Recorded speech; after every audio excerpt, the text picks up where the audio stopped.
everyone, welcome to my review of GX Season 2. This is going to be a long recording session / multiple days, so you can notice me in different clothing throughout these full review, most likely. I highly doubt I can get this all done in one day, because I'm doing this on a Sunday, so get a lot of this crank out or something, and then we go from there. But welcome. Real quick, we'll be going over VA cast real quick. I will not be going into full details about VAs, but I did in Season 1, and of course I would go over worlds that I know the VAs from, if I know them from anything. So starting off with Hasaberry, he is played by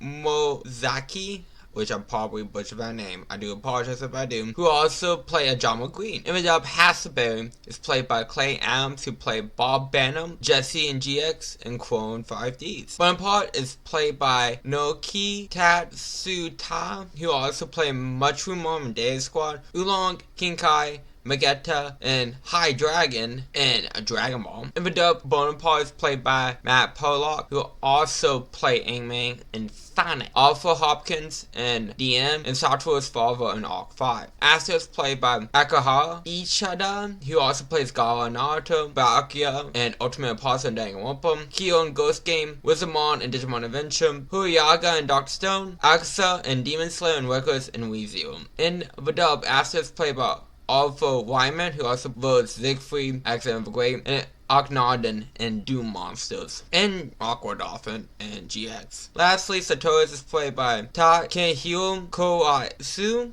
who also played Tosaka and Boruto, Rise of Phoenix in High School DxD, Wozawa in WeZero, Peacemaker in Suicide Squad Isekai, Tojo in Jujutsu Kaisen, and Akena in Doom Monsters. Since I'm doing Satoru's can't do my number, the WORLDO joke that I always do. In the dub, Satoru is played by Mai Blast, who played Grandpa in Doom Monsters and Meowth in Pokemon. Meowth, that's right! Now on to the review. Starting off with episode 53. Shepard is away, so Crow is the acting headmaster and his new head teacher, Bonaparte. Crow wants to increase Dual Academy's standing, so he would become headmaster. So you gotta wait for proper royalty to be like, you know, this Crowler guy, doing a good job. Let's make him the king, basically. Asta Felix, the pro duelist, is coming to Dual Academy. Jane meets Asta and is already doing him. Asta summons a Yellow. Dorothy reveals that Asta made a deck out of random packs, which is very fun to do. Very hard to do in current Yu-Gi-Oh! With all the archetypes and stuff like that. Like, you could do with some stuff, like if you draft, like, maybe like Retro Pack 2 or something. I'm trying to think of things that are currently out, but I think that's the only thing you can really do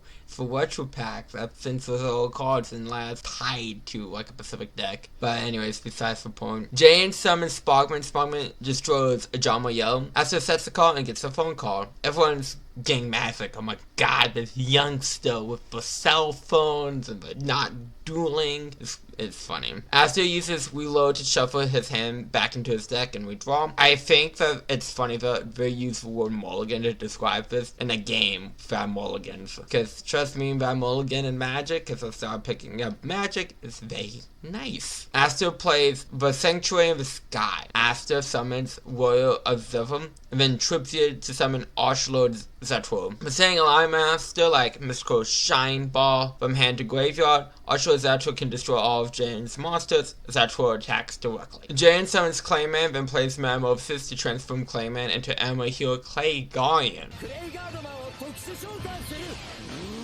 When Clay Guardian summoned, does 200 points of damage to Astra for each column of a field, which means 600 points. Jane sets the card. Asta thought Jane would be more serious than he actually is. Oh, that's a funny joke. Asta believes in destiny. Jane thinks that's a boring way to think about life. Asta uses Beckoning Light to discard his hand to add back Mystical Shine Ball to his hand. Zetro's effect activates again by discarding Shine Ball, destroying Clay Guardian. Zetro attacks directly, but Jane uses the Foolish Summoning Creeper to make Wing Creeper take the hit instead. Asta was sent to test Jane's skills. Jane summons Bowman to draw 2. Then he sets the card and plays Warrior Returning Alive to add Sparkman back to hand. Jane uses Polymerization to fuse Bowman, Sparkman, and Avion to make Tempest. Tempest attacks Zotro by setting a card from his field to the graveyard. Tempest isn't destroyed, but that's where it is. Jane uses Defusion to break Tempest down to his fusion material, but E-Heroes attack directly for game. Aster feels let down by how Jane dueled. Cyrus realized that Aster is a pro duelist that broke the win record. Jane got to how Aster built his deck. Aster is also friends with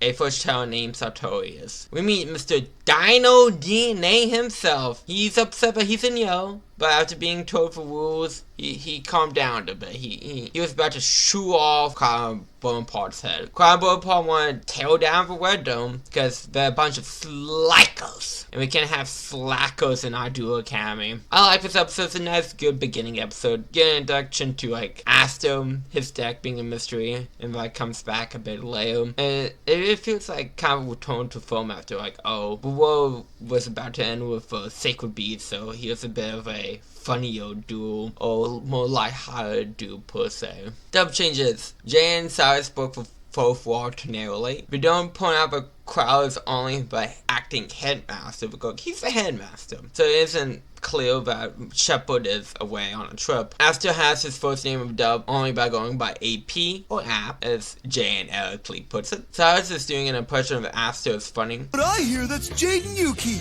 Aster's more or less hostile to Jay and of a dub. Episode 54. Chaz is doing to see if he could go back up to blue against Reginald Van Harwell III. Crowell wants to make Chaz a star since Aster hasn't been to class. You gotta move on to the next person, you know. As soon as the one thing doesn't work out, blam, onto the next. Chaz really wants to go to Bloom and get Jane out of his life. Reginald summons Moron Captain, which lets him to summon Loyal Way of the Wasteland. Moron Captain gets equipped with Drusa, which gives him a 300 attack boost. Warrior Lady gets equipped with Divine Sword Phoenix Blade to gain 300 attack. Reginald sets a card. Chaz sees his old self in Reginald, which fits since Reginald looks up to Chaz. Chaz summons X Head Cannon. Chaz plays Grace for Charity to draw a free and discard 2. Since one of us is a Jama magic, he gets the Jama brothers added to his hand. Chaz plays a Jama Y to send the free Jamas to grave to summon up to 3 level 4 little unit monsters. Y Dragon Head and Z Take are summoned. XYZ combined to make XYZ Dragon Cannon. By discarding 2 cards, XYZ Cannon destroys Reginald's monsters via its effect. Dragon Cannon attacks directly. Since Drew's soul got sent to the graveyard, Reginald draws a card. Reginald plays Paw of Greed to draw 2. Okay. God! No, he turned it sideways. Kill shot! What else are you gonna do with Paw of Greed? Reginald plays Call of Haunted to bring back Warrior Lady from the graveyard, and she gets equipped with a Great Sword. I mean, it's really great. It gives her 300 attack. Loyal Lady gives tribute to summon Guilford the Legend because Great Sword makes Loyal Lady counts as 2 tributes. Guilford gets equipped with all the equips in Reginald's graveyard to gain 900 attack, and on top of that, he gets equipped with Wicked Breaking Flame Barrage Bow. By discarding card, Guilford gains 500 attack. So he's very big. Guilford destroys Dragon Cannon. Chaz plays Paw of Greed to draw 2. Chaz plays Ajamadala to pay 1,000 life points to summon the brothers back from the grave. Chaz plays Ajamadala to Hurricane, but since he has like all the brothers on field, destroys Guilford. Jude so lets Reginald draw a card since it was sent to the graveyard. Chaz sets a card. Reginald is very upset, but Chaz is using loser cards like the Jamas. Come on, what's your blue pride? We don't use loser cards in blue. Reginald plays Premature Burial by paying 800 life points. He gets summon Armored Samurai Benkei from grave. Phoenix Sword Blade gets added back to the hand by benching 2 warriors from grave. Phoenix Sword and Lightning Blade get equipped to give 1100 attack to Benkei. Benkei can attack for each equipped spell it has, so all the Jamas are destroyed, and Chaz takes a direct attack. Chaz plays Ajama Dead to Well to bring the Jamas back. Chaz plays Polymerization to fuse for brothers to summon the King. Chaz plays Change Mecha Ajama King to summon Mecha Ajama King. Mecha Ajama King summon out Jaw Machine Yellow. Yellow summons 3 tokens. The yellows attack. Chaz doesn't take damage, but Reginald takes 300 points of damage each time one is destroyed. Chaz gets misunderstood after he won this by stays in red as a hero. Cyrus heals for Bonepart wants to shut down the Red Dome. Chaz makes changes to the Red Dome to make it more comfortable for him. I like this episode. I think it's a nice, fun Chaz episode of him flexing his growth in season 1. Basically be like, hey, this is who I am now, and basically facing his old self. So I think that's a really fun and good concept. Yeah, it's just a really fun duel. Which we saw about like Machine Ajamas more but this will only do very pill end, so that is a shame. Dub changes. Original dislike Chaz a lot more of a dub. The acting headmaster joke is not here, and I'm sad about it. It's very funny when we go acting headmaster crowd goes like, you don't have to say the acting part. I love the trash talking all lab director tax below belt. That's not okay, but that comes from Bonaparte, which is very ironic or hypocritical, however you want to say it. The cut original looking up to Chaz, that's just not a thing in the dub. A big sword when he is own zip code or be put on like the dangerous weapons list. Original looks up to Kaiba because he called Chaz the second way duelist with a 4-way deck. Chaz only looks down on some people. Now they might be a lesson. Mecha Ajama King is the king of walk, not Mel. Walk. Episode 55. Jay and Silas is carrying dudeks from the equipment storage room to the school. Silas says there's a man stealing your dudeks if you lose, and Jay points out it's like for Dujan. Basically, yes. Thank you for making that connection for me, Jan. Jay nicknamed the thief Ben K due to all the dudeks he has. I think this is the quickest I challenge you to accept in the series ever. Ben K's name is Hasselberry. Hasselberry got a gang, a dino gang. Jay and Willie made a name for himself. He's infamous, he's famous, everyone knows him. And I see that everyone's calling each other Anarchy now, basically. Jay summons Wireheart. Hasselberry summons Gyrosaurus, which allows Jay to summon a monster from his graveyard, but since he doesn't have one, oh well. Gyrosaurus gives tribute to summon Ceratops. Dr. Ceratops destroys Wireheart and does Pilsing. Jane uses monster reincarnation to discard a card to add Wireheart back from graveyard to hand. Since Necroshade is down, Graveyard Blage can be summoned without tribute. Blage destroys Dr. Ceratops. Haspacer thinks he should be in blue, and that he's the Anarchy type. You know, he deserves the name Anarchy. There's only one Anarchy on the island type thing. Haspacer plays Jurassic World. I mean, second best Jurassic Park movie, which increased the attack and defense by 300 of dinosaurs and winged beasts. They cannot be targeted by traps, and they can be switched to defense if Jay attacks them. Haspacer summons Oculonons, and it can attack directly, and it has base S1. The Jurassic gang is gang bud of Haspacer's duels. Wireheart gets resummoned, Blade attacks Acrotos, but Haspacer uses Amber Pitfall to negate attack and switch Blade to defense, and it cannot switch positions. Wireheart attacks, but Jane forgot that Acrotops can switch to defense, which means it's safe, and Jane takes a little damage. Jane sets 2. Haspacer uses Oathquake to switch everyone to defense. Haspacer plays New Evolution Peel to triple Archetypes to summon Black Tyranno. Black Tyranno can attack directly if all of Jane's monsters are in defense position. But Jane uses Insurance to return one spell trap card to his hand and gain 500 life points. Be careful, Jane. If you use Insurance, your insurance rate is gonna go up. So, you know, it might seem good now, but who will you be paying for it later?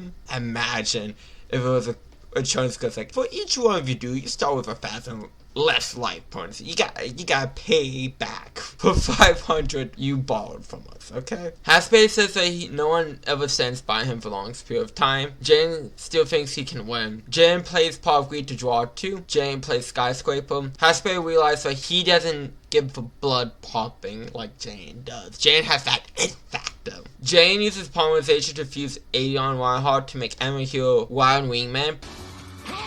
But this Wild Wingman's effect destroys Ember Pitfall. Blage switches to attack. Wild Wingman attack Black Tyranno and gains 1,000 attack from Skyscraper, destroying Black Tyranno. Blage attacks directly. Jane uses Defusion to split Wild Wingman back into his fusion materials. Avion attacks directly for game. Haspacer now sees Jane as Anarchy. Haspacer is now living with Jane Size to know charisma from Jane. I like this episode. I think it's a nice introduction to Haspacer, because, I mean, fucking motherfucking dinosaurs are cool, man. So, to have a duo using dinosaurs, I think it's has his whole stack. Well, not his whole stack, but his little bandana design after dinosaurs is very nice. And I kind of like the military dinosaur combination. I don't know, I just think it's fun. But too bad if I feel like we don't do too much with Haspacer in the series. I mean, we get 2 of those moments later on. Coast, but it's like I feel like for such a fun character and this fun cast, like he doesn't do too much. I feel like no one talks about how little Hasbro does, or maybe because people don't care. I don't know, because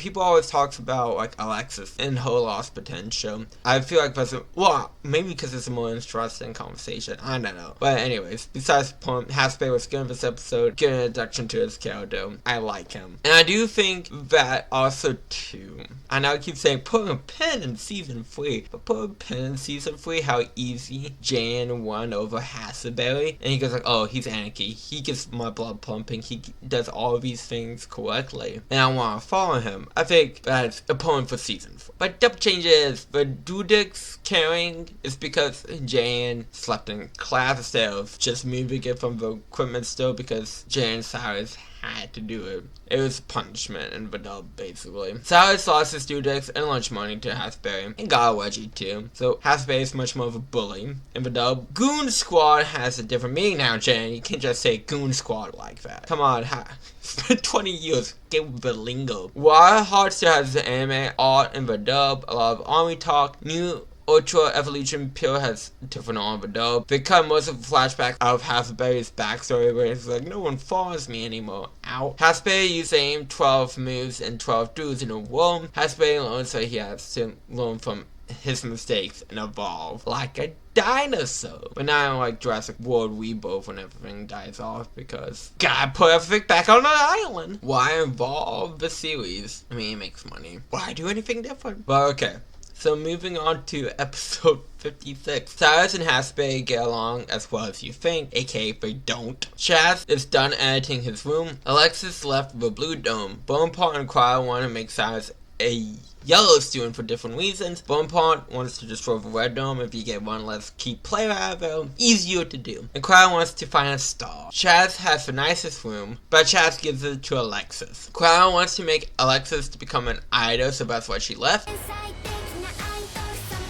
About action. Sansalon he has to do Missy, who's known as the Insect Princess, a blue student. If he wins, he goes to be promoted to yellow. Cyrus needs to work on his self-confidence. Zane did in fact win pro after Dual Academy. Cyrus realizes he's the only one that has a change after talking to Hasbury. Cyrus gives Chaz Power Bond to give to Jane. Missy's a fan of Zane, has him in a locket. Willie gives like total from Jujutsu Kaisen energy. But if she wins, she is guaranteed to go pro. Missy summons Pickle Fairy, who blocks attack against insect monsters. Cyrus uses Shield Crush to destroy Pickle Fairy since it's in defense. Cyrus summons Steam World and attacks directly. Missy summons Pinch Hopper. Missy uses multiplication of ants to tribute Pinch Hopper to get 2 tokens, and since Pinch Hopper was sent to the graveyard, Missy can summon Insect Princess. Insect Princess gains 500 attack for each time she destroys an insect by battle. Missy plays Insect Gone to give Cyrus all for level 4 or lower insects. That would be such a bad card that against opponent. I'm sorry, give your opponent monsters? In this case, 2. Actually, it doesn't even matter how much he gives her. If he like skips the battle phase or what protects them to his turn, whatever the case, that is 2 materials to do with whatever the fuck he wants. I'm just saying this is just a bad card. Oh, Missy plays Insect Pheromone, which equips itself to Insect Princess, which forces battle against the 8 tokens, destroying them. And Insect Princess gains 1,000 attack. Cyrus remembers to respect your opponent, and you can always turn the duel around speeches that people around him always give. Steamworm is switched to defense. Cyrus summons Submariner, who can attack directly, and switch to defense. Chaz revealed that Cyrus gave him Power Bond. Cyrus sets one. Missy summons Magical Long Cone, which goes to Cyrus' field. It's like Princess attacks, but Cyrus uses no entry, switches it to defense, and it makes Missy discard a card. I also like the crowd is like, oh, she's doing the same thing again. Never do the same thing again. You're gonna get counter, which I find funny. Because sometimes, what works in card games if your opponent can't deal with it, but clearly Cyrus was able to deal with it. Cyrus knows that he's been chasing after people all his life and wants to walk aside them instead. Cyrus plays Real Cool Connection Zone, which cannot be negated. It uses Drill World, Steam World, and Submarine World to make Super Vehicle Jumbo Drill. Jumbo Drill destroys insect princess for game. It does piercing. Jane gave Power Bomb back, but Cyrus will not use it until he's way. We end the episode how we started with Cyrus and Haspay arguing, just with now Cyrus is in Yo. I like this episode. I think it's a good Cyrus episode. To see him slowly gain that self-confidence that he needs and wanted to prove himself a lot instead of just being the same old Cyrus. So that is very nice to see. But it was fun to see the one good world call reveal core world connection zone cannot be negated. Nice fusion spell card, which for archetype was good.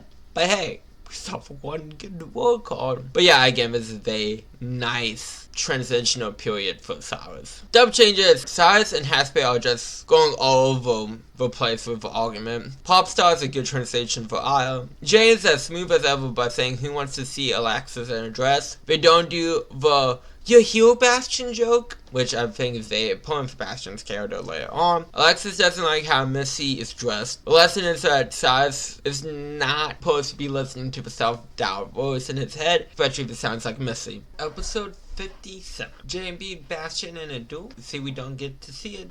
Forget about him. Put him in a box. Put him in a kono. JM feels like his deck can reach new levels. Ooh, foreshadowing. Zane is gonna do Astro for a pro match. Astro is going to reveal his real deck during his duel with Zane, which begs the question, what was he using before? That's what I want. I want to know what he was using to get his legendary win streak up to this point. Because we did see his fake pro deck. We saw a deck where he may have packs, random packs. So I'm very curious. Zane got a dueling sponsor. You guys get, Duel Wade.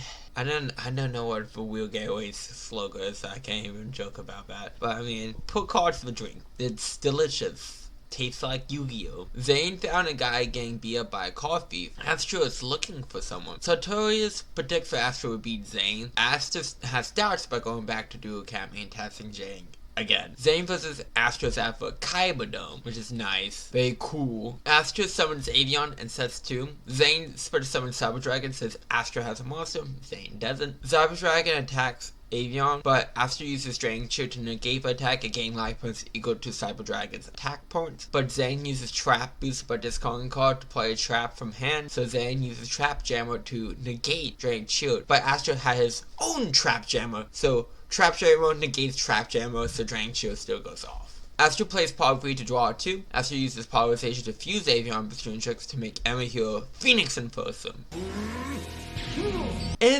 Really is a shame, but we don't do more with a whole you can make 2 different fusions with the same material concept for E-Heroes. It's just cool, it's neat. We never will see it again after Phoenix Enforcer goes away, so that really is a goddamn shame. Phoenix Enforcer attacks Cyber Dragon, but Phoenix Enforcer cannot be destroyed by battle, so Cyber Dragon is just destroyed by itself. After sets 1, Zane plays Power of Greed to draw 2. One thing I really dislike by GX duels, they are heavily reliant on Power of Greed to continue plays. And I kind of got tired of everyone using Power of Greed. I know I made fun of Jam, but oh, Bubbleman, Power of Greed, with Margin Nightmares. It's still a noticeable issue, but they can't get by without using Power of Greed. Zane plays Powerball to fuse 2 Cyber Dragons to make Cyber Twin Dragon. His attack is double. Twin Dragon attacks Phoenix Enforcer twice, while the second attack has to use Element to recharge to gain 5 life points for each E-Hero on the field. Zane pays Powerball life point cost, which is equal to Twin Dragon's attack. Astro summons Sparkman, and he gets his Spark Blaster to switch Twin Dragon to defense to attack to defense. Astro plays God Penny, which allows Astro to draw a card each time Twin Dragon switches to defense, so it's 2 cards. Astro uses Polarization to fuse Sparkman and Phoenix Enforcer to make Shining Phoenix Enforcer,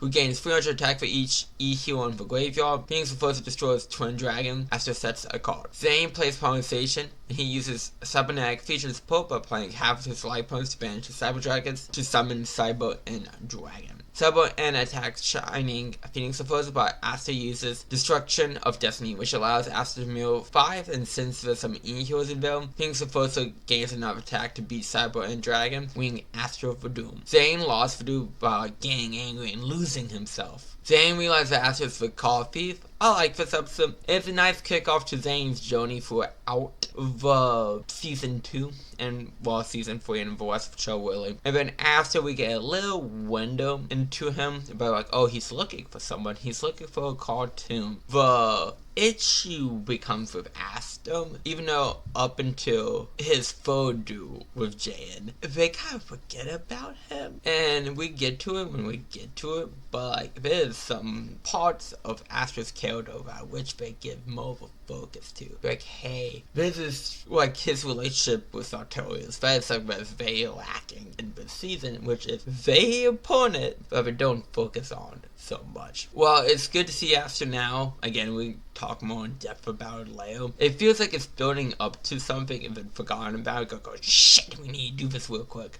That's how, like, the episode's fault is the overall issue of the season, which is my issues with this season that with the individual episodes is with how the season is, but again, we get to more to that as we move on. But dub changes. Banner talks of opening as he escapes Pharaoh for 2 seconds. In the sub, he was silent. Jane wants to challenge instead of Bastion saying how Jane improved after doing Zane, because Bastion is nothing to Jane now. The sponsor warned Zane about the coffee that asked him if he was for coffee. The coffee, his name is like the demon in the dub instead of being called for coffee. One of the announcers farted, very important, and then the dub name dropped Yugi and Kaiba. So moving on to episode 58 and 59, which are both 2-part. I still kind of like broke them up by the episodes, even though I will give the final thoughts at the end of a 2-part. It's just because of the dub changes, basically. Aster said he brought out his hero deck because a certain someone who drawed with Zane is using heroes too. So Aster wanted to prove who was stronger, and Aster challenges Jane on live TV. Jane is hype about this. Sartorius did so to Aster's deck. Aster skydives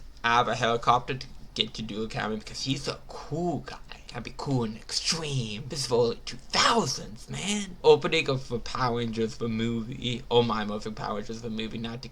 Anyways, you get the point, not to get confused with the 2017 movie. Jane says he doesn't care if he wins or loses as long as he has fun. A thief stole from a school store, but Aster beats him. Aster's looking for a card. Aster turns down Bonaparte's idea of using the stool to get rid of a WORLDO, since he would have to sponsor Aster, and I highly doubt Bonaparte has that green on him. Only Jane's friends can watch Doom. Jane says his hero deck is everything to him, and Aster tells him not to forget those words. Jasmine and Mindy are on Aster's side of like the audience, which is funny, and also the gang stop Alexis from going, which is also funny. So Toad says for Jane when Joan him after this duel. After someone's Clayman, Jane uses polymerization to fuse Avion Bestrontrix to make Flame Wingman. Flame Wingman destroys Clayman and deals Clayman's attack as damage. Aster does the polymerization to fuse Avion Bestrontrix to make Phoenix Enforcer. Phoenix Enforcer attacks Flame Wingman, but since Phoenix Enforcer cannot be destroyed by battle, only Flame Wingman is destroyed. Aster says there's a difference between him and Jane that will be made clear shortly. Thank you for that clarification. Jane summons Bowman to draw 2. Jane uses the Warrior Return to Life to add Avion to hand. Jane uses polymerization to fuse Avion, Bowman, and Sparkman to make Tempest attack, but Aster just takes damage since Phoenix Enforcer cannot be destroyed. Aster uses polymerization to fuse Phoenix Enforcer and Sparkman to make Shining Phoenix Enforcer, who gains 300 attack for each E hero in Aster's grave. Shining Phoenix Enforcer destroys Tempest. Aster sets the card. Jane plays Power of Greed. Jane uses Miracle Fusion to banish Flame Wingman and Sparkman from graveyard to fuse them into the Shining Flame Wingman, who gains 300 attack for each E hero in Jane's graveyard. Shining Flame Wingman gets equipped with Light Laser, which bans any monster it battles. Jane uses Skyscraper, so when an E hero attacks a monster with more attack, it gains 1,000 attack points. Shining Flame Wingman attacks Shining Phoenix Enforcer, and Shining Phoenix Enforcer gets banished. Jane thinks this is fun, but Aster said that this is because Jane doesn't have a fate of the heroes to bail, which I think is very interesting in terms of like always talking about how Jane doesn't take stuff as serious as other people. Like Jane does take stuff serious, as we see what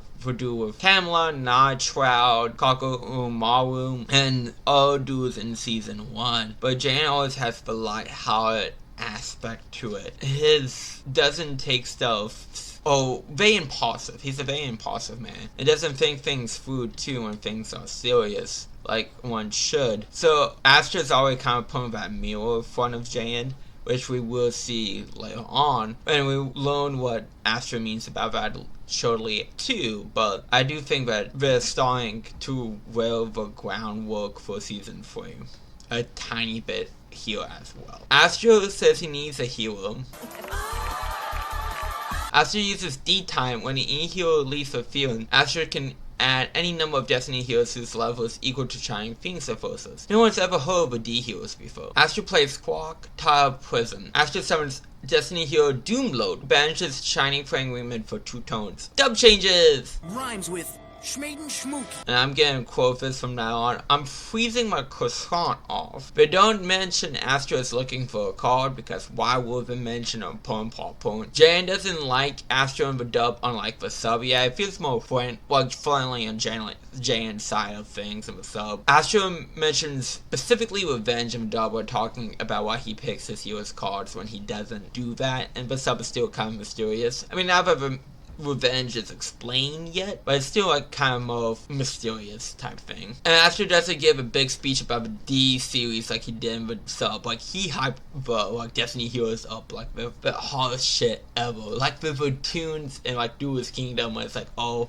only Pegasus have these. Well, Astro is the one with the Destiny Heroes and the GX world, but still, it's very similar feeling as the tunes, basically. So, moving on to episode 59. Astro sets one. Jan gets excited to learn that his E-heroes can go even further beyond. Clock Tile Prism gains 1 counter during Jan's standby. Jan summons Wild destroys Doomload. Astro uses Destiny Single. When a monster is destroyed, he can summon a D-hero that is level 4 or lower, in this case, Destiny hero Captain Tenacious. Captain Tenacious brings back Doomload. Astro summons Destiny hero Diamond Dune, who lets Astro basically look up top of the deck. With a spell, he sends it to the graveyard and he can activate that during his next turn, which in this case is Misfortune. Diamond Dune destroys YY, which allows Jan to add Bubbleman and Polymerization back to hand. Captain Tenacious attacks directly, and Astro sets a call. Tile Prism gains a counter. Jan summons Bubbleman to draw 2. Bubbleman gets his Bubble Blaster to gain 800 attack. Bubbleman attacks Captain Tenacious, but Astro uses Dio Shield to switch Captain Tenacious to defense and gets the Dio Shield equipped to him, which prevents him to being destroyed by battle. Shining Flame Wingman is back. Misfortune activates and makes Jan take half of Shining Flame Wingman's attack in exchange for not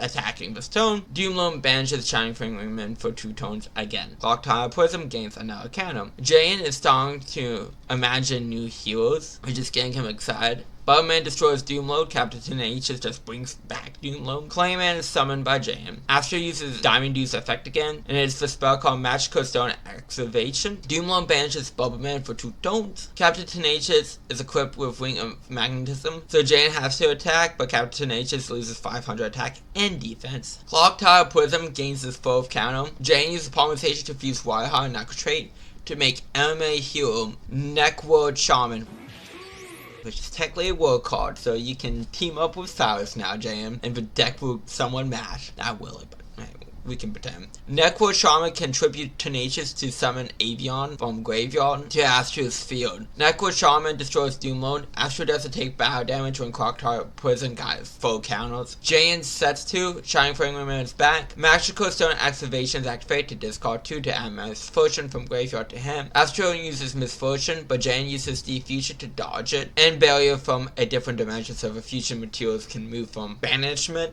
to graveyard to field.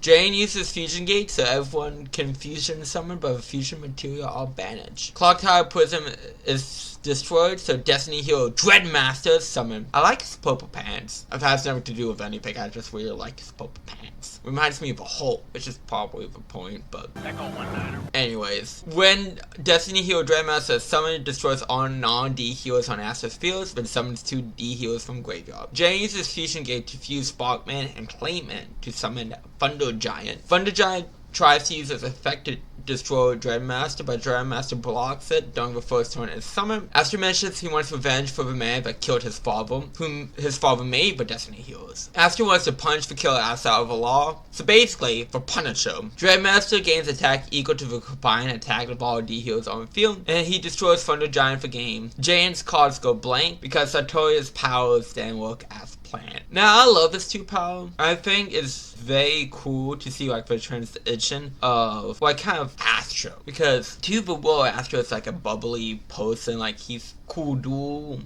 He's a professional, everyone looks up to him. But like, and that's what the E-Hero is. But like, once you like find out Astro, he has darkness inside of him. He wants to avenge his father. It's kind of like the D-Heroes represent more jagged, more like edgy, more like feels darker than the anime heroes. So I think that's a nice little thematic thing we got going on for this dude. And I like to see Jane lose, which is a real thing to say. But like, it does kick off Jane's development for this season. We kind of touch on that a bit later. It's just a fun duel too. I like hero versus hero violence here. It shows seeing the two like Phoenix supposed to was playing women portion of a duel is very fun. And again, it just makes me wish they ever kept for a different like fusion concept with the same materials. Like you can do more stuff with that. But also too, again, the D-Heroes are fun. I think the effects are kind of like convoluted for the sake of putting Destiny in the Destiny hero. Because it's always like, oh, next turn or a few tones or whatever, as shown off by like Doomload or Diamond Dude. Captain H is also like bring back monsters on the next turn, but that wasn't really ever relevant to like how the dueling played out. It's just, again, gotta put the Destiny in the Destiny hero type thing. Like, I mean, but everyone has to have a gimmick. Heroes have to have a gimmick, especially, or it won't stand out. I mean, look at Ben 10, for example. How many characters uses electricity? And tell me which ones are the most memorable. It's like, it's the ones with a little extra gimmick to it. Shame of what happened to Shark Squatch. And they changed his build from the like more yelly design from Heroes United. But that's a different.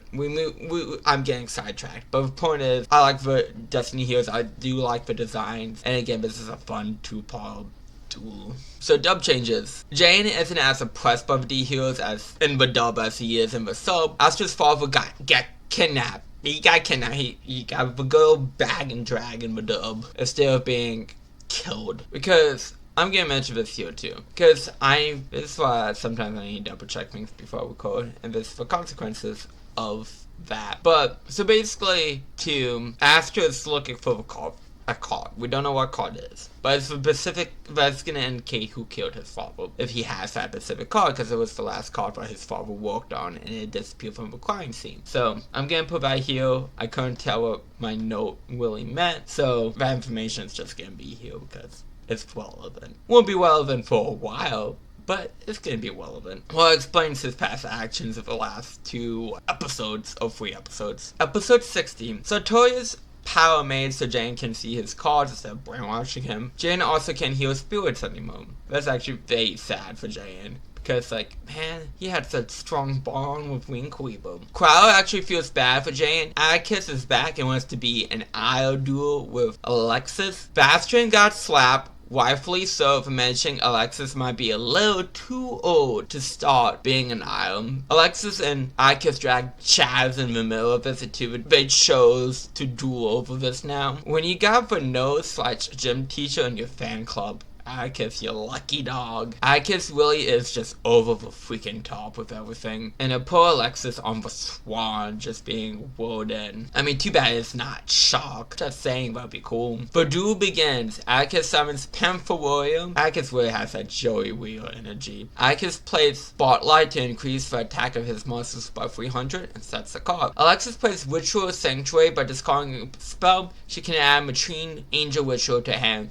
Alexis plays Matrine Angel Ritual by tripling Cyber Prima. She can summon Cyber Angel Eoten. Eoten adds Ritual Weapon from graveyard to hand. Eoten gets equipped with Ritual Weapon to gain 1500 attack. Eoten attacks, but Atticus uses Coast Wings, so she cannot destroy Atticus's monsters, but he still takes damage.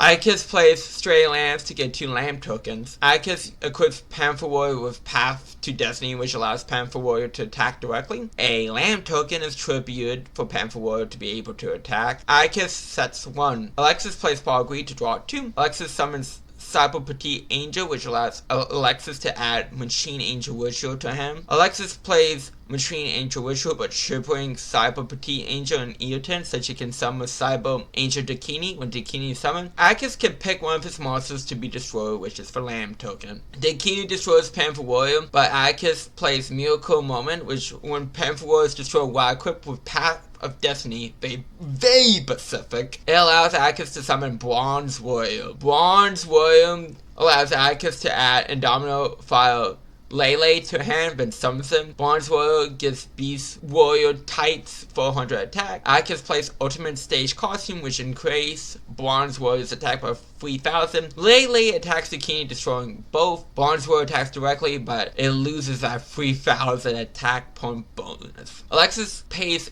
800 life points to pay for fulfillment of a contract to summon back Eoten, which adds Ritual Sanctuary back to hand. Ritual Sanctuary gets activated, and then no Machine Angel Ritual gets added to hand and play to tribute Eoten to summon Benten. Benten destroys Bronze Warrior and deals its defense as damage for game. Akis did this with Alexis's best attention in mind. I do like this episode. I do like it being the goofy episode of trying to get Alexis to be an idol, but at the same time it's a bit of tonal whiplash from where we ended off. And the beginning of this episode with Jane not being able to see his cards and being mopey and depressed about that, rightfully so. It is a bit of a whiplash, but I do like that Akis and Alexis focus episode, because they definitely needed that focus, and I do like to see Alexis just not pulling up for crap from her brother, and their dynamic flash out a little more in normal circumstances, because we really didn't see that in season 1 due to Alexis mostly being worried about her brother's whereabouts, and then being worried that her brother couldn't really remember anything until a certain point in time. So I do appreciate this episode being the spotlight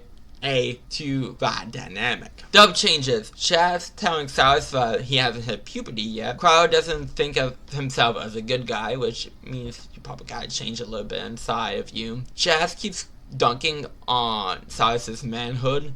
Akis does a little parody of a GX theme.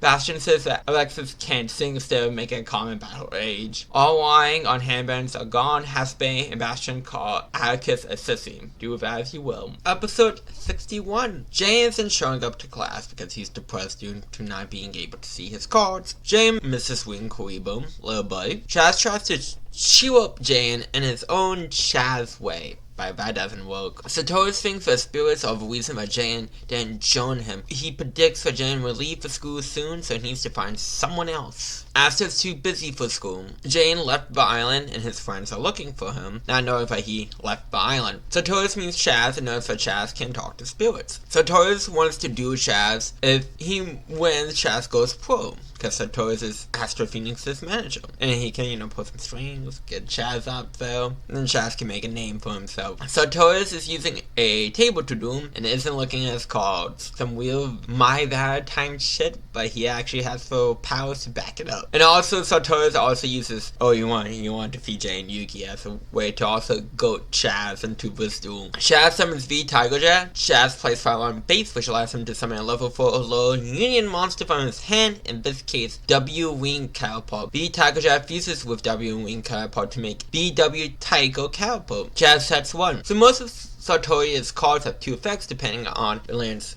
right side up, in reverse position, aka heads or tails, which has spin it, Volvo GX, to make it more magical, I guess, or mysterious, or fun, I don't know, visually fun, I know, or to be like a Wheel of Destiny. It spins like a Wheel of Destiny. I don't know. I'm guessing it's because it's to represent the Wheel of Destiny. I'm going with that. So, I'm just gonna make it simple and not long-winded with these effects. I'm just gonna say what position it lands and what the effect is because of the position it lands. So simple, easy, quick, and fun. Satoru plays Vision, which allows him to draw a card. He drew a Canophos 12, the Hangman. He says that the Hangman represents Chaz. When the Hangman gets shoved back into the deck, if the Hangman is played, Chaz would take 1,000 points of damage. Satoru plays Suit of Sword X and lands right side up, so V Tycho Jet is destroyed. Satoru summons Knight of Pentacles, and it lands in reverse, so that means when it's attacked, is destroyed. Chaz plays Grace for Charity to draw 3, and then discard 2. Chaz plays Level Modulation to have Satoru's draw 2, then Chaz can special summon Arm Dragon level 7. Arm Dragon level 7 gives tribute to summon Arm Dragon level 10. Chaz uses a Drama Trio to summon 3 Ajama tokens to Satoru's side of the field. Level 10's effect, activated by discarding a card, he destroys all of monsters on Satoru's side of the field, and he takes 300 points of damage for each token destroyed. Level 10 attack directly. Satoru's plays Selection of Fate. Chaz picks a card from Satoru's hand. If it's a monster, Satoru's gets to summon it. Chaz picked the Hangman, so it gets summoned. Chaz takes 1,000 points of damage. Hangman lands in reverse, so it destroys level 10 and deals his tank as damage to Chaz, losing him for doom. Satoru told Chaz that he would give Chaz the power to beat Jane. He gave himself up. We officially see Jane leaving the island per se. Satoru's foretold that he would have a setback. Chaz has seen the light. I like this episode. There is a problem with this season, because 2 seasons kind of do this in a bit. But we get with that with season 3, is that brainwashing is a thing. Now, don't get me wrong, we do have a great Chaz moment, and the old person, the 2 characters who get brainwashed, Alexa and Bastion. Bastion has a great moments with the Society of Light, and so does Alexis. But most of the time, they're brainwashed. Well, Bastion not so much. But Chaz and Alexis. The issue with that is, even though Chaz and Alexis has screen time, they're not really Chaz and Alexis, so it's not like there's development or anything else until they're freed. So that is a bit of an issue with the setup. But other than that, I do like this Doom. I like how Satoru's automatically have plan B, since he can't get Jane, because well, who else can talk to spirits? That man in all black. And the Doom is shown by the nice introduction to Satoru's gimmick, with, again, the flip effects. Not flip, but the spinny, depending on what the card lands effect. So dub changes. The sub actually points out that Half-Bait is the wrong class, since he's the first but dub doesn't count. Okay, I like that Bonaparte says Tres bien in both dub and sub. Don't go to that restaurant though. Terrible restaurant. Terrible service. You get your stuff stolen and that poisonous coffee. But we do have maids though, so I mean, balance that out, right?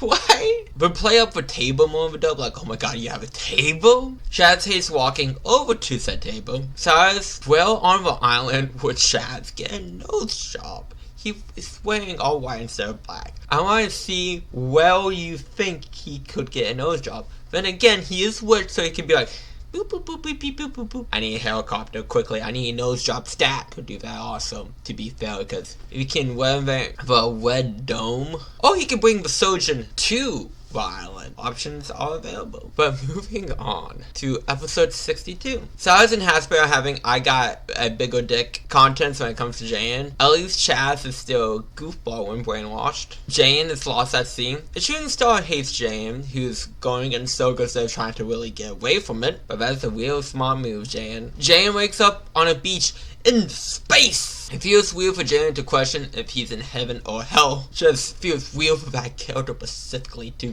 be mentioning hell. Jayan's talking to a dolphin that says he is on Lo, one of the moons of Jupiter, aka Neospace. The dolphins were a Dolphin. The Dolphin explains that darkness and light are always at war. The live destruction is eating away at the universe. Jayan has the power of gentle darkness to save the universe. I really do like when darkness isn't automatically represented as bad. GX plays around with light being bad and dark being bad. Look at season 3 and season 4 and season 2 and season 1. There's actually equal representation of that across the series. So I do appreciate that. That's a nice little detail. And I mean, look at the Doom monsters. Yami Yugi, Darkness Yugi, if you will, versus Kaiba's light attribute blue eyes.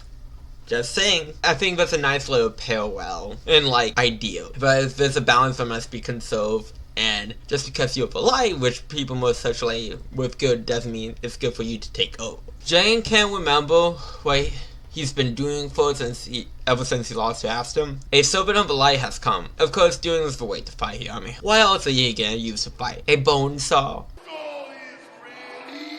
Bonesaw, specifically Bonesaw. That would be a silly fight. It's because I'm playing Spider-Man 3, the video game, while I'm recording this, and I'm just thinking of Sam Raimi's Spider-Man. Jane uses a deck from a space pod. Jane still can't see his cards. The space pod is from Kyberco. Jane had one of contents in the past to make Yu-Gi-Oh cards and give them sent to space. That is the deck he is using. Jane summons Chrysalis Dolphin, but Silver and the Light discard 2 cards to summon Kadioto, the Beast of Light, who gains the fast attack and defense for each card in the Silver's hand, cannot attack the turn it was summoned. Jane summoned Dandelion. Cantalo skips Silver's Jawface. Cantalo destroys Dandelion, which when destroyed, it summons 2 fluff tokens. Jane plays Paul Green to draw 2. Jane plays Contact to tribute Chrysalis Dolphin to summon Neospace and Aqua Dolphin. Jane tributes his tokens to summon Emma Hero Neos. Jane's remembered for excitement he did as a kid. Jane uses Aqua Dolphin's effect by discarding a card. He can look at the Silver's hand. If that card has less attack points than Neos, it is destroyed. Also, Silver takes 500 points of damage. This happens 2 more times. Neos destroys Carol for game. Jane has the Wheelfire still to come. Jane's back at Duokaiman Island. Jane thought he wanted to become a hero, pendant that also. I mean, that's why he has a hero deck, but again, I feel like that's relevant to season 3, more with his path of development. Now, well, I know this is a gag and it's kind of funny, but it kind of gets dragged on a lot. Jane is lost at Duokaiman Island, but my thing is, the man is one next to, like, the spa area, in which he been to, as shown by, like, the Kaiba Man episode. So in theory, the man knows his way back to the window, but it takes him a few episodes, days, maybe even weeks to get back, though. I feel like that's a bit nonsensical. I mean, it's GX, I know sometimes it goes nonsensical, but, like, that is, like, plot hole nonsensical. Because again, I feel like Jane wouldn't over his way back. Besides that, I do like this episode. I like the Neos cards a lot. They're one of my favorite archetypes, even though they're trash. Like, I'm honest with myself with that. Neos Fusion really helps that archetype. Neos Fusion carries that archetype on his back. And I like that this introduced kind of more of a plot of the season with the Light of Destruction. We're not getting to hear that name for a while, but at least it's breadcrumbs a bit. Well, dub changes. The dub actually mentioned the Child Wars. I appreciate mention of past events. Jane hears voices from the past when he gets visions of the past from dub, unlike sub, because again, you gotta feel that quietness with voices. Balance is like fries and ketchup. I mean, I personally don't like ketchup, but hey, we go with that. Aqua Dolphin named the Society of Light in the dub specifically, teaching aliens how to do line from Kaiba. If there is intelligent life out there, then let's teach him how to duel. Jane says he started doing to have fun. Moving on to episode 63. Chaz cares too much about things stay white, like food. He can't sew it by pulling in soy sauce. You have to stay white. Someone's making curry and it's going by the name Curry Max. Hasabe has to do for everyone to eat the curry, but if he loses the yellow students that are at the red dome, we go back to yellow. Curry Max summons Carrot Man. Curry Max plays Curry Pot, which basically any monster that gets destroyed being put in the pot. Hasbase summons Black Steago destroys Carrot Man and it goes into the pot. Hasbase sets 1. Curry Max summons Potato Man. Curry Max plays Red Pepper Spice to make Potato Man gain 300 attack and Black Steago loses 300 attack. I don't know why it's that obsession with 300 attack with stat boosters in the season so far, but hey. Potato Man attacks, but Black Steago can switch to defense position when attacked. So it isn't destroyed, and Curry Max takes damage. Curry Max plays Spice Cinnamon to switch Potato Man to D, and then Black Steago to attack. Curry Max sets a card. Hasbei gets upset when Curry Max caught himself a hero because it reminds him of Jayan. Hasbei tributes Black Steago to summon Dark's Triceratops, which means Black Steago goes into the pot. Dark Triceratops sends Potato Man into the pot and does piercing. Curry Max uses Spike Cumin to summon Onion Man from hand since one of his monsters was destroyed. Hasbei plays Hunting Instincts to summon Black Tornado from hand since Curry Max but to summon a monster. Black Tornado sends Onion Man to the pot. Curry Max is really Sato, the head teacher of Warrior, but no one knows who he is. But I do love that he's been in the background this entire time. And apparently Pharaoh is just the new head teacher of WORLDO. We don't even bother replacing Banner for the new school season. Ridiculous. And I love that they actually went back and pointed out all the scenes that Sarah was in season 1. I love that. Sarah just wants the students to return to the Yellow Dome. When Carrot, Onion, and Potato are in the pot, it banishes all monsters on the field and summons Kiri, Fiend, Wu. Wu gains 200 attack for each spice in the graveyard and 300 attack for each monster card's banished. turning 2400. Hasbay sets the card. Slayer plays Paul Green to draw 2. Slayer plays Spice KOL to deal 200 points of damage to Hasbay and gain 200 life points himself. Slayer plays Mix Spice Gamasua to allow him to add free Spice cards from deck to hand. Slayer plays 2 KOAs, so 400 points gain, 400 points of damage to Hasbay. Slayer plays 4 Purple Spice to make Ragu gain 300 attack. I like how Cyrus knows that Hasbay is thinking about Hasbay is Jane's Anki. He senses it, it's like a spine sense. It's like my Anki senses, I take yelling. Woo attacks, but Hasbay uses Survival Instinct to manage Animated Soas and Hyper Hammerhead for 500 life points each, so Hasbay lives. Hasbay tells Slayer that he needs to set your student's heart ablaze. Hasbay summons Tyranno Infinity, who gains 1000 attack for each dinosaur bandage, so 5,000 attack. Tyranno Infinity destroys Woo for game. Slayer was just feeling lonely. Everyone eats Koi. This is a simple enough episode. I like it fine enough. I like the gag of like, oh, the wild yellow T-show. You remember him, right? Why? And no one does. No one would logically remember this man unless you've watched EX before. And even if you have, chances are you do not remember this man. So I do like that gag. The Korean monsters are fine enough. The do action is simple enough. I mean, we have seen bandaging cards to have a monster gain attack points before with banners 2 against JN. But I think it was a nice spice on this one to make it feel different enough. Dub changes. No mention of keeping things right on the dub side, probably for not to construe with ways, which I get. A chef versus social. What a typical day is a funny line because I mean it's dual cameo. The cover calls curry cards, but refuse to call for food curry. They call it like pot woes or something like that. And it's like, you can call the cards for actual food, but you can't call the food the actual food name. I don't understand.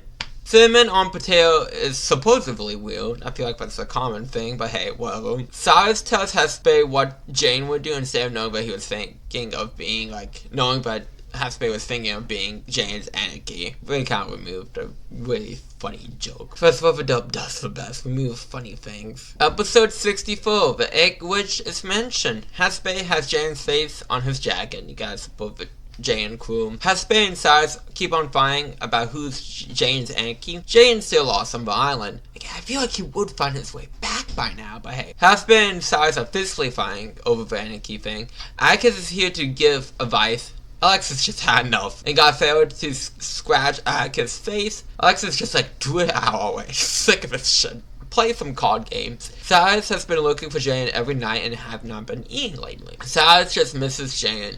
And how did Jane get Pharaoh boxes? Like, that guy has motion dice. He's selling himself on the side. Pharaoh is the real mastermind. He's the one who caused Banner with illness.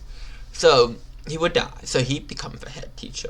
So, he could sell his face on boxes and a vacuum cleaner, I believe, later on. So, like, that's his plan. He posed in his own so he could have power. That would be crazy. But if GX wouldn't surprise me if that was the case. I can't picture that cat doing anything bad, but hey. Again, you never know. Review shortly begins after Cyrus came back from on island and asks that Hasbay would be his underling after he loses. Cyrus summons Ambulance Ward and sets 1. Atticus is giving out hot for points because it's Atticus. Hasbay summons Aquatops and uses new Ultra Evolution to triple Aquatops to summon Black Tyranno. Black Tyranno attacks directly since all Cyrus' monsters are on defense. Hasbay didn't remember that Cyrus was there doing his and Jane's too, because he was so focused on Jane becoming his Anarchy. Cyrus summons Submarine World and it can attack directly but switches to defense. Cyrus sets 2. Hasbay calls Cyrus' words lame, that you don't know what happens until the final card is drawn, and until he learns that Jane said it. Alexis says she likes her brother better as Darkness, which is fucking cold as ice. You would rather her brother be a dangerous entity of darkness than being a little weird. Hasbay summons Giant Rex and destroys the Submarine World, but Cyrus plays Supercharge, which allows Cyrus to draw 2 since a machine monster was attacked. Black Tyranno attacks, but Cyrus plays Cyber Summon Blaster. Each time a machine monster is special summoned, Hasbray takes 300 points of damage. Hasbray plays Dino Stomp to destroy the last sack card. When Wonder Garage is destroyed, Size can special summon a level 4 low machine monster, in this case Drill World. Then Cyber Summon Blaster does his thing. Black Tornado destroys Drill World, and Hasbray sets 1. Size plays Palmer Station to fuse Emblem's World and Rexy World to make Emblem's Rexy World, big grave name, which causes Cyber Summon Blaster to go off. Emblem's Rexy World destroys Giant Rex. Size summons Deco World and sets 1. Hasbray has to attack Deco World. Once per turn, Emblem's Rexy World can bring back a monster that is destroyed by battle. Hasbray tributes Black Tornado to use Big Evolution Pill for 3 turns. Hasbray will need to tribute to summon dinos. Hasbray summons Ultimate Tornado. Ultimate Tornado destroys the core world but is brought back thanks to Embler's Rexy World, and Hasbray gets hit with Cyber Summon Blaster. Ultimate Tornado can attack each monster once. Cyrus uses Defusion to split up Embler's Rexy World to bring back his fusion material, and Cyber Summon Blaster goes off twice. Rexy and Embler's World bring back Deco World to the hand. When the monster is added to the hand from the graveyard, Embler's World is special summon it, causing Cyber Summon Blaster to go off, which caused a loop. Hasbray could have used his trap, but seeing how tired Cyrus is from searching for the island, he chooses not to, causing him to lose the duel, and Cyrus passes out. Cyrus forces Hasbray to search for Jane with him. I like this episode. I like that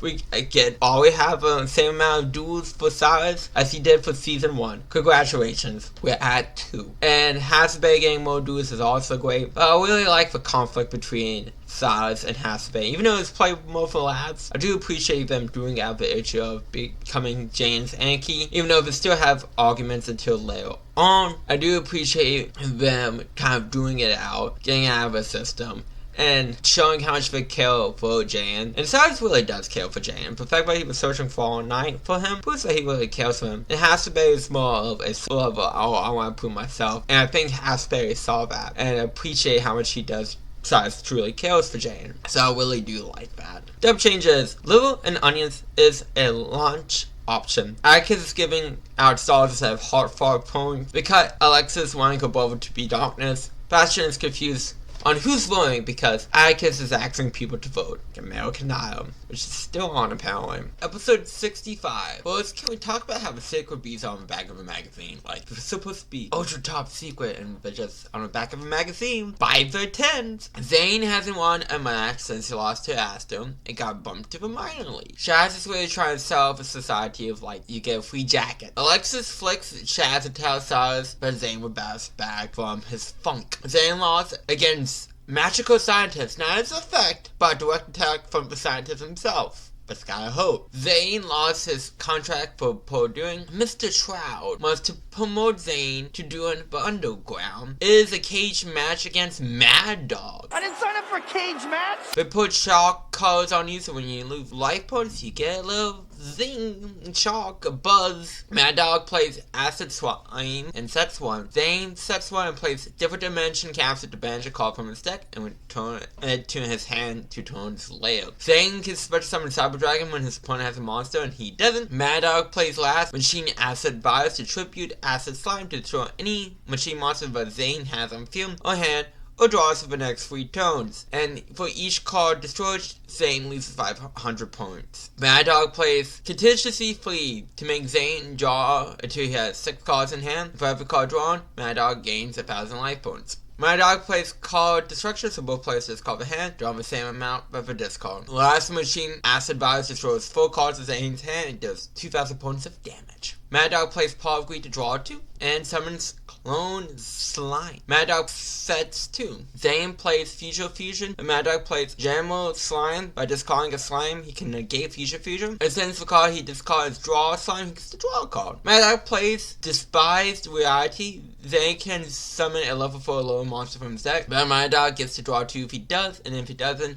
Mad Dog takes 1,000 points of damage. Zane chooses to summon Photon Cyber Dragon with his tree as a Cyber Dragon on the field. Photon Cyber Dragon attacks Clone Slime, but as a fact lets it attack out with Acid Slime in the graveyard, so when Acid Slime is destroyed, Zane takes 800 points of damage. Mad Dog plays Slime Base to summon Multiple Slime. Multiple Slime destroys Pose Cyber Dragon. Mad Dog sets 2. Zane has lost faith in himself, so Mr. Trout installed a must-win no matter what mindset into Zane. Different Dimension Capsule activates. Zane uses Power Bond and Cybernetic support, but paying half his life points, he can banish his Cyber Dragons of a graveyard to summon Cyber and Dragon with double attack. Mad Dog plays Slime Ball, so he gains Cyber and his attack as life points, and Cyber End is destroyed. Zane doesn't want to lose. Zane plays Carver Hunter to bring back for Cyber Dragon. Zane plays Overworld Fusion to banish all of his monsters on the field and graveyard to summon Chimera Attack Over Dragon. Over Dragon is 800 attack for each monster used to summon it, and it can attack by many times as well. Over Dragon destroys multiple slime. When it's destroyed, it summons 3 slime tokens. Mad Dog plays Trap Trip to add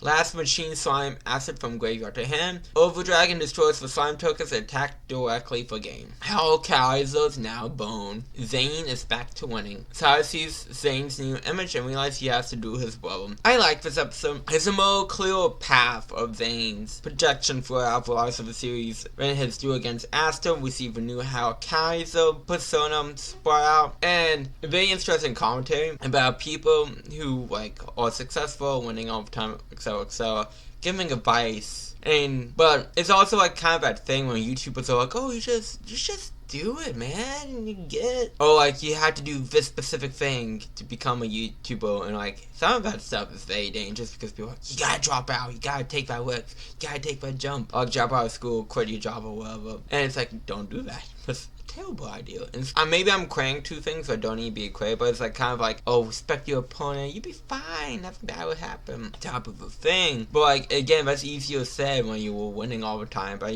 when you're trying to preach that and you're losing on time, you're in a funk, and then you go you know what I really miss? Winning. And I would do anything to win. I miss that feeling. I think it's an interesting thing for Yugioh to tackle. Also, Mad Dog, but double Mad Dog specifically. I'm not gonna act like that doesn't boost my enjoyment of this episode on some level. And also it's cool to see slime cards as an explained archetype from what Yami Merrick was using in Doom Monsters.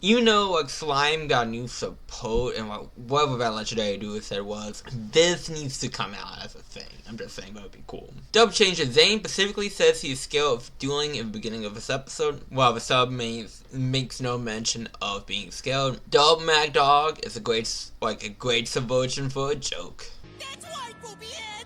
My mommy says I'm really strong! And that's all he has, a punchline in the dub. Mr. Trout wasn't as upfront to Zane about how the underground match is in the dub as he was in the sub version. Dub Zane isn't so focused on getting sub in and out as his sub Kappa. The sub Kappa was I gotta get my ace out. Mr. Trout made Zane feel like no one cares about him in the dub. Episode 66. Jan is hungry and Reel Over Monkey sees Jan. Jan's so hungry that it becomes a recap episode. God damn that hunger. Water splash in the face wakes Jane up, and he has banana seed. Jane goes in the wrong direction instead of ending up in Dude Cammy. Post time breaks and chalk. It's a recap episode. I'm not getting recap episode. That's too much recap. That's recapception. So, it's a recap. I have no fault. Dub changes. The dog makes the characters for Jane think Wheel is telling that he is hallucinating a lot more than doing himself. So moving on to episode 67 and 68 are two-part, starting off with 67. Jane gets visited by an neo-spatian. Bonaparte wants to get rid of the Red Dome. Now since Jane is gone and Chaz is acting weird. So Torres tells Aster to go to Duo Academy to see who can overcome Destiny. Bonaparte has Aster do Alexis for the favor of Red Dome. Bonaparte lied to Aster by knowing a man that might know who killed his father, which is a very dick move, to just get rid of a dome. Come on, so. Chaz told Aster about the Society of Light and how Joan even know Sartoria's power was in Astra's deck. And Aster was like, what the fuck are you talking about? So, Jane last minute steps in for Alexis. No one believes Jane's space story, but the neo-spatian from earlier, we learn his face Gab, which led him to a hummingbird. Queen Karibo is back, and the duel begins. Astra summons Diamond Dude, who sets the top card from Astra's deck to the graveyard since it was a spell called Graceful Charity. Astra can use that during his next turn. Jane summons Aqua Dolphin. Jane uses Fake Heal to spread summon Blade from hand but it can't attack and it returns to the hand during the end phase. But discarding the card, Aqua Dolphin's effect is used to look at Astra's hand to destroy a monster with less attack than Blade and does 500 points of damage to Astra. In this case, it was Captain Tenacious. Jane sets 2 and Blade goes back to the hand. As he plays Graceful Charity to draw 3, discard 2. Astro plays Mausoleum of Emperor, which allows both players to pay fast and life points instead of tripling summon a monster. So Astro used this to summon Dreadmaster. Dreadmaster summons Captured in Natures and Doomload from the grave. Dreadmaster's attack is the sum of all D heroes on the field. Dreadmaster attacks, but Jane uses negate attack to negate by attack and end the battle phase. Thanks to Mausoleum of Emperor and paying a thousand life points, Jane summons Niels. Niels fuses with Aqua Dolphin via Contact Fusion, so they don't need a fusion spell to summon and will heal Aqua Niels. Aqua Niels' effect is used by discarding a card. It destroys 2 cards in Astro's hand. Jane uses H heal hard to make Aqua Niels gain 500 attack. Aqua Niels destroys Dreadmaster. Astro thinks D heals are number 1. I meant the man loves his D heals. Aqua Niels goes back to the extra deck during the end phase. I might get an active Niels patience didn't have, that would be a gray archetype. Man, that would fucking hurts them so much. Oh, it's so stupid. Anyways, Diamond Dude, Doomload, Captain Tenacious attack Jane directly. Double changes. Who wears white after Labor Day? I mean, come on, let's be honest. Satoru's book for do with Asta and the dub instead of Asta accepting it on his own, so for cut, Asta talking on the phone. Bonepot knows someone on his bone team, but once met a waiter who sold the guys whose nephew cut Satoru's hair. That's some spaceball shit right there. I am your father's brother's nephew's cousin's former roommate. Bonepot is over 50 years old. They really cut Alexis fearing Astro Phoenix's pressure just being on the field. And Hasabe calls back to the Cody episode. Episode 68. James put summon Bubbleman since he has no cards on his hand. He can draw 2 since he has no cards on his field. Jane pays Paw of Greed to draw 2. Bubbleman gets his Bubble Blast to gain 800 attack. Jane summons Neo's patient Il Hummingbird, who allows Jane to gain 500 life points for each card in Astro's hand, so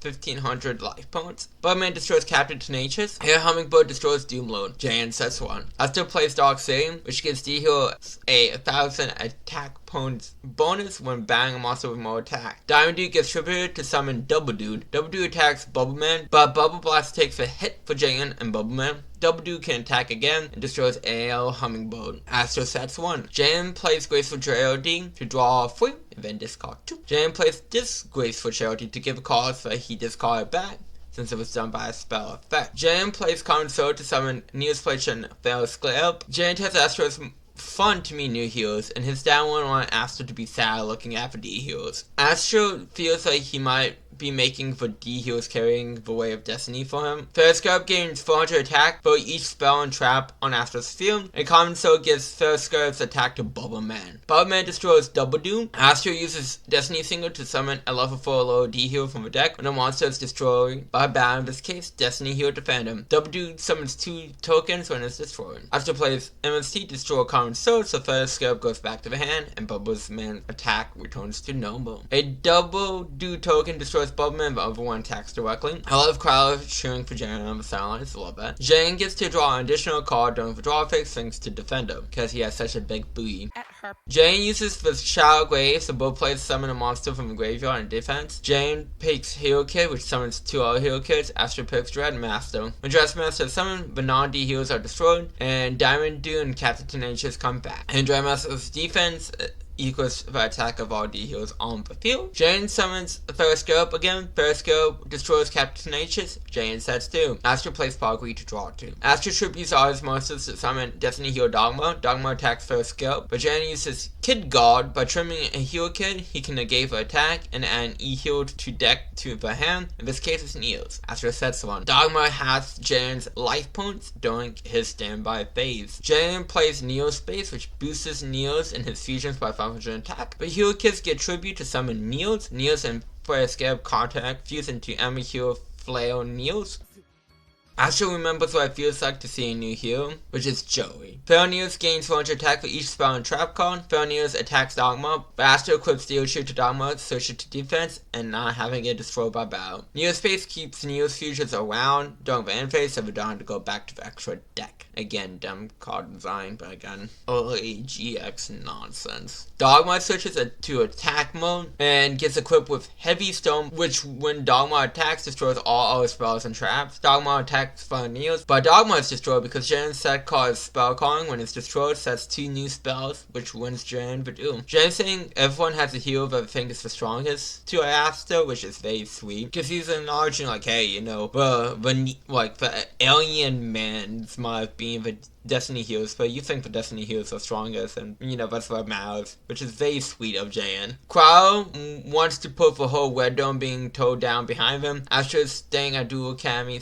Sartorius is hiding from Astra, but Astra wants to ask him about the Society of Light. I really like this too, Paul. It's a fun Doom. I like how it basically kind of, not really pick back up, but the first half of Doom is like, okay, Jane beat what defeated you last time, and then go from there. Jane did have the whole, didn't read his cards to know that his new Neo-Spacian fusions go back to the extra deck during the end phase. But to see more D heroes like Double Do and Dogma is very cool, and seeing the Neo-Spacians in play and their features for the first time is very cool. And it's weird for the Neo-Spacians to be introduced in Season 2, we don't get a lot of Neos fusions. It's a lot of time we see the Neo-Spacians and Neos, but we don't see them fused together a lot. Again, it's really weird, because we don't get like a lot of new fusions in Season 2. It's like top heavy, then like it dries out, and then we get like 1 in the middle, and then like 2 then. I mean, of course, Season 1 was throwing them out left and right, but still, like, there's 6 new Neos fusions. We don't even see 1 this season, that being El Neos. So the point being is, the Neos fusions are sadly underutilized in the season, and that's not an issue with this episode, because we get 2 during this duel. As a season as a whole, that is an issue. Anything else? I mean, we do get to know Asta a little bit. We get that he was just, well, the death of his father really impacted his life. It's good to see that he get the excitement of seeing a new hero card, like how he did as a kid when his dad decided a new card. Very sweet moment. There is a person who does want to be saved underveiled desperately, and Jane was able to chip that almost slightly to see that person. So moving on to dub changes. Asta feels like he hasn't been using his dear heroes for good in the dub instead of putting the weight of destiny on them. Alexis doesn't have the catchphrase like Fred, but it's "Let's spit up, gang." Literally most famous line from Scooby-Doo, I will argue, but that's besides the point. Great Scott! Oh man, Sam Hill!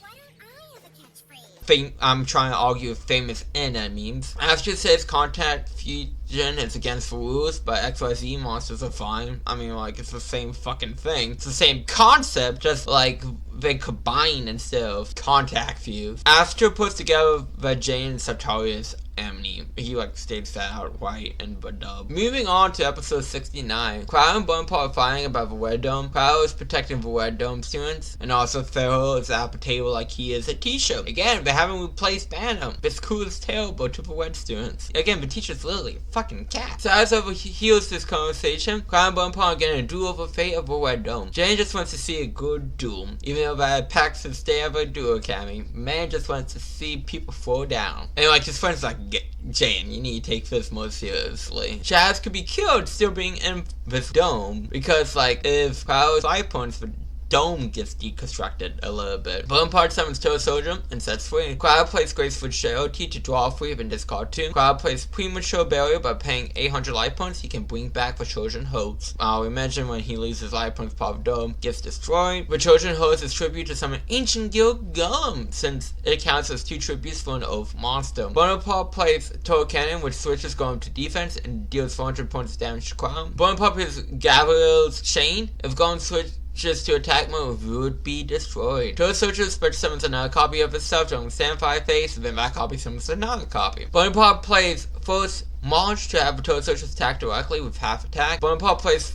Fire and Drum Copes to double his Toe Soldier's attacks, so back to normal. Crowd gets unnecessarily shot in the balls when getting attacked by the free Toe Soldiers. Crowd says nice things about his students, but should be nice. He's tending to his boys, you know. Bonaparte plays Unequal Tree, so each time Crowd draws a card, he loses 100 life points, and Bonaparte gains 100 life points. Bonaparte sets 1. I do like Jen inspires Crowd by saying the duel is an over-utilized card's play.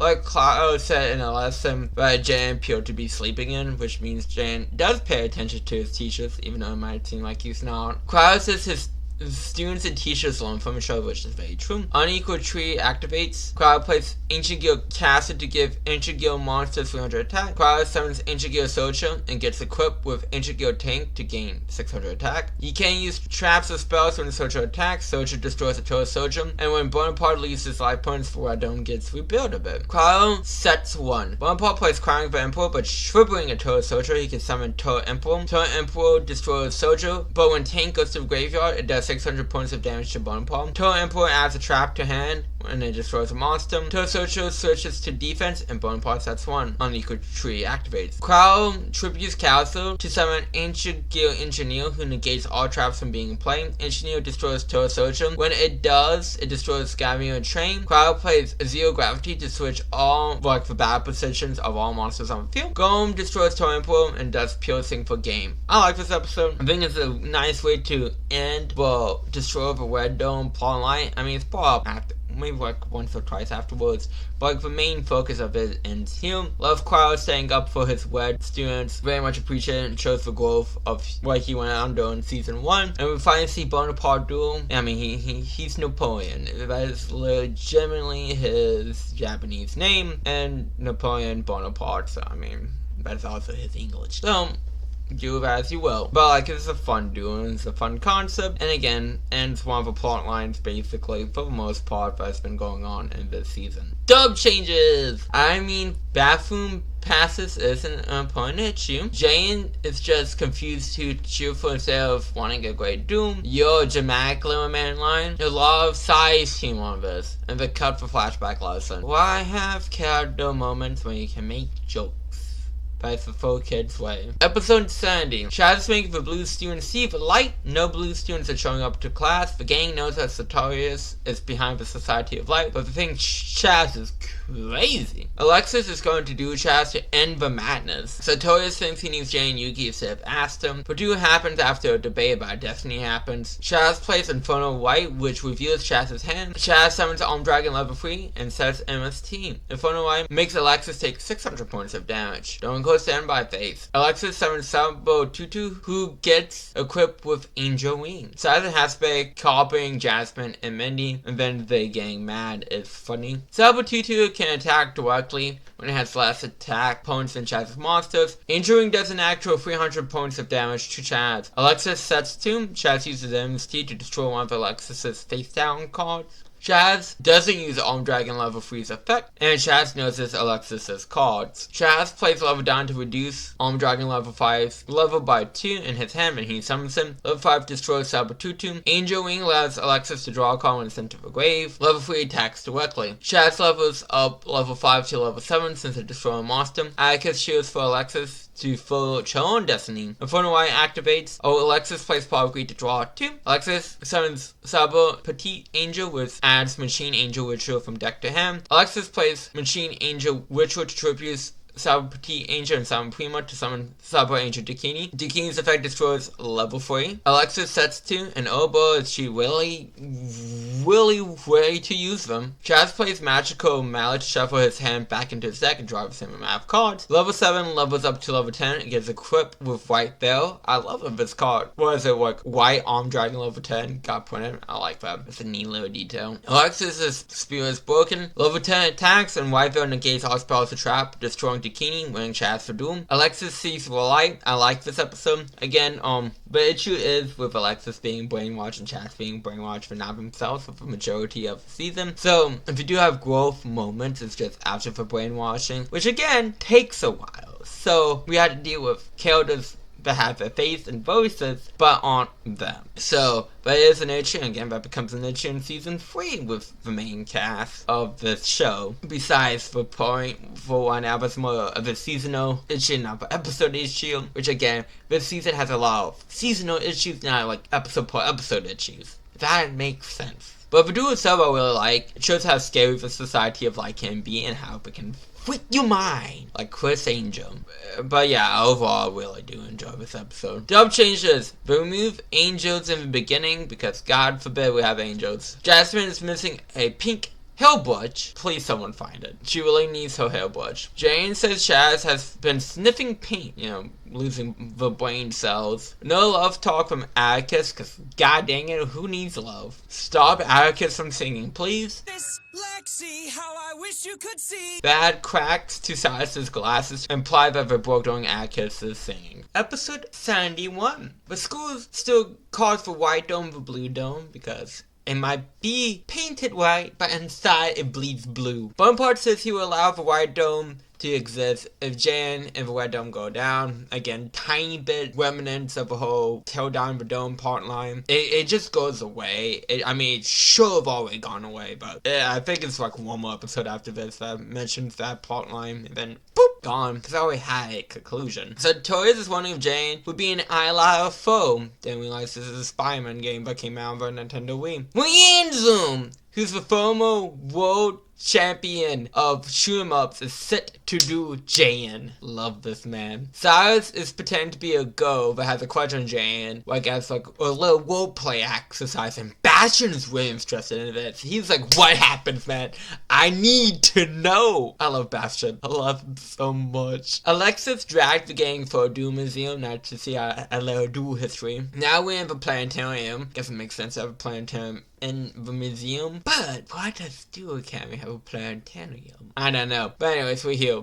Lorenzo challenges Jan with a red dome of line. Lorenzo summons Armor Code and is treated as BES Assault Code while on the field. Lorenzo sets free. Jan summons Brazilian Tricks. Jan plays Skyscraper, so when an E-hero attacks a monster with more attack, they gain 1,000. Brazilian Tricks destroys Armor Code, but Lorenzo plays a load to activate any continuous spell on his side of the field, which activates Boss Watch. There's a simple way of doing this. Just play Boss Watch. I'm sure Jan would have not read the card. You would have been good. But hey, we gotta make it a little more exciting. Boss Watch allows Rienzo to replace BES monsters with a new one during the end phase. Jan sets one and plays Climax Arrow.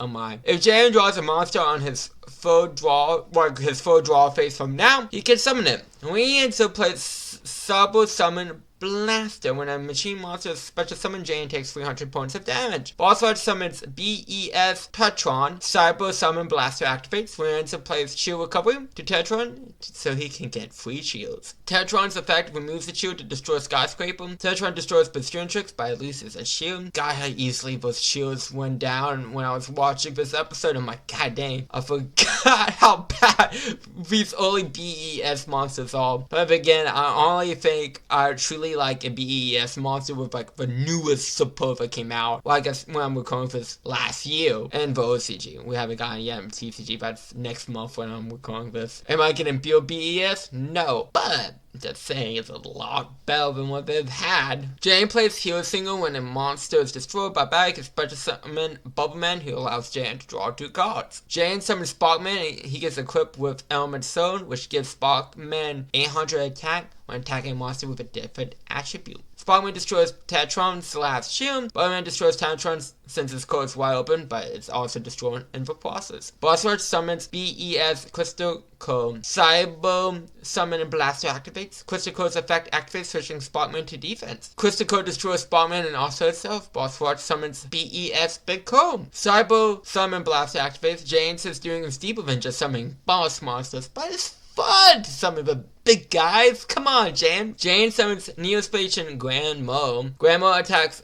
Big Code, and Grand Mo's effect bounce both monsters to hand, but Jane still takes damage. I'm glad that card game effect is before damage calc. Just saying, a lot more useful. Jane sets one. Boss Watch stops Rienzo from normal summoning. Jane uses Hero Card to replace Neos on top of his deck. Rienzo puts Stage Select to shuffle Jane's deck and put a random card on top. Rienzo wants Sartorius to make him a pro duelist. Jane thinks Lorenzo has lost support for having the girl of, no, it's me, Sartorius Senpai. Jane drew Neos, and thanks to Climax Arrow, Neos gets summoned. Neos attacks for game. Lorenzo learned the fun of doing from Jane, and how there's no fodder on a deck before Sartorius took over his mind. I like this episode. There is an issue, though. Not with this episode particularly. I do find fun of like the video game aspect against the heroes. I just like that.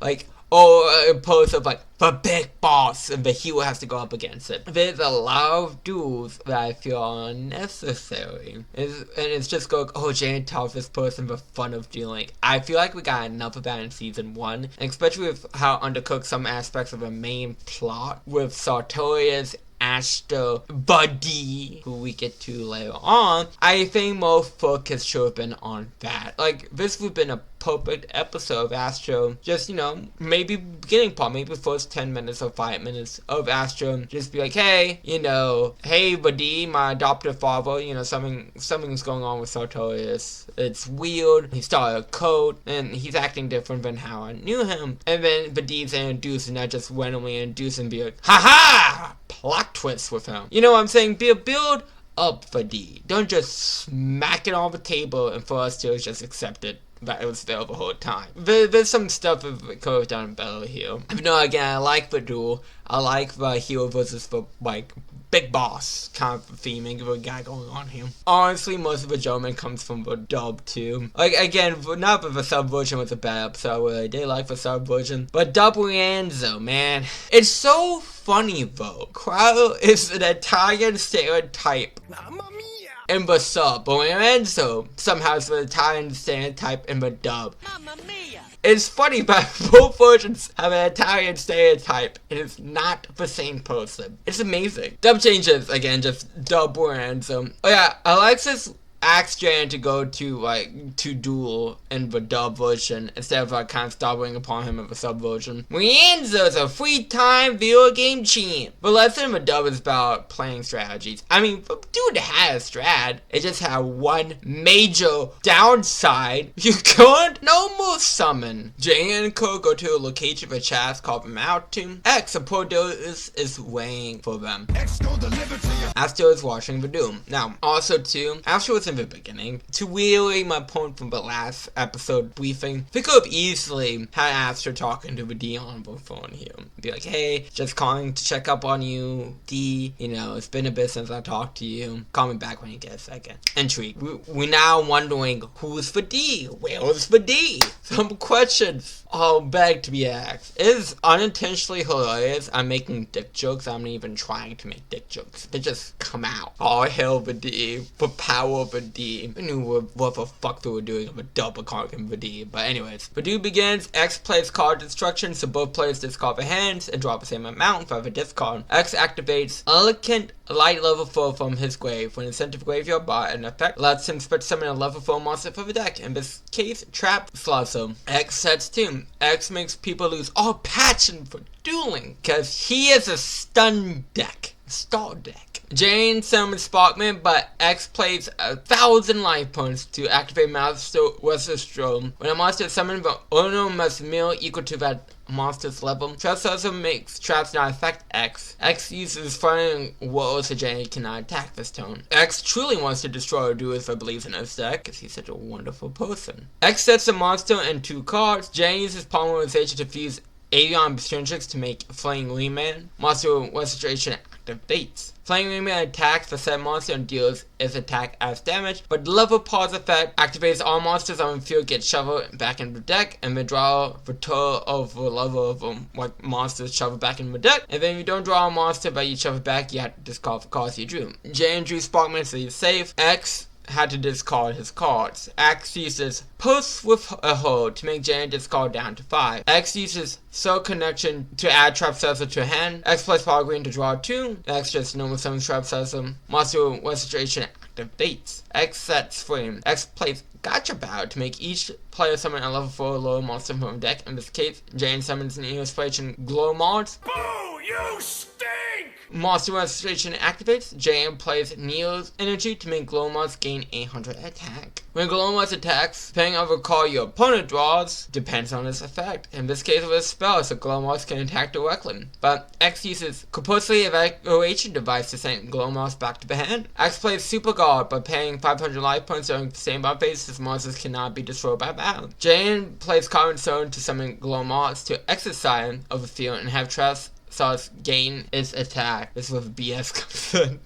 I feel like if it came up with, we get to it, but it feels like if it came up with the scenario, then Glow Moss's effect But again, we get to it here in a second. Jane plays Miracle Future to banish Avion, Bastiontrix, Bulbman, and Clayman from a graveyard to make Electromite, who returns all banished cards to the deck. Monster Restoration activates Jane, summons Sparkman. Monster Restoration activates Electrum Talks Glowmoth, but X uses Recycle Berry to negate battle damage from turn. Since Jane cannot draw for Glowmoth's effect, X has to mill too. Sparkman attacks Glowmoth, so X mills again. Jane plays Diffusion, so Electron breaks apart into the future material. They all attack to mill 8. Jane plays Instant Future to make Electrum again, and Electrum attacks Glowmoth once more to have X mill 2 more. X could not draw any cards during his turn, so he loses. One of the few times we get deck out in the series. This episode's okay. The reason why is the starring is it's like okay doing action, but I do appreciate some unique card ideas, like milling based off your monster's level. That would be broken in the TCG. I'm looking at utility elements specifically. Imagine. That'd be wild. I mean, you would deck yourself out if you weren't careful very easily. Or like Light Storms, or like whatever. They would love that card. But like star decks are not really too fun to watch in the anime. But again, I would give them credit. They did end for doing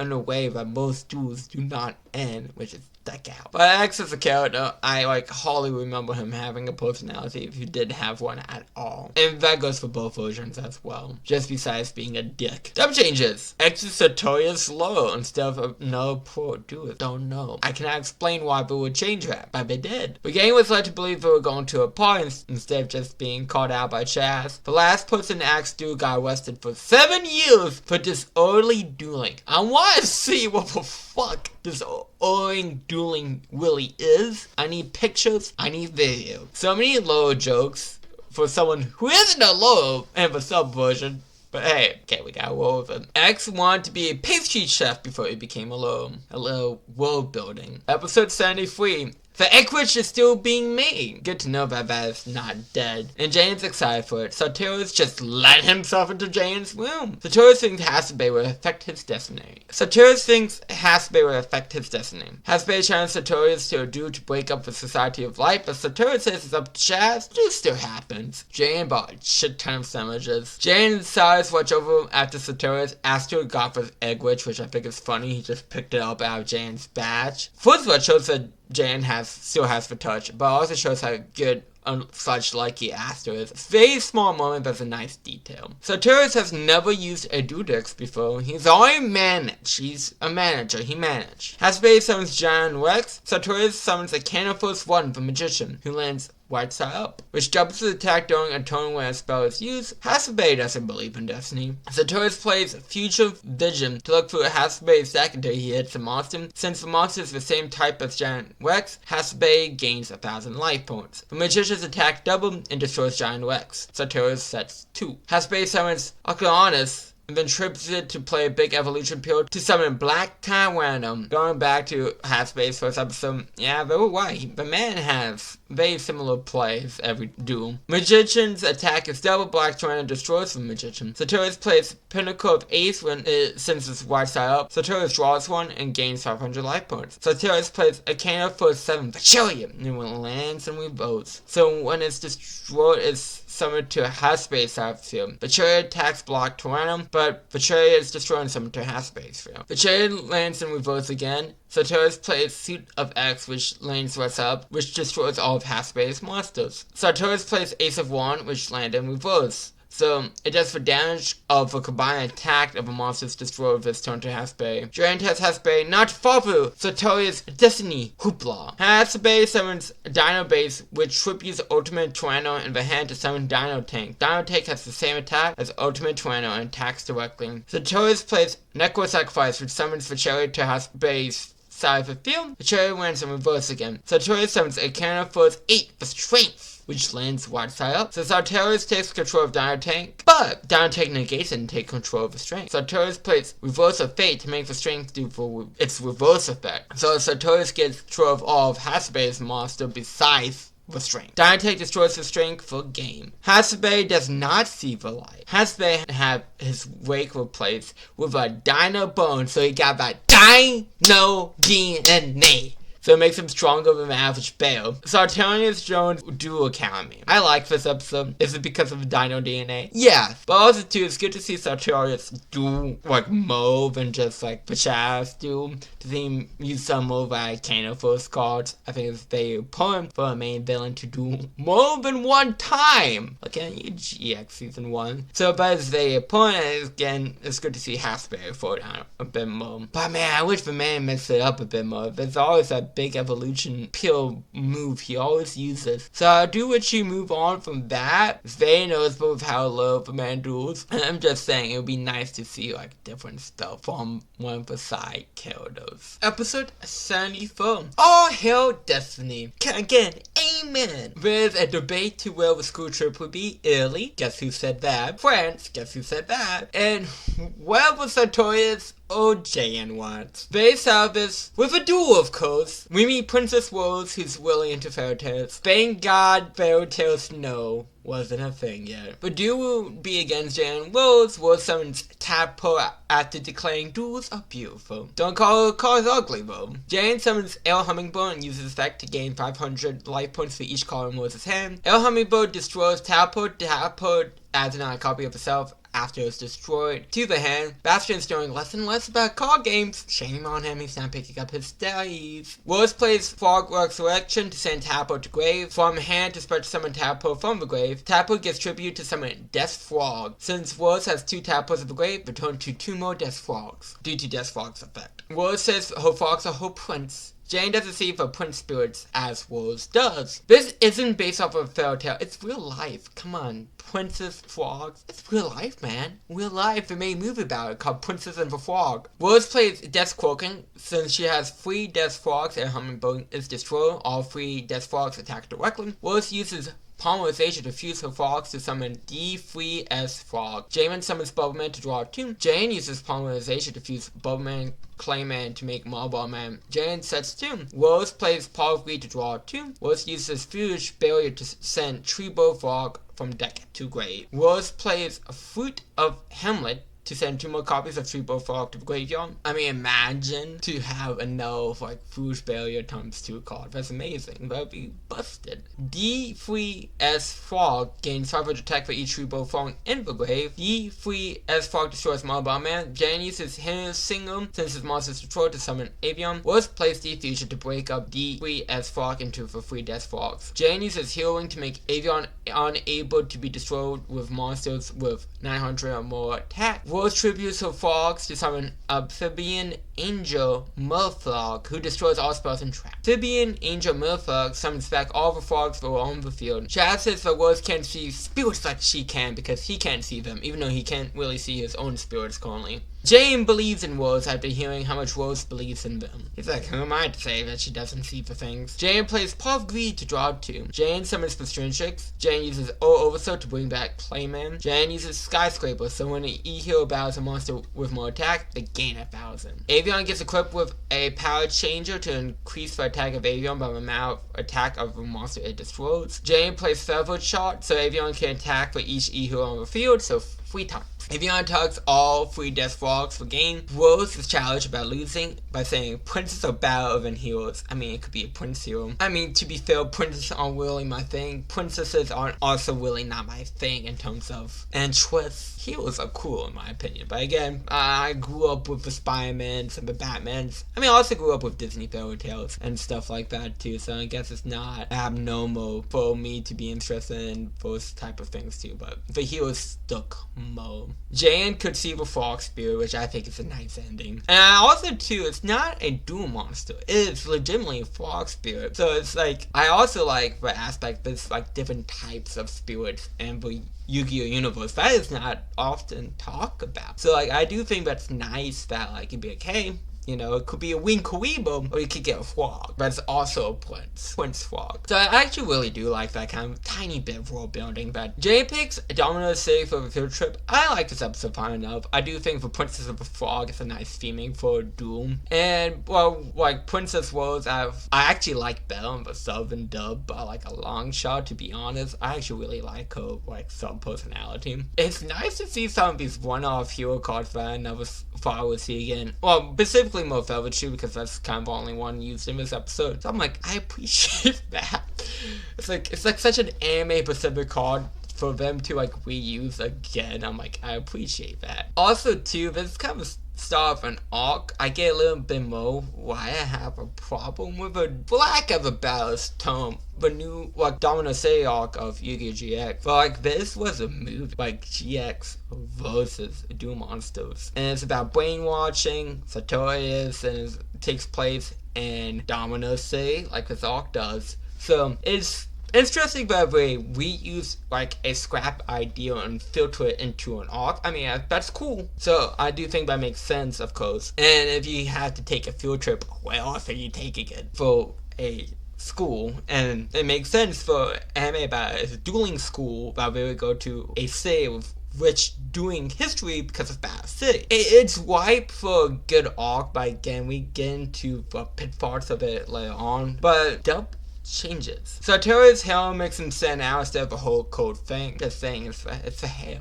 Worlds is more stuck up in the dub, like oh my god, kind of a thing, like personality going on, like oh my god, I broke a nail. Actually, I'm pretty sure she did say I broke a nail in the dub. She broke 2 nails. I skipped ahead to my final sentence. She broke 2 nails. Anyways, Bastion falls for Worlds, unlike the sub. Worlds loves Fox is paying more up for last. It isn't as serious as it is for dubs. It's more like ha ha in the dub. Hasbay wants to eat for Fox with barbecue sauce. James worried that he can't see spirits in the dub. Treeborg Fox is censored. Did Worlds just say TMT by saying tubular, like reference TMT? I mean, I know Focus was doing a TMT cartoon at the time. The frogs have name in the dub. Yeah, name your Prince Frogs. And I already mentioned Worlds broke 2 nails. Moving on to the beginning of the Domino City arc with episode 75 and 76, which are 2. Episode 75, we meet Serena, Frost, and Fundum, who want to get Jane due to Sartorius. And here's our first issue. We have like human forms of foam monarchs, and they're nothing. They're no one. And like Serena specifically mentions in the sub that they have her power, and she wants that back at one point. But like, I have so many questions about Serena and her power, besides she just has, which is fine, but like, how do they work? How do any of this functions? That never gets answered. And like, again, for being the monarchs who have had arguably, I would say, 2 big life spans in the history of Yu-Gi-Oh! At least 2 big lifespans, which is early Yu-Gi-Oh! When that structure deck came out. That came close to the Cyber Dragon structure deck with Nova in it. Sure, I forgot what year that Monarch structure deck truly came out on. It was, I think, if I had to guess, it would be 2013. I'm gonna Google to see how accurate that is, but I want to say 2013. Probably, no, it was later than 2013, because 5Ds ended in 2011. I'm gonna say 2015. Anyways, we can see how off I am in editing. But anyways, besides the point, we meet 2 monarchs, and they're just nothing characters. And I think I'm supposed to care about them a bit later on, but I can't. I don't. The gang has arrived at Domino saying Astro knows nothing about Sartorius' plans, and Astro dropped his manager, because no longer his manager. Again, going back to the D thing, they could have easily, like, shown off him talking to the D, yeah, I dropped Sartorius as my manager because of whatever he's planning. Hangs up, be like, oh, hey, guys. Astro disses Bastion because the Society of Light hasn't come to him, like, after him yet. Bastion gets left behind by the gang. I love seeing the gang going bad, say, sightseeing. I love that so much. Jane visits Yuki's home and meets Grandpa. Grandpa says Jane has a similar aura to Yugi. Grandpa brings up the sacred beasting, the spirits of the cards, and after hearing by Jane fix like that issue, Grandpa shows the gang around the city. Grandpa gets kidnapped. Oh, this truly is a Duel Monster special. But loved ones always get kidnapped. Well, I mean, Yugi isn't here, so Grandpa isn't our loved one, but Duel Monster special. How much times Grandpa and Mokuba and Taylor get kidnapped in this show? I mean, even Joey got kidnapped at one point, but the point being is how much times did the friends / family members get kidnapped and do monsters? The Monarchs have made a burial on the city to make sure dual spirits don't live the city, which was a bigger plot point than it actually is. It's a nothing thing. It's a cool visual, and that kind of all that it amounts to. Cyrus and Hasbay are fighting with each other. Cyrus and Hasbay got caught out to the rooftop where Kaiba and Yugi do Amba and Loomis. Frost and Thunder are here and challenges Hasbei and Cyrus to a tag team, do with the same rules as the famous Doom took place there before. When your life points at 0, you will fall to your death onto the purple realm of Envoy and Orange if you're in the dub. They left Grandpa in an alley. Poor Grandpa. Frost plays side attack, so you can only attack the opponent in front of you. This card can never be printed. Anyways, and if Cyrus or Hasbei don't have a monster, the other one can, like the other tag partner can attack them directly. Frost summons Ice Knights and gains 400 attack for each Aqua monster on the field. Hasbei special summons Gyarasaurus, then trips it to summon Dark Triceratops. Hasbei plays Jurassic World to give Dinos 300 attack and defense. Hasbei sets 1. Thunder plays Thunder Knight, who gains 400 attack for each Thunder monster on the field. Thunder sets 1. Cyrus summons Truck World. Frost tributes Ice Knight to summon Mobius for Ice Monarch, who destroys Hasbei spells and traps. Frost plays Mobius Caster to lower Dino's attack and defense by 500 since Mobius is on the field. Mobius destroys the side tops. Frost sets 2. Hasbei plays Paw of Greed to draw 2. Hasbei plays Earthquake to switch everything to defense. Hasbei summons Aqua types and then triples it to use Ultra Evolution to summon out Black Tyranno. Black Tyranno attacks, but Frost used Bit Chew to summon Reflector Bit, who bounced the attack to Thunder, who also uses Bit Chew to summon Reflector Bit to negate the damage and deal 500 points of damage to Cyrus. Thunder Knight gets tribute to summon Zerborg, the Thunder Monarch, who destroys Truck World via his effect. Zerborg attacks Cyrus directly, but Frost uses Revolving Stage to make Hasbei take the damage instead. A lot of ice and thunder puns. I'm surprised they didn't go ice, ice, baby, like really break it down. As we hear talk about the one, in reference to JN, when the sub really happened and for size like the one.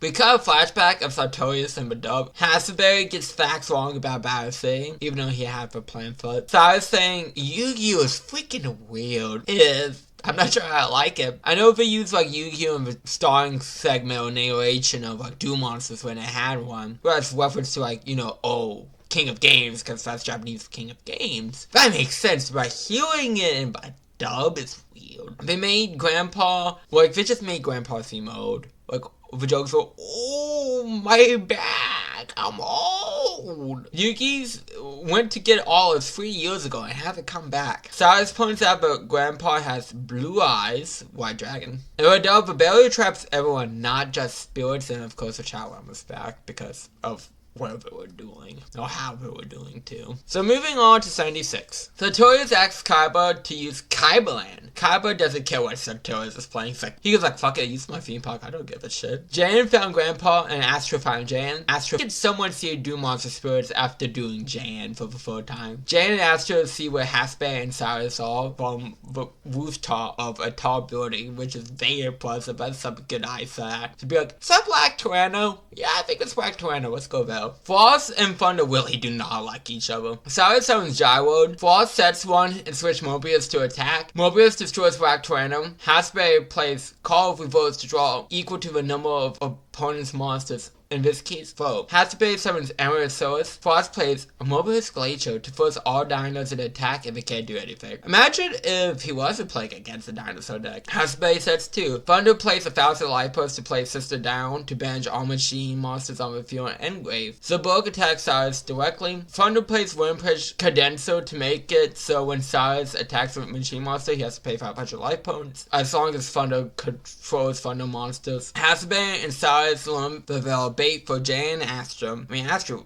really wouldn't care about them too much, but it's good bait for Jan. Cyrus summons Stealth World. Cyrus plays Training Field, which allows you to attack your tag partner without destroying the monster. Stealth World attacks Amorosaurus, so when Pitch Conductor activates. Stealth World's effect activates after a battle, allows it to destroy Mobius Glacier, and Training Field also increases Stealth World's attack by 300. Hasbei plays Counterattack to have Amorosaurus and Stealth World attack the child again. Stealth World's effect activates destroying when Pitch Condenser. Amorosaurus gains 300 attack due to Training Field. Cyrus and Hasbei have been using Reflector Bit to know each other's cards, which is funny. It's like, how they know what they're playing? A monster! It reflects the cards off of them. It will affect something that has word reflector will reflect. But it's actually that's clever. We got shit, we got busted. But we don't do anything to stop them from doing it. They could keep doing it. Like, what are you gonna do? With how like people are staying, you can't really do anything about it. Cyrus says too. Mobius attacks Amaranth Source, but Cyrus used dog computer virus to tribute Stealthwood to change side attacks targets so they switch battle opponents. Dinos are also free from Mobius castle now. Hasbay plays Jurassic Impact to destroy all monsters on the field, dealing 1,000 life points a pop to control. Cyrus plays Ring of Life to tribute Amaranth Source so he and Hasbay gains its defense as life points. No one can summon a monster with a first turn after Jurassic Impact goes off, so it's kind of passing a bit. Thunder sets free, Frost sets 1. Hasbay plays Ultra Evolution to banish Dino Base in his hand and Black Tyranno from his graveyard to summon Superconductor Tyranno. Superconductor Tyranno attacks directly, but Thunder plays Lightning Talisman to negate attack, and each player draws a card, take 400 points of damage. Thunder plays Monster Reincarnation to discard a card to add Thunder Knight to hand, and then summons it. Cyrus plays Burial from a different dimension to return Truckroll and Gyro from banishment to grave. Cyrus plays Express Roll to add Stealthroll and Truckroll from graveyard to hand. Cyrus plays Vocal Connection Stone to fuse Truckroll, Stealthroll, Express Roll, and Drill Roll to summon Super Vehicle Roll Stealth Union. Stealth Union uses Superconductor Tyranno as an equip, which looks goofy, but it also looks fucking cool. It's goofy cool. And gives its effect to split up its attack to attack multiple times. Frost uses Mirror of Destiny to pay 1,000 to destroy all monsters, and each other player takes 500 points of damage for each, making Frost the only one standing. The barrier one of the city that's disappeared. I mean, this is a fun duo to have Cyrus and Hasbay of all people be a tag team together. To have them do people that hate each other as much as they hate each other is kind of fun. But I do appreciate if they got this shit together. It's like, oh, Anarchy's in trouble. Let's kick some ass. Or try to, at least. But again, the issues with Frost and Thunder. Who are they? Monarchs. Cool. But like, anything more? No. But we don't have that strong of a personality. And it's like, why are they Monarchs? Just because. Cool. But like, it's just really like, why? And I would love more detail on this, please. Kind of thought right here. I would have loved the extra episode explaining this. Bob Banto later on. Moving on. 2 dub changes. Kaiba wants to keep an eye on Sartorius, unlike the sub. I mean, I feel like true Kaiba fashion, he wouldn't give 2 shits. They all forgot to save a system down, also hits the graveyard. Oh, dang, care to mention it. Episode 77. Sereno seals Frost and Thunder so for doing so much for bait. You know, God forbid they go beyond for you to get your plan going, but hey, well, for fuck ever, gotta fire the good pulleys. Us to buy Frost and Thunder for hardly even knowing you. Jane cannot see Sartorius because how dare Jan go into a white-only area? Shame on him, you know. No reds allowed in this white zone. But Chaz told Jan that his friends are at Kaibaland. Serena wants her powers back from Monarchs, but T-Bone and Blaze escape. Reds have to camp outside where everyone else has a building to sleep in. Again, maybe this is the American in me, but like, this feels like a lawsuit, easy layup. We had to camp outside. We got to do fancy hotels. And also too, I have to say something else too. Say overall, Yellowhead teacher's like, oh yeah, Cyrus, Bastion, and Hasbay are probably with Jan, so it's fine not to check up to make sure they're okay. What? Terrible fucking teacher. No wonder we're not back though. Grandpa bought food for the red students because the teacher's a cat. T-Bone Blaze wants to beat Jane to get back in Serena's good graces, which arguably, how would that work? You haven't done anything, good or bad to our knowledge. And she wants her power back from you. And like, how does the power work? What is the deal between you guys? There's so many unknowns, but I feel like there's an interesting thread here, but it's just like, oh, this kind of boring or uninteresting, way more than it should be. Jan's doing T-Bone. T-Bone realized he got lucky when Jan said his name because he thought he was just doing a random duo camping student. Blaze got so taken because why not? And T-Bone is fine with all 4 Monarchs. T-Bone summons Mind Golem. T-Bone plays Guidance to Vote and sets 2. Jan summons Sparkman. Sparkman destroys Mind Golem and anger since Jan is upset by Cyrus and Hasbay being kidnapped. I can feel your anger.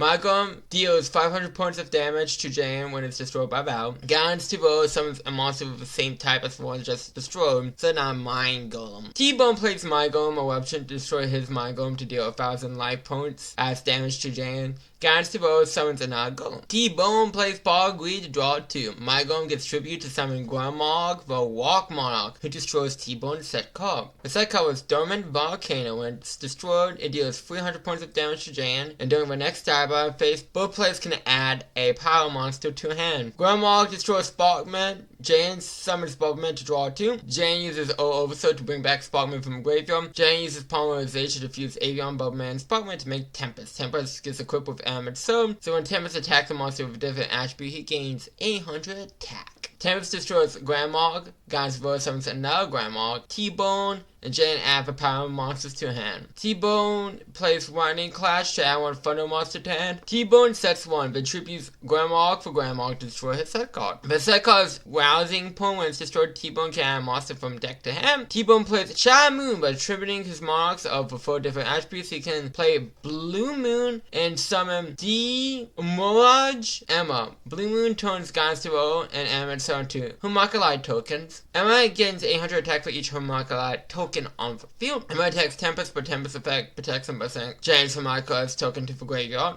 Lose its attack. I don't think that was far through. T-Bone thinks he's elusive but can only have fun winning using Serena's power, which again, what is her fucking power? Mirrors, maybe? I mean, she can do stuff, but like, how is that to T-Bone? But Jen doesn't think that sounds fun at all. Grandpa sees Yugi and Jan. Jan plays the Ephesian to split up Tempest into his future materials. Avion and Bowman get tribute to summon Neos. Jan plays Common Sword to summon Forest Scarab, who gains 400 attack and defense for each spell card T-Bone controls, and Neos gains attack due to Common Sword. Jan uses Gift of Morale to send Sparkman to graveyard to give his attack to Neos. Neos destroys Emma, which destroys the Hemlock Light token. Forest Scarab attacks directly for game. Jane got T-Bone to believe in his own strength, but before Serena takes his soul. Serena calls Jane and asks her to carve land, saying it's Astra's destiny. This episode's fine. I mean, T-Bone and Blaze. Who even is Blaze? He's wet hot, I guess. T-Bone, love that charm shimmer. And the dub, only thing I have to say about him. And he doesn't stand out too much besides the dub performance. The do action is kind of mad, if you ask me. Especially how I have a more like I token when it's being used. I'm not the biggest fan of that shit. So, this episode's just kind of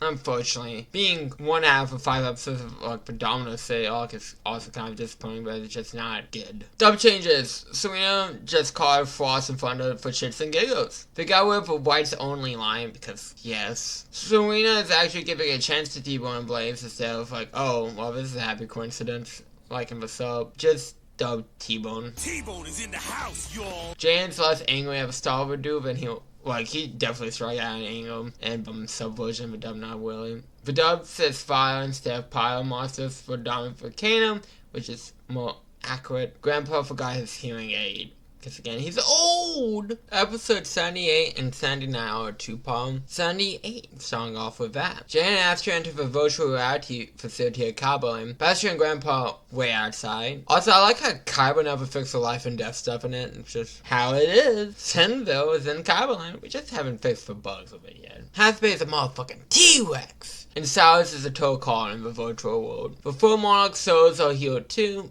we gotta time them in somehow. This is a test to see who removes Sartorius' Wheel of Destiny. It's gonna be a tag duel between, Jane and Astra versus Serena 1 and Serena 2. I'm just gonna call them 1 and 2. Easy. 1 summons Silver Spirit Yugioh and sets a card. 1 plays Full Moon Mirror. Jaren summons Avion and sets 1. 2 summons Silver Spirit Sakura and sets 1. Astra summons Captain Tenacious and sets 1. I love Sang. And summoning monsters who will fall in a game of Yu-Gi-Oh! 1 plays Mirror Route to have Yu-Gi-Oh! Attack Jane directly. Jane uses Polymerization to fuse Avion and Bestratrix to summon Frank Wingman. Frank Wingman attacks Yu-Gi-Oh! But 1 uses Mirror Bind to destroy Frank Wingman and Captain Tenacious. Foaming Mirror gets 2 counters. Jane uses Animate Mirage to bring back Flame Wingman since it was destroyed by call effect. Astro uses Destiny Mirage, which is the same thing, but Captain Tenacious is summoned. Flame Wingman attacks Yugioh, but 2 uses Mule Trap to use Mule Bind again, so Flame Wingman and Captain Tenacious are both destroyed again. Full Moon Mule gets 2 more counters. Sakura attacks Astro directly. 2 plays Mule card to add Mule Bind from graveyard to hand. 2 sets 2. Astro correctly says that Sakura and Yugioh only need to play with spells and traps, which seems like a horrible condition, but hey, gotta do what you gotta do to play good cards. Astro summons Doomlone, who tries to banish Sakura for 2 turns, but Silver Spirit Redirect negates the effect and banishes Doomlone instead. Doomlone got doomed. Astro plays D-Spirit to summon Destiny Hero Fearmonger since he controls no D heroes, but discarding Destiny Hero Blade Master, Fearmonger gains 800 attack. Fearmonger destroys Sakura. Full Moon Mule gets a counter. 1 tributes Yugioh to summon Magical Mule Spirit Natra. Natra attacks Jane directly. Jane plays Paw of Greed to draw 2 cards. Jane uses Polymerization to fuse Waihan and Necro Shade to make Necro Shaman. Necro Shaman starts Yatro with Yugioh, and when Yugioh summons, Sakura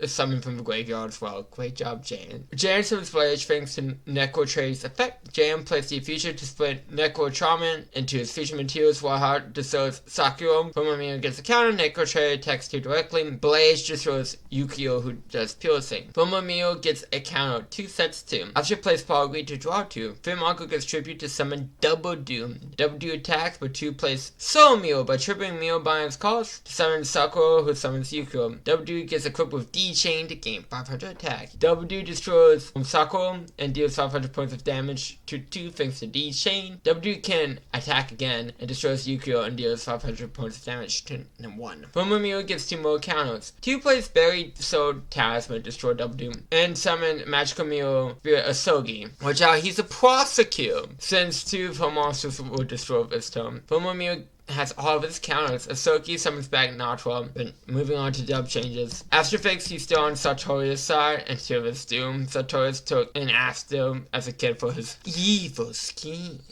Episode 79. 1 tributes Natra and Asogi to summon Dark Quail. Not to get confused with the Dark Quail. This is just Dark Quail. But with a great dub translation. They probably changed it because the Japanese name had God in it. Can't have that. Even though you could say Egyptian God. I don't know. For kids, if I try a logic out for 4 kids stuff, I'm gonna have the biggest headache. Anyways, Full Moon Mule gets tribute to play Infinite Fiend Mule, which summons 9 Dark Quail tokens. Dark Quail and 2 tokens attack the monsters on the field, but after you use Animate Recharge to gain 1,000 life points for each E-Heal on the field. Dark Quail and his tokens deal 700 points of damage when destroying a monster, 1 sets a card. Dark Quail and his tokens can attack directly. Jane just ends his tone, he's like, it's fine, what's the worst that can happen? 2 plays Return Talisman to summon a Talisman token on Jane's field, since he didn't summon a monster. Dark Quail token destroys Talisman token and deals 700 points of damage to Jane. Astro gets 2 Double Do tokens return after W was destroyed. Both tokens get tribute to summon Destiny Hero Dasher. Dasher gains 1,000 attack. Since W tokens were used for his tribute, Dasher attacks Dark Quail, but it cannot be destroyed by battle. Dasher switches to defense after attacking. Dark Quail destroys Dasher and deals 700 points of damage. Jane is still hopeful and is swapping off an Astro. Jane uses Dasher's effect to summon Newest Page and Dark Panther, who copies the name and effect of Dark Quail. That means Jane gets 9 tokens. But 2 tokens get tribute for Neos. Neos contact fuse with Dark Panther to summon Emily Hero Dark Neos.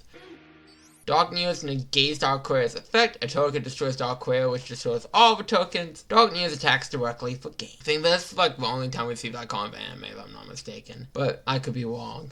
I mean, it's a cool little opening duo, but I don't think we see it again. I don't know. I could be wrong. I could be very wrong, but Hasbin and Cyrus are back to normal. Serena asks Jane and asks her to save Sartorius since he's a man with 2 faces now. One that is kind of other one that seeks destruction. This happened due to Sartorius getting a card from a duelist after a telling. The card was a hero card, and that card went missing after it took Sartorius hostage. The program collapsed and Serena digitized herself to help her brother Mo. The gang gets escapes, and before Moggs, I'll also find who kills. We never hear or see of him again. We don't even talk about the episode. Grandpa is gonna ask Kappa to help get Serena out. I like that he still has that connection. Sartorius is shocked by Jay and Astra 1 because he thought it was gonna be one over of them. I like this 2-part. It's a fun 2-part, but Serena is a character. Like, she does give us useful information, like, hey, Sartorius, he has 2 personalities inside of him. But like, as a character and her powers and stuff like that, there's a lot to be expanded on here. And again, it's just feels, I can't help but feel like it's wasted by the whole, like,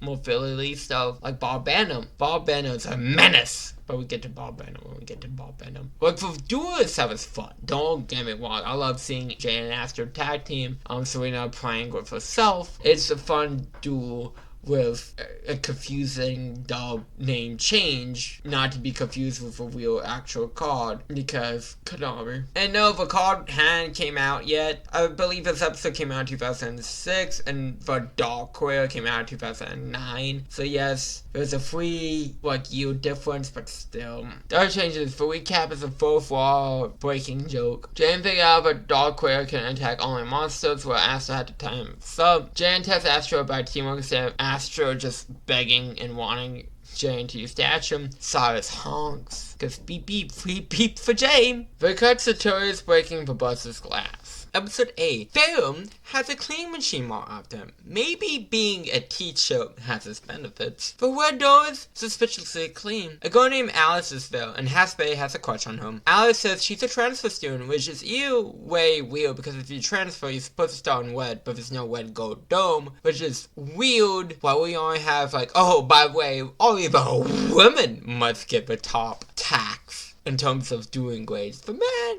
they can be slackers. It's weird. And also, too, like, the video games have, like, go red and yellow outfits. Nice to see. But, like, it's still, like, a weird thing. Alice is the cook. Bastion's jealous that she's seeing Hasbay. He wants to be the Phoebe. Bastion feels like he has seen Alice before. Wing Kariba points out that Hasbay has gone missing. Jane found Bastion, not Hasbay. Alice can walk on water, and she challenges Hasbay, who's on the opposite side of a tree, to a duel of despair. Pooh, pooh, pooh.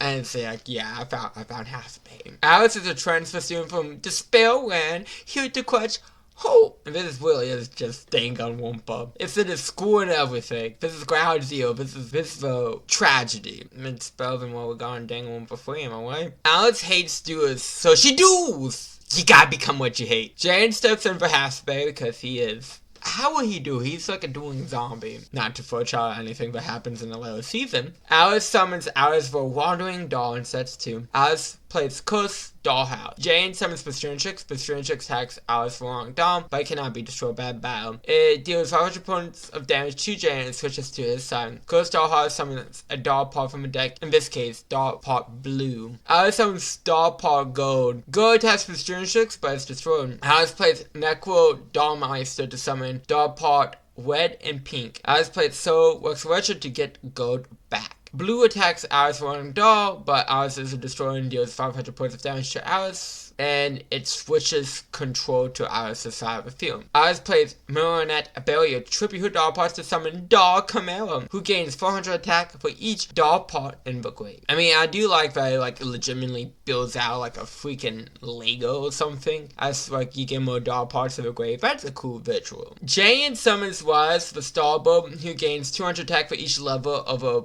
monster battles. Waz destroys Doll Camaro, and Waz is banished after attacks and will return during the next battle phase. Doll Camaro comes back after sending 2 doll parts from deck to grave, but Pastrinatrix switches to D. Alice plays Doll Hammer to destroy Doll Camaro to draw 2, and switch Pastrinatrix to attack mode. Doll Camaro comes back after sending 2 doll parts to the grave. Doll Camaro destroys Pastrinatrix. Alice sets 1. Jane summons Bubman to draw 2. He plays Sparkly to draw 2 more, because he doesn't want to draw 4. Jane uses Polymerization to fuse Sparkman and Claymate to make Thunder Giant. Thunder Giant's attack destroys Doll Command, but it comes back by sending 2 doll parts to the graveyard. Jane plays Metamorphosis to make Bubbleman turn to Neo Bubbleman. Neo Bubbleman gets his Bubble Blaster, which gives him 800 attack. Wise comes back. Neo Bubbleman attacks Doll Command, but Bubble Blaster takes the hit instead. And also, Neo Bubbleman's effect activates, destroying Doll Command, but by sending those 2 doll parts from deck to grave, guess who's back? back again. Thunder Giant attacks Doll Camaro, but Jan plays Spellbound ×2 to double Thunder Giant's attack while destroying both monsters. Someone wanna have doll parts. Wise attacks Alice for Wandering Doll, who switches to Jan's side after dealing him 500 points of damage. Wise bangs itself. Jan plays Spy Hero to Mill 2 to use one of Alice's spell cards, Doll Hammer to destroy Alice and to draw 2. Alice plays Release Curse to wipe the bullets as Alice for Wandering Doll was destroyed and deal 300 points of damage to the controller of the cards that were destroyed. Jan plays Fusion Recover to add Polymerization Sparkman to him. Jan says to him, Alice was a doll spirit who got affected by Duelist's negativity, and Doll Camaro spirit enters Alice after it got whipped, which caused it to hate Duelist. I do like this a lot. Just to show, like, the different forms that dual spirits can have an effect on things. I do think that's neat. Alice plays Doorway to Mirrorland to summon a child of a lovely bouquet dolls as Alice for Wandering Dolls of Graveyard. Alicia gains 1,000 attack plus each 4 doll parts of the grave. Alicia attacks, but Jay plays Fruit of Summoning Creeper to summon a Winged Creeper, then use Transcendent Link by discarding 2 to level up Winged Creeper to level 10. Winged Creeper level 10 Trip uses stuff to destroy Alice's monsters that deals attack as damage for gain. Alice regains hope and returns to being a doll. I like this episode. I do think even though the Domino arc was lacking in a lot of places, especially in terms of his characters, it's nice to have like a breather episode after like a nice mini arc. And doing a living doll who is secretly Monokuma. Again, this actually really is like Danganronpa in terms of Dispel Doll, why it's like Dispel Doubles. Again, the Danganronpa Yu-Gi-Oh crossover everyone wants. The doing action is fine. I mean, again, I do like the visual of Doll. You see Doll Camaro being built up, but Alice in Wonderland theming, why not? I guess it's weird to have that for like one card and that kind of carries over for that specific line. But hey, whatever. And again, is it really a whole archetype of while like things with dolls in their name? No, because Alicia gains attack for doll parts of the grave. Every 4 doll parts of the grave. So no, they're all tied together. Interesting. As I whack my head around the doll part archetype, I do like this episode, and moving on to dub changes. Sophie got hooked on reality TV. She kept up with the Kardashians. Jan doesn't like clean. He hates clean. He hates being clean. Everyone be filthy. Besides, you can transfer, look at Chaz and Blair. The fact that there's a transfer student is suspicious. I don't explain why Alice's affect that well in the dub, in my opinion. Doll Camaro doesn't take over Alice of the dub, but it's Alice herself that hates duels. Why not show her? Which is why. I'm not sure how much they're far ahead to season 3 at this point, but like, I feel like showing this and we dual spirits can do damage is very important at this stage of the game. You know, I'm just realizing I'm wearing my bad glasses for this part of recording. Oh well. Jane shows that Alice had some do with respect for cards instead of hope. Because who needs to learn about hope? Hope is for losers. Moving on to episode 81. Silas is reading a thread about someone wondering how to ask our girl, but Jane thought it was about dueling and gave some advice. He shoved a deck cards in her mouth and then draw 5. That would win her over. It's about Bob Banner, who has a crush on Alexis and creepily has her photo on his wall, but he definitely did not take with consent. The gang is jogging while Bob is spying on Alexis. Mad creep. I mean, really, the photo was the mad creep part, but he's not doing character like the anime is trying to portray him as, like, secret pictures, spying, being, I give it trying to go with a lovable loser who wants to bag Alexis woes. But I think you have gone into a bit too creepy area with Bob. Bob dropped one of his cards, and it's a CRISPR card. For questions named free art when conditions that number has definitely increased over the years, like gimmick puppet number 88, for example. Bob chose himself to get his cards back and run away with the girl. Look, it's Cyberman plan. Ingenious. I mean, he is that dude who can reveal the heart springs if you get sucked into the spirit pool. Alexis thinks Jan's the one spying on him. Bob saves Alexis from Jan, even though Alexis was attacking Jan. Like a true fucking simp. Alexis doesn't know Bob's name, just that it's named after a city, well, in Japan, like a train station. Because I think she mistaken specifically says, oh, what's the next station over? So I don't think the train stations are named differently than like the cities themselves, if I'm not mistaken. I could be completely wrong on that. Jane is supposed to do Bob. If Jane wins, his stalking would be overlooked, even though he wasn't stalking. Bob joined the Society of Light on accident. Chad says Bob is never bad. No, do I lose him? Jane summons Sparkman. Bob plays Search Shock by saying a monster from hand to graveyard. He can add Quiz Out to hand. Bob plays Quiz Out, which sets Obelix 10, Wall 10, and Slide for 10. Jane summons Avion. Sparkman attacks Obelix 10, which flips effect. Jane needs to name 3 cards to activate Huge Revolution. But Jane fails to Sparkman's destroy, and Jane loses 500 life points. The correct answer is people running about, oppressed people, and unite resistance. I'm not sure how much people would get that nowadays. I'm not sure how much people would get that with this old. Obelix 10 summons Obelix 20 as a replacement. Bob is happy that Alexis said something nice about him. It's the simple things in life. Avion attacks Wall 10, which you guys say Gaga Giggle, Giga Gaga Giggle, and Go Giga Gaga Giggle. See, I can't even freaking do. And Go Giga Ga Giggle 3 times. 3 times fast. I could see speech impairment automatically. I mean, these archetype cannot be put in as if. It has to have some major reworks. But we get to that in a second. But Jane bit his tongue, so Avion is destroyed, and Jane uses 500 life points. Wall 10 replaces itself with Wall 20. Bob plays right or left quiz. Jane has to guess which hand the card is in. Jane guessed correctly, so he gains 500 life points. Bob sets 1. Jane summons Boosterings. Jane plays Oversoul to summon Sparkman from Grave. Sparkman attacks Flyfo 10 just to do 20 push-ups. Feel empathy or like paralyzed or like whatever the case may be. So again, like they would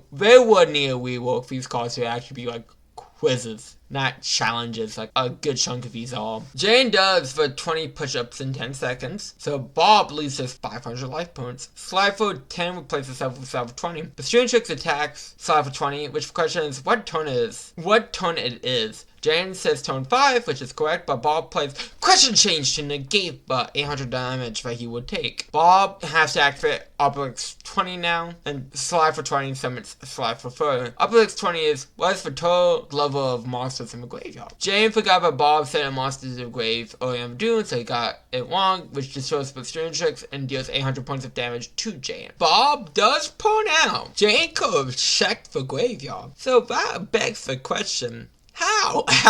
Like, how charging is that really is? Be like, let me check for graveyard real quick. But hey, the main coach check for graveyard. Obelix 20 summons Obelix 30. Bob plays Hunter Channel to activate Wall 20, which is to draw a card with 50 or less letters in its text. God dang, nowadays that'd be impossible. And which Jane does, so Bob takes 800 points of damage. Wall 20 summons Wall 30. Jane summons Air Hummingbird and uses effect to gain 500 life points for each card in Bob's hand. Jane uses Miracle Future to banish Avion and Booster Tricks to fuse them to make Flame Wingman. Bob attacks Wall 30. Jane has to tell Bob how many monsters are the big March of Emeralds, which Jane gets wrong.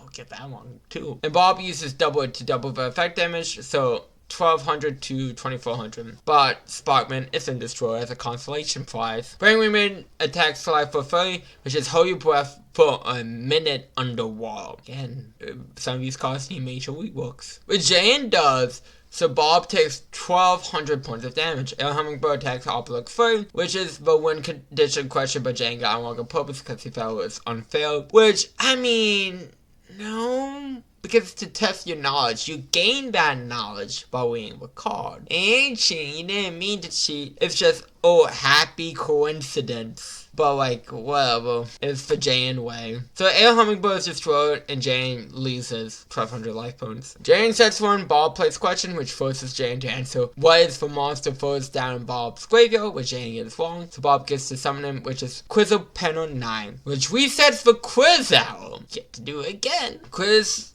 Panel 9 attacks Sparkman, but Jane uses Secret Mission to change her attack at random, and it lands on Frank Wingman, winning Jane the duel because Frank Wingman destroys Quizzle Panel 9, and Frank Wingman's gonna do his effect damage. Alexis being so cold, she's the Ice Queen now. Bob realized that Jane's the one who gave him the advice earlier, and Bob joins the Anarchy Club. I'm glad he doesn't stick around. This episode's fine. Like, it's cool to be like, oh, let's make, like, an archetype around a quiz show. Or, like, it's kind of lame. Like, it really is. Some of these are not like quizzes, but challenges. Like, again, but Giga Gaga Gigo. Like, that's not testing your knowledge. That's move your mouth as fast as humanly possible to get these words out. So there's that. And again, Bob, we try to do like I think believable Lisa archetype, but like they fail by making him a total fucking creep. But hey, Bob Banner's not number one in my heart. He's probably one of my least favorite one-off characters in GX. So dub changes. Cyrus is humming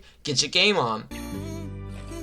Bob thanked the last time he tried acting out Alexis. Bob says there was Yugi instead of Carbon Man. Also very believable on Van Allen. Bob has been saying Alexis love letters instead of Alexis getting Bob's name wrong, since that doesn't translate one-to-one for obvious reasons. But like, it feels weird like the joke now becomes she knows his name because he won't stop bugging her, basically. Alexis more openly dislikes Bob instead of cheering him on with the wrong name of a sub. Always go with C, multiple choice answers, and 42 is the magical number. Remember that, kids. A lot of game show jokes. For War 20, Bob says 700 points of damage instead of 800, and Jane burped confusingly after holding his breath in water. Maybe he swallowed too much of it. Bastion is the only one left in the War Yellow Dome. Everyone else has seen the light! Bastion feels a type of way for not being wanted by the Society of Light. Bastion says no to the gang stealing his food. Bastion really feels inferior, and Astro knows this right away. He spots this. Bastion keeps on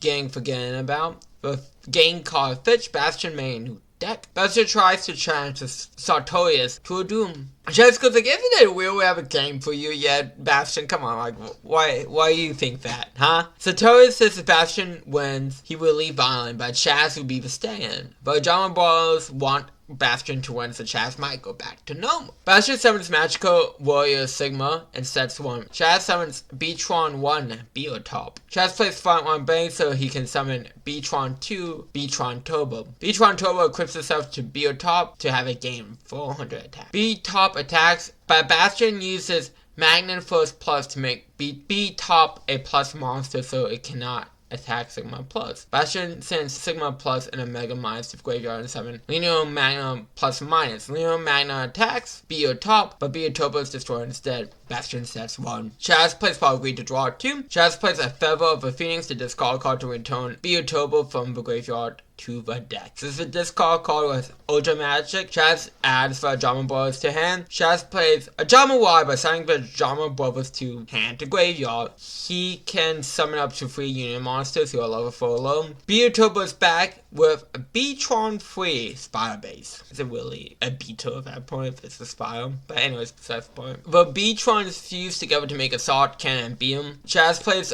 Ojo Dama to pay 1,000 life points to summon Vajamas from graveyard. The Sword Cannon's effect tributes Vajamas to do 800 points of damage for each to Bastion. Bastion tributes Leno Magna plus minus to summon Plasma Warrior Eaton. Eaton can have his attack to attack directly. Bastion sets 1. Chaz plays front change to swap Assault Cannon with Combat Scissor Beam. Bastion doesn't want to win because he needs to feel wanted and loved. And is told that he is strong by Sartorius, so he threw the doom when Combat Scissor Beam attacks and its effect activates to deal 1,000 points of damage. Bastion has seen the light! Chaz was way by drama cards. I like this episode because, like, first like gives Bastion some love. And like, it's really built up to by knowing Bastion. By doing that, you've done the build up for this. And I wish it's kind of a genius. Just ignore a character basically for half your seasons 1 and then give him development. Because it really doesn't come off of Bastion really wanting that. But you see how much attention and praise he got. And as soon as he stopped getting that, yeah, he's gonna feel his own way about that. So this makes perfect sense. So, like, I do like what they do with Bastion's character here, and it makes perfect sense for the character. And man, like that jacket dropping, they had to set that jacket up on the ceiling. And I love that they prepared this. So Terry's like, I got this. Put that jacket up, drop it. But like, yeah, I think this is a fun Doom and a great episode. Dub changes. Tanya mentioned Dub Gang didn't forget Bastion like the sub version. Frankenstein is a live reference, and Beatron 2, Electric Boogaloo!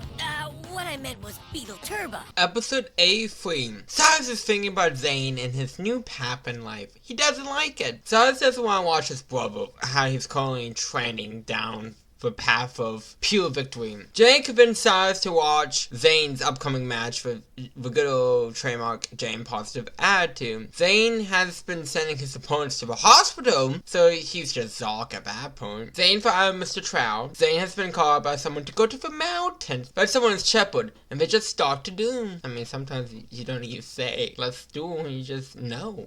When you know, you know. Shepherd sets 2. Zane plays a future to send 3 Cyber Dragons to deck to grave to summon Cyber and Dragon, but I can't attack this turn. Shepherd and Zane are part of the Cyber Dojo, one of the ones who master the style gets Cyber and Dragon. Too bad the Cyber Dojo isn't around anymore. This is where Zane learned about respecting his opponents. Zane wants the reverse deck of a Cyber Dojo. Shepherd plays a Cyber Shadow Garner to copy Cyber N, but Zane plays the feature to split up Cyber N, so I had to copy a Cyber Dragon instead. Cyber Dragon attacks Cyber Shagana, so both will destroy him. Shepherd plays World Sacrifice to summon Cyber Ogre from his hand, since one of his monsters were destroyed. Cyber Dragon attacks Cyber Ogre, but by discarding another Cyber Ogre, protects it and reduces the damage to 0. Then Cyber Ogre gains a Cyber Dragon's attack to him, but next battle, by attack points lock and low. Then sets 1. Zane plays Tech Reflector unit to tribute Cyber Dragon to summon Cyber Barrier Dragon. Shepherd plays Monster Reincarnation, by discarding a card, he can add Cyber Ogre from graveyard to hand. Shepherd sets 1. Zane summons Photo Cyber Dragon, who's treated as a Cyber Dragon while on the field. Zane plays Photon, a generator unit, to tribute his 2 Cyber Dragons to summon Cyber Laser Dragon. Cyber Laser Dragon destroys Cyber Ogre since it's higher attack points. Shepherd plays Scrap Fusion, by banishing the Cyber Dragons from Zane's graveyard to summon Cyber N. Think about it like this. Scrap Fusion could be like basically the super poly of the grave if it ever got put in it. Just be like, oh, by the way, you try to make plays in your graveyard, banish instead, haha, and I get a cool monster out of it. Zane sets 1. Shepherd plays Palgrave to draw 2. Shepherd plays Cyber Esper. Cyber Esper attacks Barrier Dragon, but Barrier Dragon negate that attack. Cyber N destroys Cyber Laser Dragon. Shepherd sets 1. Cyber Esper allows Shepherd to seize the card Zane drew. Zane plays Palgrave to draw 2. Zane's respect is what won the Harvest Cyber and Dragon when he was a kid. Zane plays Lost Part to send a spell to the graveyard to add 1 from Shepherd's graveyard, but if he uses it, he loses 1,000 life points. Zane adds Scrap Fusion to hand. Zane plays Ruthless Denial to tribute Barrier Dragon to make Shepherd discard Cyber Ogre. Zane uses Scrap Fusion to banish his 2 Cyber Ogres from Shepherd's graveyard to summon Cyber Ogre 2, who has Cyber N's own attack and adds that to its own. Zane also plays Limited Remover to double Cyber Ogre's 2's attack and destroys Cyber N for game. Zane broke away from Cyber N's harm. Zane got a reverse deck. Shepherd gave Zane a GX mount to hold a World Tournament Duo Academy, and that's what the Handmaster has been doing all this time. I like this episode because honestly, more depth into Zane, and also too, I think it's interesting to have like a Pacific dueling style. I mean, Arc 5 does this too, with different dueling styles, and 5D's also mentioned like, oh, it's being more aggressive or powerhouse type decks. So, I mean, other series also touch on it as well. I mean, Arc 5 makes sense to touch on it because GX and Arc 5 is like a remix of GX of sorts, but that's a different topic. But in terms of a duo, I think the dueling action is very fun. I mean, why wouldn't you make the Doom Academy Handmaster duo at least once? Seems like too good of an idea to pass up. But I do have to say, and it's not this episode's fault, because it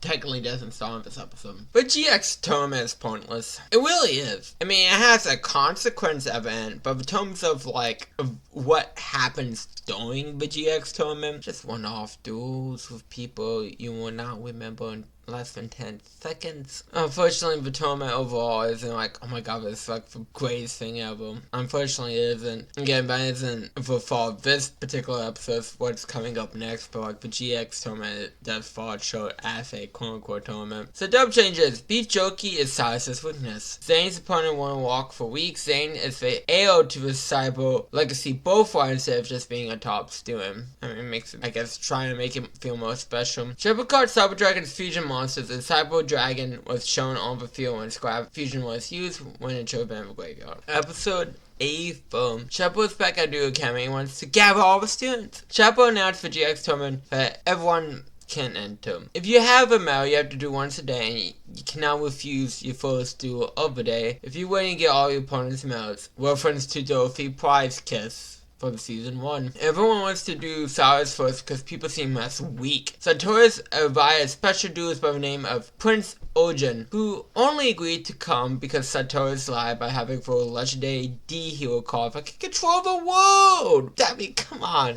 Who doesn't want the D to control the world? Everyone wants to grab that D. Cyrus wins his first duel of the GX tournament, also has Bear as well. Bastion 2, and he has a crush on Familiar presents Hitawa. I mean, we gotta get that cross promotion with our Charm Wars anime. Jane's waiting for the pros to show up. Prince Ojin arrives, and Cyrus mentions that the country that the prince is from, Musgrove, butchered that, I'm sure, has a laser satellite called Solar. Just as, I mean, sometimes you just gotta put that laser in the sky. Was that loan from the Justice League Katniss arc at all about sky laser? Okoloko, and that, and the French having a satellite laser, that show. Which of course don't exist.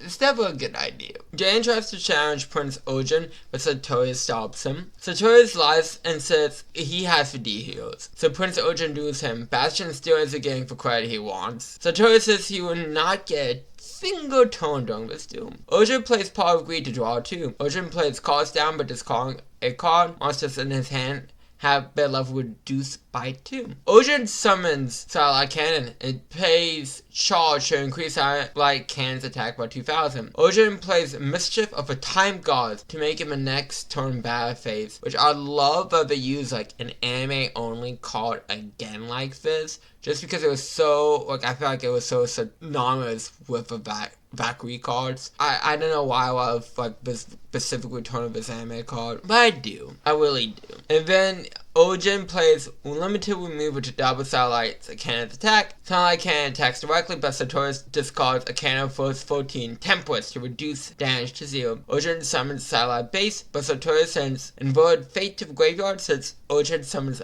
a monster to place. He gets to play a spell card from hand. Satoru plays Soul of Ace, which lands upright, so it does damage equal to Satellite Cannon's attack to Ojin, winning Satoru's the game. I mean, that's impressive. What they duel with 0 tones in the chamber. Ojin has seen the light and gave Satoru's the Death Laser keys. I like this episode because, like, I mean, come on, having 0 tones and winning, it is pretty cool. It's nice to see Satoru's duel again. And again, the GX tournament itself, duels in itself might be fine, but again, like, I don't feel like I'm in a tournament. I feel like and an excuse to get more one-off duels that have nothing to do with plot whatsoever. And it's weird for an tournament just randomly halfway through this arc, just because it had nothing to do with the tournament. And I feel like, oh, how do we get a Death Laser in here? Well, we can't have a prince from a different country visit, but how do we give a prince in it? He's looking for the D, the ultimate D. So let's have him come to Duo Academy to participate in this tournament. And I feel like there's one path correction we could have done. Again, I mentioned the D before Astro's adopted father. If it could have him be on the island, like be like, okay, I need to be careful, I need Peel to be here, and like say like somehow Prince Ojin know he had the ultimate D card, and that could start conflict. It'd be interesting. Nope, we gotta do one-off duelist. Well, Ojin does become more of a mole, but, like, the point being, like, the filler-y duels. Even though this isn't technically a filler, it isn't a filler episode because but keys are also very important to this. But you give my saying most of his time is just silly dudes. So moving on to episode 85. Jane is having a hard time finding an opponent because he's Jane fucking Yugi. Someone summoned the winged dragon over Wall. Pegasus and Chumley have come to Duo Academy. Wall was stolen. The original copy was destroyed, but we kept a copy for research. Brave people, I would just kept the original. Because bad things happen when copies are around. Franz, the lead designer, Industrial Illusion, stole it. Shepard holds off a GX tournament due to wild-related incidents. Chumley gave Jane a new car he made. Jane and Pegasus are going after Wall. Pegasus tells Jane the dangers of using a copy of Wall, aka Death. Jane wants to do Franz for stealing a card that Yugi used. Pegasus immediately knows that Jane can see spirits, which is pretty cool. I like Pegasus, just is in tune with that. Jane uses polymerization to fuse Wireheart Necro Trait to summon Necro Shaman. Jane uses Necro Trait's effect to summon Neos. Jane is afraid of Wall. I mean, he is fucking scary and very man. Franz summons Wall's disciple, which adds 2 other copies of his stuff to hand. Franz plays Trap Boost, but discard card. He can play Ultimate Offense, but paying 500 life points, Franz can almost summon again. By paying 1,000 life points, Franz can summon for over 2 Wall's disciples. Franz play another 500 life points, then tributes his monsters to summon a Wall. Wall gains attack equal to the attack of monsters used to tribute. Franz plays Map Inbound Career to control Wall. Wall destroys Necro Shaman. Mouth of Bound Career does 400 points of damage when Wall destroys a monster. Jane sees Wall crying. I mean, he's all ashamed up. Jane switches Neos to defense modes and summon Card Trooper. Franz summons Nibble God. Wall destroys Neos. Mouth of Bound Career does 400 points of damage. Jane. Nibble God destroys Card Trooper, but when that is destroyed, Jane is allowed to draw 1. Jane uses Paul of Greed to draw 2. Jane summons the Strange Tricks, then plays Burst Impact to destroy every monster besides Strange Tricks, and deals 300 points of damage for each monster to control, but Wall is safe because he's Wall. Jane plays Damage Off Zone to half battle damage. Franz plays a Fast Life Pulse to have Wall destroy all monsters of a few besides himself. Franz is mad at Chumley for making better cards than him because he only cares about power. Franz gives Wall all of his life points besides 1 as like attack points. Wall attacks Jane directly, but Jane sends Damage Off Zone to the graveyard and pay half his life points to make for damage 0. Franz sets 1. Jane plays Skyscraper 2, heal 0 to bring back Neos. Jane summons Gormoth, who depending on which card Franz drew, its effective would be is a spell, so Gormoth can attack directly. Franz uses D-Feature to split him and Wall, so Franz gains all of his Wall's attack as life points, and Wall is left with nothing. Franz thinks he's God, and a bit of an ego. Gormoth destroys Wall, heals attacks directly. Jane plays Necro Illusion to summon Wall back to his side. Since it was destroyed by battle, Jane pays life points to Wall so Wall could gain that attack. Attributes Neos and Gormoth so Wall could gain their attack. Wall attacks directly for game. Pegasus shows Franz that he made the same mistake, looking for power, as shown like he shows him his missing eye. I like this episode. I mean, I like that Jane went up against the Winged Dragon of Wall, very much like Yugi, that is a very fun concept. And Franz just gone to a poorly because Chumley makes different cards for him. Not much to really say though, but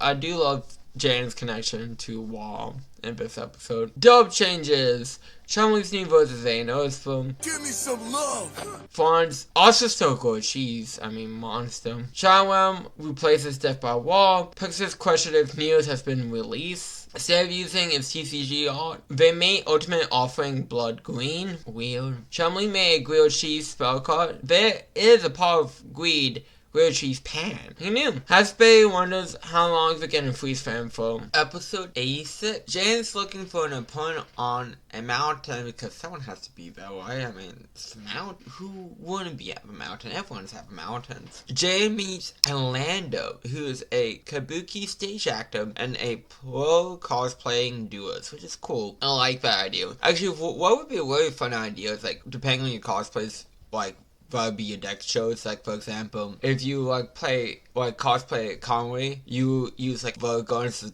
Kafka's deck because it's like Silent Magician, Silent Swordsman. Or like if you like Luca from like Dragon Maid, you do the Sino Dragons or one of the Sino Dragons because Ho and the Crimson Dragon are based off of the same thing. I'm just saying, these are fun suggestions for was or things is fun. Of course, Jane wants to duel him. Crown Bonaparte here too because it's well to see Orlando live. Orlando plays Kabuki Stage Big Bridge. Orlando summons Yugioh of the Goblin Beauty. She doesn't look very goblin-y to me, but hey. That's why I guess the stereotype of a like green little person with a big nose is just proven wrong. To be fair, the Goblin King from Labyrinth wasn't greens. Small. But anyways, besides the point. Jane summons Spark. Sparkman attacks Yugioh, who switches to defense when attacked by a monster with 1,000 or more attack, and isn't destroyed by battle once per turn. Big Butch allows Orlando to summon a monster from his hand since he was attacked, in this case, Samurai Benkei. Yugioh gets switched to attack. Benkei gets equipped with Monk Hellbow to gain 500 attack. Orlando plays Dramatic Pose to increase his monster's attack by 500 and lower Jane's by the same amount. Benkei destroys Sparkman. Jane uses Big Butch's effect to summon Wireheart, but didn't know it had to be in attack mode. Reading the card explains the card. Crowd jokes that this will affect Jane's grade. Benkei can attack additional times equal to the number of equips to it. So Benkei attacks Wireheart, but only Wireheart is destroyed due to Monk Hellbow taking the hit for Benkei and does 500 points of damage to Jaden. Yugioh attacks directly. Big Bridge's effect activates to be switched out with Kabuki Stage Cherry Blossom Mountain. Orlando summons Shinzuki by heavily dancing. She gets equipped with a New Year drum. Jane asks Orlando if he joins the duel, but Orlando thinks duels are for the audience. He got part of the show. Showtime. That never goes wrong. Ever in the history of Yu-Gi-Oh! Ever goes wrong. Jane plays Polynesian to fuse Avion Bastronics to make Flying Women. Cherry Blossom out to make the target random, so Flying Women attacks Shinzuko, and when she's attacked, Orlando gains 600 life points, and Neodrum summons Battleclaw Fox to switch the attack to it. Flying Women destroys Battleclaw Fox and deals its attack as damage. Battleclaw Fox destroys the monster but destroys it during the end phase. So Jane uses Diffusion to split Flying Women into its future materials. Bastronics attacks Shinzuko and does the same thing, gain life points, summon Battleclaw Fox, and Battleclaw Fox gets destroyed by Bastronics, so Bastronics would be destroyed during the end phase. Avion destroys Benkei. Jane sends 1, Bastronics is destroyed. Orlando plays Paul of Greed to draw 2. Orlando sends Cherry Blossom Mountain to the graveyard to play Kabuki Stage Wealth Seas. Wealth Seas allows the turn player to add a level 5 or higher monster to the hand. In this case, Orlando adds Genghis Khan, the Emperor Dragon. Shizuka and Yugioh gives tribute to summon Genghis Khan. Genghis Khan destroys Avion, but Jane uses Featherstone to swap for attack and defense of monsters on the field of his own. Orlando sets 1. Jane says Orlando is too focused on putting on a show and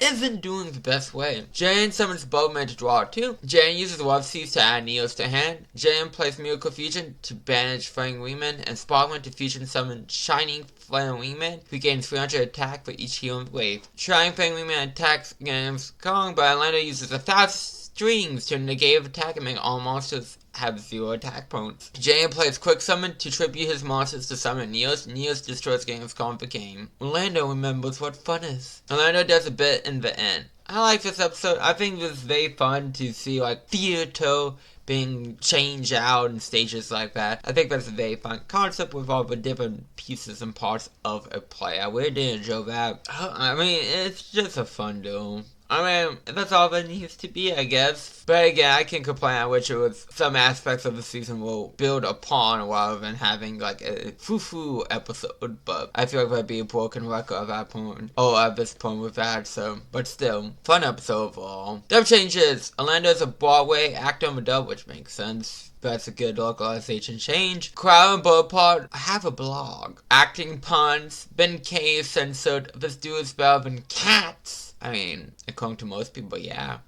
Drop You Like Folk Grade Period French is an interesting insult. He had problem with folk period French. Orlando chose a victory dance at the end instead of doing a bit. You gotta have a victory dance. So, episode 87 and 88 are 2-part. Starting with 87. Size is hanging in a trash can to dodge strong duelists. Chaz be a pro duelist. due to new cards he got from Sartorius. Chaz challenged Jan to a duel tomorrow. Jan asks about the Drama Brothers, but Chaz says he threw them out like trash. Number of medals you have will affect your grade, but if you have 0, do you just get 0 because there's only going to be 1 victor? And I guess they do have a record who win and who lose, but that doesn't necessarily equate to the number of medals you have, so I don't know. Chaz can't remember much like the Drama Brothers or why he likes to wear black. Bastion bleached his hair white. Jane's looking for the Drama Brothers. Side sleeps in the trash can. Cannot be good for your back. Banner Spirit comes out of there and points Jane to the Drama Brothers because they're crying and that's bugging him. Came out of a cat just to be like, I hear noise. After Banner showed Jane the way, he goes back into Pharaoh. Jane puts the Jamas in his deck. I love how Jamas want to be heroes, but all heroes. Jane gives Chaz his own uniform, and that gave him some nostalgia. The duel begins. Chaz summons White Knight Swordsman and sets 1. Jane summons Sparkman.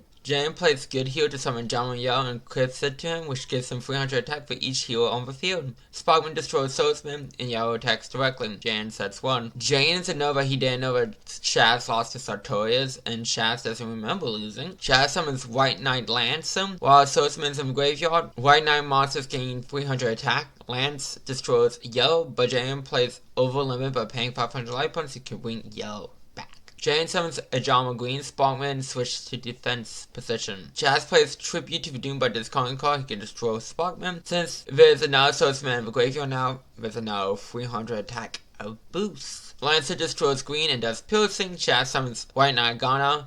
Jane plays 500 life points for over a limit to bring back Ajama Green. Jane summons Ajama Black. Jane plays Ajama Danta Hurricane to destroy all cards on Chaz's field. Chaz uses Sealed Gate when it is destroyed by banishing a Swordsman, Lance, and Ghana from graveyard. Chaz can summon White Knight Load. Dub changes. The half up for Pro Duels along with his sub version. He's okay. He's middle world Pro Duels. He's fine. But the dub is like, oh my god, he's God. This man is playing Marshmallow. Oh, hell him. They definitely made, the Society of Lightnings feel like more of a church mass in the dub. I don't know, it's just maybe to give him more of a code feel. Like, can I get an amen for seeing the light? That's possibly one reason. Chaz has his memories, less. It's hard to tell what's happening to him in the dub. Because the sub version is clear that he's memories are being blocked out of this guy's mind. But the dub makes it more muddy about, what's the condition of Chaz's mind. Yeah, it wasn't supposed to wear a costume, apparently. Jane somehow knows that Sartorius tried to brainwash him, which how would he know that when Sartorius did that,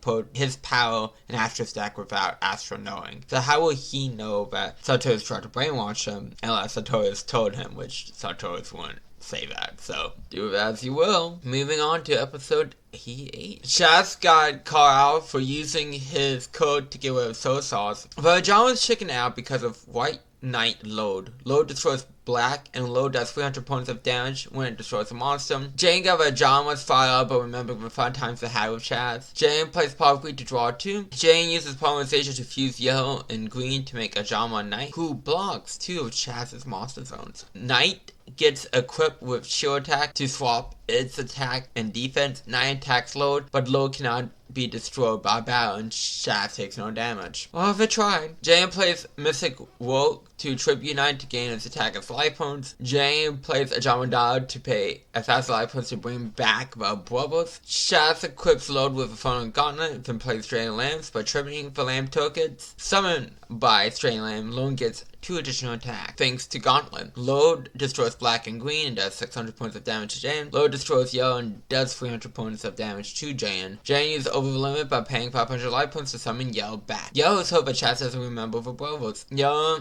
and Jane are trying to really break through for Chaz. Chaz still has his Soul Sauce habits. Chaz is back to himself and wants to be the stain on the white. I actually really do appreciate this too, because in season 1, early season 1, Chaz is very first to be perfect, and he's like, I am perfect, and that's okay. I really do love that. A little killed moment for him. Chaz thinks Jane stole his deck and doesn't remember much. mind control is brought up for the first time. Cyrus is in a bush after Hathaway kicks the trash can away. Chaz plays Cemetery Change by paying 1,000 life points to destroy all monsters on the field and switch graveyards. Chaz plays a photo transaction to add a Jamadana from graveyard to hand, and Jane gets White Knight load from graveyard. Chaz plays a Jamadana to pay 1,000 life points to give her Jama Bros back. But Jama Bros lie about what's going on to Chaz to make Jane the bad guy. Load destroys Yugioh and deals 300 points of damage to Chaz. Chaz plays Goblin Negotiator to reduce battle damage to 0, but if he does, Jane draws 1. Jane summons Gromos. Gromos makes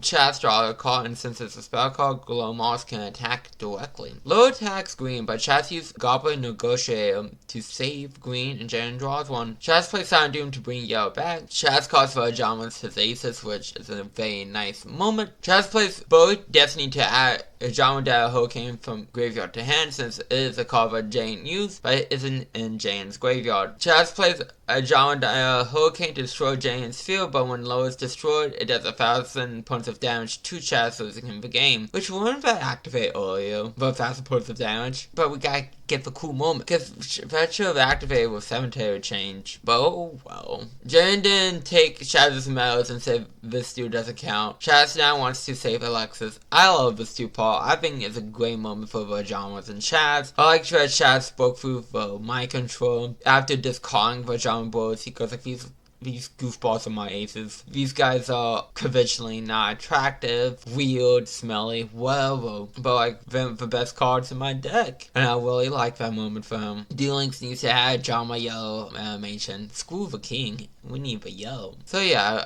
and the doing action itself is really good in this one. For White Knights, they exist. I mean, they're neat, but they don't scream like, oh my god, I must have this with TCG, even though that would be cool. So, dub changes. Different recap from the sub. Chaz's uniform smells like tuna, not soy sauce like the sub. There's a free Stooges reference, but Jamas want payback on Chaz instead of looking back on Chaz, kinda like the sub. Also, the drawing on Yugioh is different between the versions. Episode 89. At least Dorothy feeds the Red Dome. Someone gives them food. I mean, it wouldn't surprise me if no one did. Cyrus hears the Zane's on the island and sad about it. Goes in bikini doing, sign me the fuck up. I'm there, man. I'm there. I'm ground zero. Of course, the girls have a thing for Atticus, because who doesn't? Atticus challenges Zane to a duel to save his heart from darkness, but the reverse deck borrows his harem. Atticus plans on using darkness deck and power to drag Zane out of darkness, because, you know, you had to go into the darkness to drag someone out. Atticus summons Black Dragon's Chick, then uses effect to tribute to summon Whereas Atticus uses a Phone Fire Blast to deal 2,400 points of damage to Zane. Atticus sets 1. Zane summons Cyber Hone, who equips Black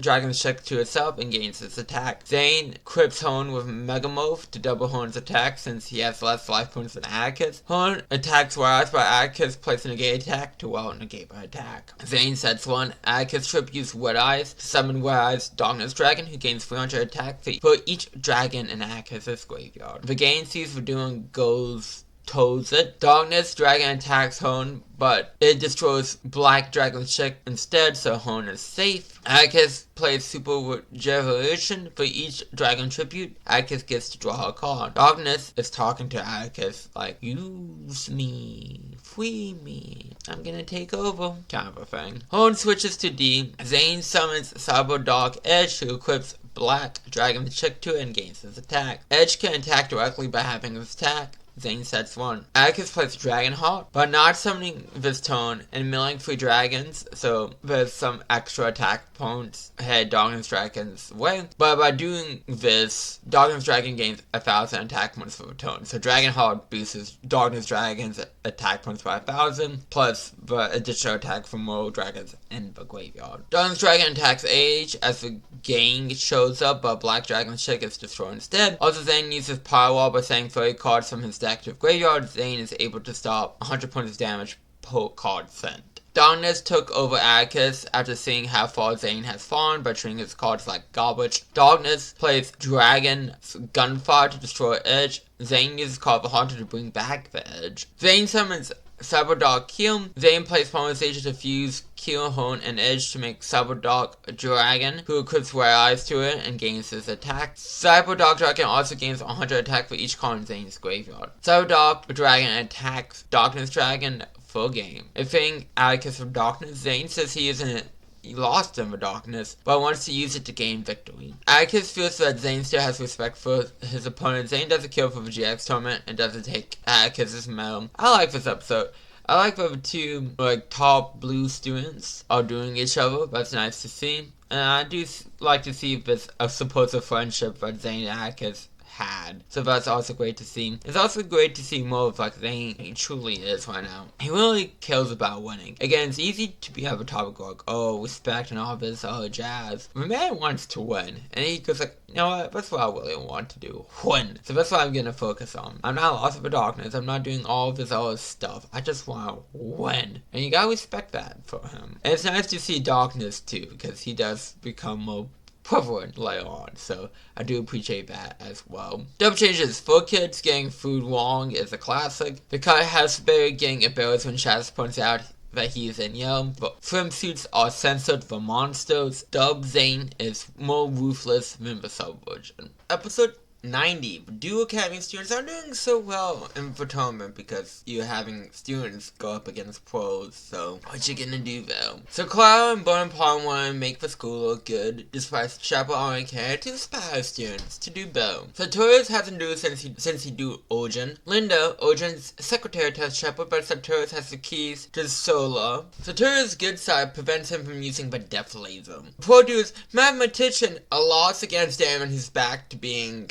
Tarzan. God forbid we get character development for one-offs. But man, the man wants to really be good at his drawing. Wowski beats Ewa Prescott, but Ewa losing the motivation to continue doing. Monty D is being Mindy and Jasmine, but Alexis steps in. He's blatantly sexist. There's no sugarcoating it. He's just up front like, I had to pause, I'm like, and then go, Jesus Christ. Alexis wants her friends to stay in the tournament. Got show by Blue Spirit somehow. Alexis plays Machine Angel with Shortest tributes Cyber Angel Ayrton to Cyber Angel Benton and equips it with Ritual Weapon, so it gains 1500 attack. Benton destroys Bill Kiss and deals as defense as damage. Martin D flips summon Flowing Beauty, who lowers Benton's attack by 1000. By tripping his monsters, Martin D summons Big Vintage Magnet Moten. Big Magnet Moten destroys Benton. Martin D plays back his Banquet. Alexis summons Sabo Tutu, who can attack directly, since Magnet Mon has more attack points. Because Banquet makes it so when a level 7 or low attacks, the damage is out to Alexis instead. So, says Magnum Mon is on the field. Alexis chooses not to use Wyville, show that she's out fully under Sartorius' control, and she still got the power for Blue Goats. Alexis sets 1. Magnum Mon just gains 1000 attack points every turn. Magnum Mon destroys 2 tombs, but Alexis uses Whole Life Barrier to discard a card to make the damage. She will take 0. Alexis plays Paul Greed to draw 2. Alexis summons Sapo Petit Angel to add Machine Angel Ritual from deck to hand. Alexis plays Fulfillment of a Contract to pay 800 life points to summon Earton from the graveyard, who adds Paul Greed back to Alexis' hand. Alexis plays Paul Greed again to draw 2 more cards. Alexis plays Machine Angel, which tributes Cyber Petit Angel and Earton to summon Cyber Angel Dakini, whose effect destroys Marimum, which also destroys Bacchus Banquet. Dakini attacks directly for game. Randy waves a glass to his loss. And Alexis, again, is still not showing like she's completely under Sartorius' thumb. Darman and Briowski will not do anymore.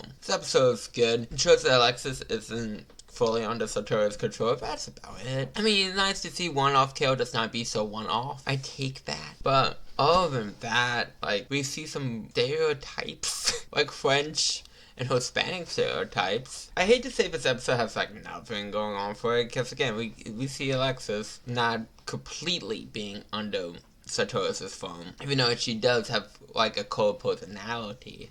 Again, that's not enough due to the fact that, okay, she's not fully brainwashed, but she's still acting different. Cool, that shows she's a strong character fighting against brainwash like Shaz was, but the problem is it's still not fully Alexis. So it's like, this is neat, this is cool, but like it doesn't help Hokkaido's. Well, it does help Hokkaido, but at the same time it really doesn't. It shows she has a strong enough personality to fight, but at the same time she still isn't freed yet, and that's an issue. Dub changes remove text for dual stats, so it just looks weird. Shepard cares about winning a lot more with W. He's like, we must fucking win this shit. A lot more map jokes. Jen talking to Spaceman is brought up again. Iowa is an Alfred's reference instead of playing up like being a Latino for laughs. What's going on? All references to wine or being drunk is removed. Sexist comments are toned down. Alexis is being thrown out all incorrect French names instead of saying Mondi D. Again, I'm butchering his name, and I do apologize. Alexis is less conscious of her choice not to play white though, which ruins whatever character moments for Soap was trying to go, like, oh, she's trying. Because, like, I'm not sure of my decision to not play white though. Because anything the Soap is trying to build up with Alexis with the narrative decision of her being brainwashed, which again, brainwashing is weak due to the fact that it's not actually the character doing the action. I think Ben watching is like one of the worst things he could do in a story, unless you like really do it well. Like, for example, I know I usually use an example for Jujutsu Kaisen as a negative, but as a positive, Idoi like taking to heart whatever Sukuna does with his body. He goes like, yeah, but he used my body to do it. That leads to interesting character moments. So it just doesn't like end up with character moments, because Alexis is more, we get to it, it's more disappointing than Chaz. Chaz had a nice he had a nice cherry on him. It lasted too long, don't get me wrong, both of them last too long being brainwashed. But Alexis doesn't have that payoff, unfortunately. And Mondi was taking his French accent. Do with as you will, he was pretending to be French. I mean, I guess the ladies like the French accent, I don't know. Episode 91. Someone is giving up their life to draw good. They're known as the Grim Reaper Duelist, also known as Lucian. I mean, who doesn't want to be friends with the Grim Reaper? Sorry, I'm just better. Sorry, what go get? I actually took off for a stand. I didn't mean to take off for a stand. Janeko's challenges and he actually sees the actual Grim Reaper. I mean, at this point, the Grim Reaper being a thing, not jumping the shark because of the Egyptian gods and everything else that happens in GX, but Grim Reaper just slips right for fucking. Too bad Lucian passes out to respawn. Chaz took off the Grim Reaper call off Lucian. The Grim Reaper is a legend around Do Academy Noth, and Lucian is a Noth Academy student. Lucian is upset that he doesn't have the Grim Reaper call, but gives him the power to draw OTK his opponent for his soul.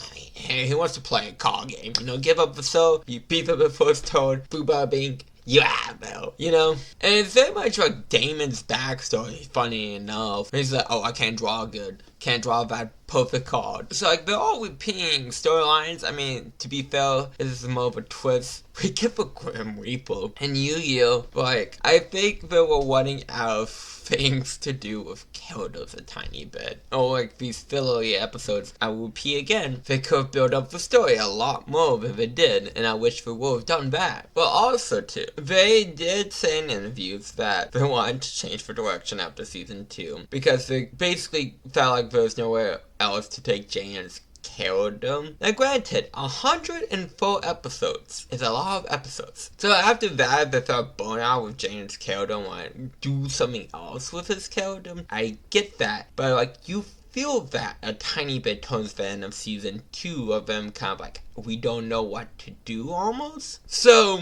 that kind of fills this in and explains a bit of what this kind of feels like. Again, they were running out of things to like do, because if they're found stuck, and you feel that as a viewer, in my personal opinion. Lucian calls the Reaper to make Crowd give him the Reaper card, but Jamas with the items in the safe stat has failed this time. Jan is doing Lucian. Jan summons Clayman, and finally does not summon Sparkman. So that's one. Lucian puts Tempest of the Gods to summon Sparkman from Jan's hand to his field after seeing his hand. Lucian plays Mischief of the Gods to force Jane to set both impact. And yes, there's Message of the Gods and there's Message of the Time Gods. Do not get those two confused. Even when you Google Mischief of the Gods, Time gods comes up first, like for first couple results before message of the gods. Anyways, Lucian plays slash draw to send the same number amount of cards on the field from his deck to graveyard. If Lucian draws another slash draw, he destroys everything on the field. It does 1,000 points of damage for each card sent to the graveyard this way. Lucian, of course, draws slash draw, but Jane lives because when the hero metal is destroyed, it goes back to the deck and Jane draws one. Lucian plays Footsteps of the Gods to make Jane summon Avion, and then Lucian summons Demise Low, but I can't attack. Jane uses Polymerization to fuse Avion with Stringtrix to make Flame Linkman. Flame Linkman destroys Demise Low and does his attack as damage. Lucian really wants to draw the very best, like no one ever has. Demise Low comes back during the end phase and his tax becomes 3,000. It also cannot be destroyed by call effect. Demise Low destroys Flame Linkman. Jane summons Dandelion and sets 1. Lucian discards 2 spells to play spell reproduction to add slash draw back to hand because he gotta get that main strategy out. Lucian wants to prove that his deck is number 1, but he loves so much. Lucian plays slash draw to send his cards from the deck to the graveyard to try and draw a slash draw to destroy the cards on the field. Jane managed to get Lucian to stop using the Reaper's powers and use his own heart instead. Lucian drew slash draw, but Jane uses emergency evasion to banish all cards on his field. Demise Low attacks directly, but Dandelion comes back if Jane draw a monster, which he does. Demise Low destroys Dandelion, which causes 2 fluff tokens to be summoned. Tokens get tribute to summon Neos. Neos gets equipped with Neos Force to increase his attack by 800 attack points. Neos destroys Demise Low, and Neos Force gives Neos the effect to deal Demise Low's attack as damage, having Jane win Badoom. I like this episode, but also too, I'm kind of sick of the whole Jane give him like the one-off character wah wah inspiration wah wah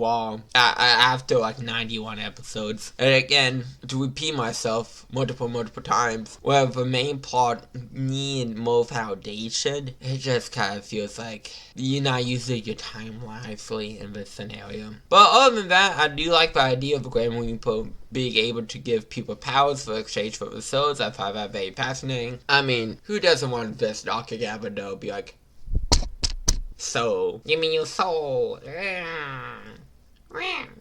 soul. But slash draw is limited to 1 in the TCG this OTK card and just degenerate. If you can pull it off, I don't think it was that consistent, but still, it's annoying. I mean, they might as well ban the card because you can't use slash draw without another copy of slash draw, really. But anyways, the other changes that to take out the implication of a Grim Reaper is slowly taking away Lucian's slow while he sleeps. Hasbin and Cyrus can see the Grim Reaper, but wasn't as clear of the subversion by the double version. They did see it. Jane is currently in first place for GX tournament. The guards cards are censored, but Dub doesn't talk about deck balancing, because who needs deck balancing? Jane doesn't point out that Lucian loves his deck, but Dub. Episode 92. Cloud and Bonaparte got fired, but it's clear that Chapo just got frustrated at them for arguing with each other, because they do bicker like a married couple. Everyone knows that the teachers got fired and always spread throughout the island. Somehow.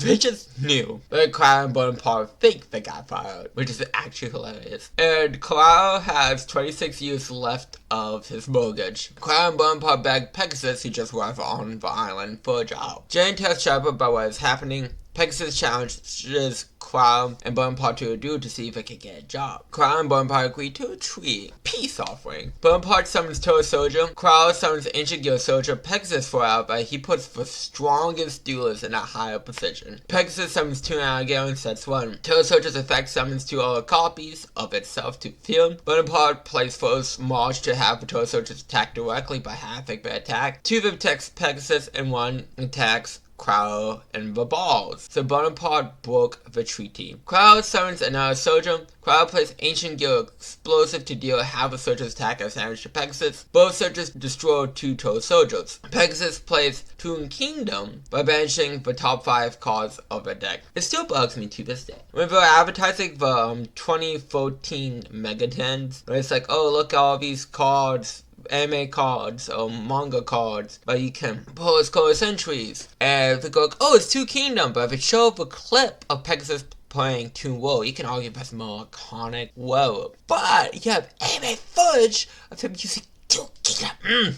bugs me. It's like the small touches were made by advertisement for the 2024 Megatons be like really spawn and special, but they chose not to do that. Toon Yugioh gives tribute to summon Toon Dark Magician Go. Toon Dark Magician Go attacks Crowd directly since he has no tunes. Pegasus plays Shadow Toon to deal Bonaparte Soldier's attack. Bonaparte plays Chronic of Emperor to tribute to a soldier to summon Toe Emperor. Toe Emperor attacks Toon Dark Magician Go, but by banishing the top card of his deck, Pegasus keeps Toon Kingdom to protect his Toon. Bonaparte sets 1. Jane shields up for teachers after they lost hope. Crowd tributes his soldiers to summon Yugioh Go, but Pegasus uses Toon Briefcase to return Golem to the deck, but Bonaparte uses malfunction by paying 500 life points to negate Toon Briefcase. Crowd equips Yugioh Fist to Golem. Golem can attack Toon Dark Magician Go, but it's a destroy fix to Kingdom's effect, but getting rid of Fist destroys her. Pegasus plays Cosplay Cannon to steal Golem and make him a Toon. Pegasus banishes 5 cards from his deck to play Mimic Cat to steal Crowd's Yugioh Explosive. Pegasus uses Yugioh Explosive to deal half of Toon Yugioh Golem's attack to Bonaparte, losing him for Doom. Golem attacks Crowd directly, winning Pegasus for Doom. Pegasus will hire both Crowd and Bonaparte for passing the test of unity and never giving up. But a touching scene between students and teachers, Shepard revealed that he did fire teachers to this day, even though we will prefer a job at additional illusions because better benefits, better pay. I was about to say Papa John's. Besides the point, I like this episode. I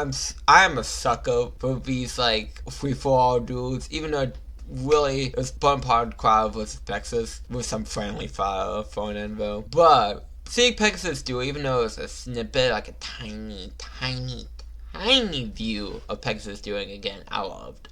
I love seeing like Toon Dark Magician go. I love seeing Toon Yugioh Go made the thing adorable. And I also like seeing Bonaparte and Crowd able to work together. Even though we didn't see too much new from Bonaparte's end or Crowd's end in terms of cards. I think this might be the first time we've seen Explosive from Crowd. But other than that, it was just a fun time. Dumb changes. Crowd still really likes to show jokes. Crowd beat a 5-year-old. Shepard firing seems more like firing of a dub. Like, that is more understandable. Like, oh yeah, you guys got fired. They made Stone, Crowd, and Bonaparte glow white? I don't understand that one. Crowd needs to buy frilly clothes because that's what he spends his money on. Just frilly clothes. Jane, don't shame Hasbay for saying cute. Soldier's car looks like Gomes on Crowd's Dudix. Episode 93-94 are 2-part, starting with episode 93. Sartorius is struggling with his good and evil sides. The good side of Sartorius gave Jane Solar King and does the same to Astrum. Now, which was happened way earlier. This should have happened when the GX tournament started. I feel like, oh, just randomly for like people at Jane. Be like, oh, okay. This should have happened, but it should have been a sideline with the GX tournament after Sartorius got the keys. Have a good side gave the keys to Astra and Jane, or even after the Domino arc, if you really want to do that. So, this way, you can have stuff with Astra to clue him, get him more build up, and all this stuff. You did this way too late. And again, that's the issue with Season 2.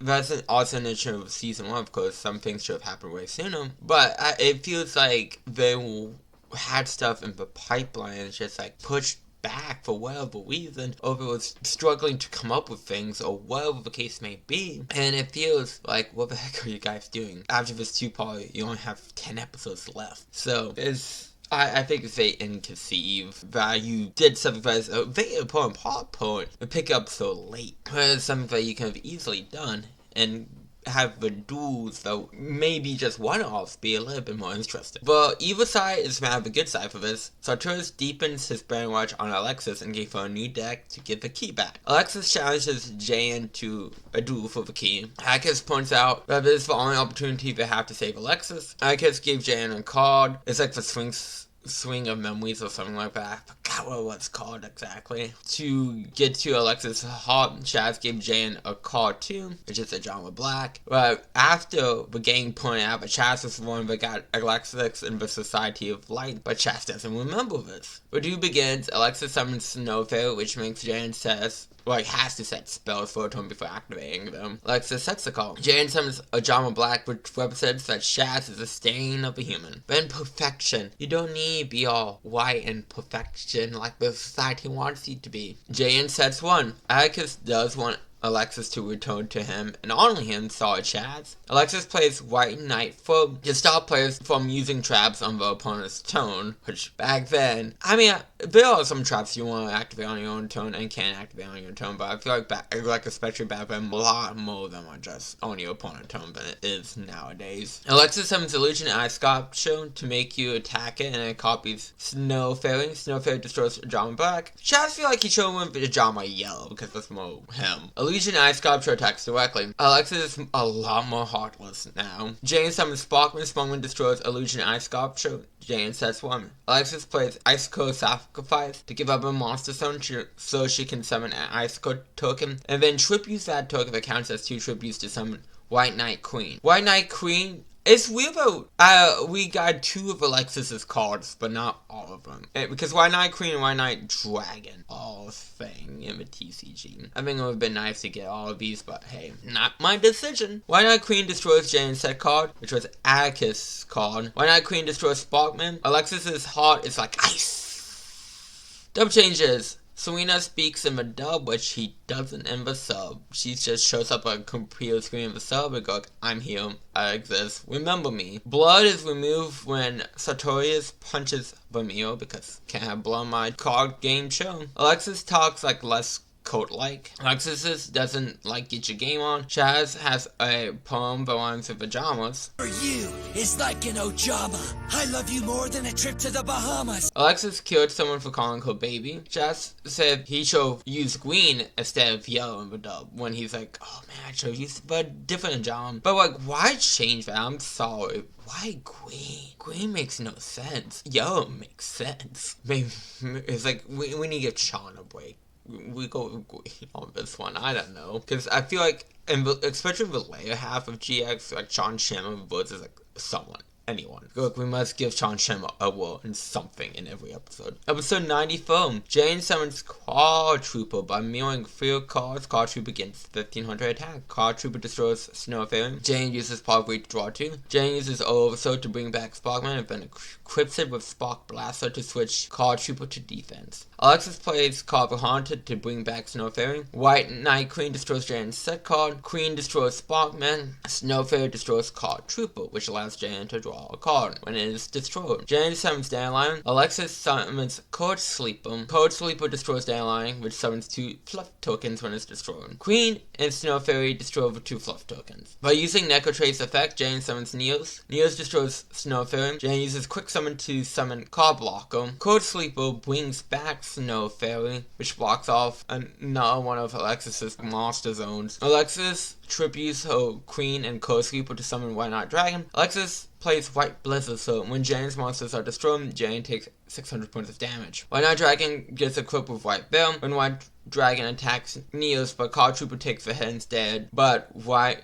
Blizzard does 600 points of damage. Alexis sets 1. White Knight Dragon can also switch the attack to itself by discarding a spell card, so it can make itself an attacker. Jane summons Spell Striker by banishing Ajama Black and Swing Memories from the graveyard. Jane summons Armor Breaker and equips itself to Spell Striker. Spell Striker attacks Alexis directly, and since it was equipped with Armor Breaker, it can destroy White Veil. Neo switch to defense. Alexis plays MST, destroy Armor Breaker. White Knight Dragon destroys Spell Striker. Spell Striker negates power damage, but White Blizzard does 600 points of damage to Jane. Jane summons Third Scarab. Third Scarab and Neo's content infused to make Flare Neos, who gains 400 attack for each spell and trap on the field. Flare Neos destroys White Knight Dragon, weighing Jane the Doom, and Alexis is officially back. I like this 2-pole. It's fun to see an ice deck, which is representative of Alexis in the manga, which I wonder about what this is a reference to. If so, that's neat. If it's a coincidence, but still neat. But again, I always say the key stuff should have happened way earlier than where it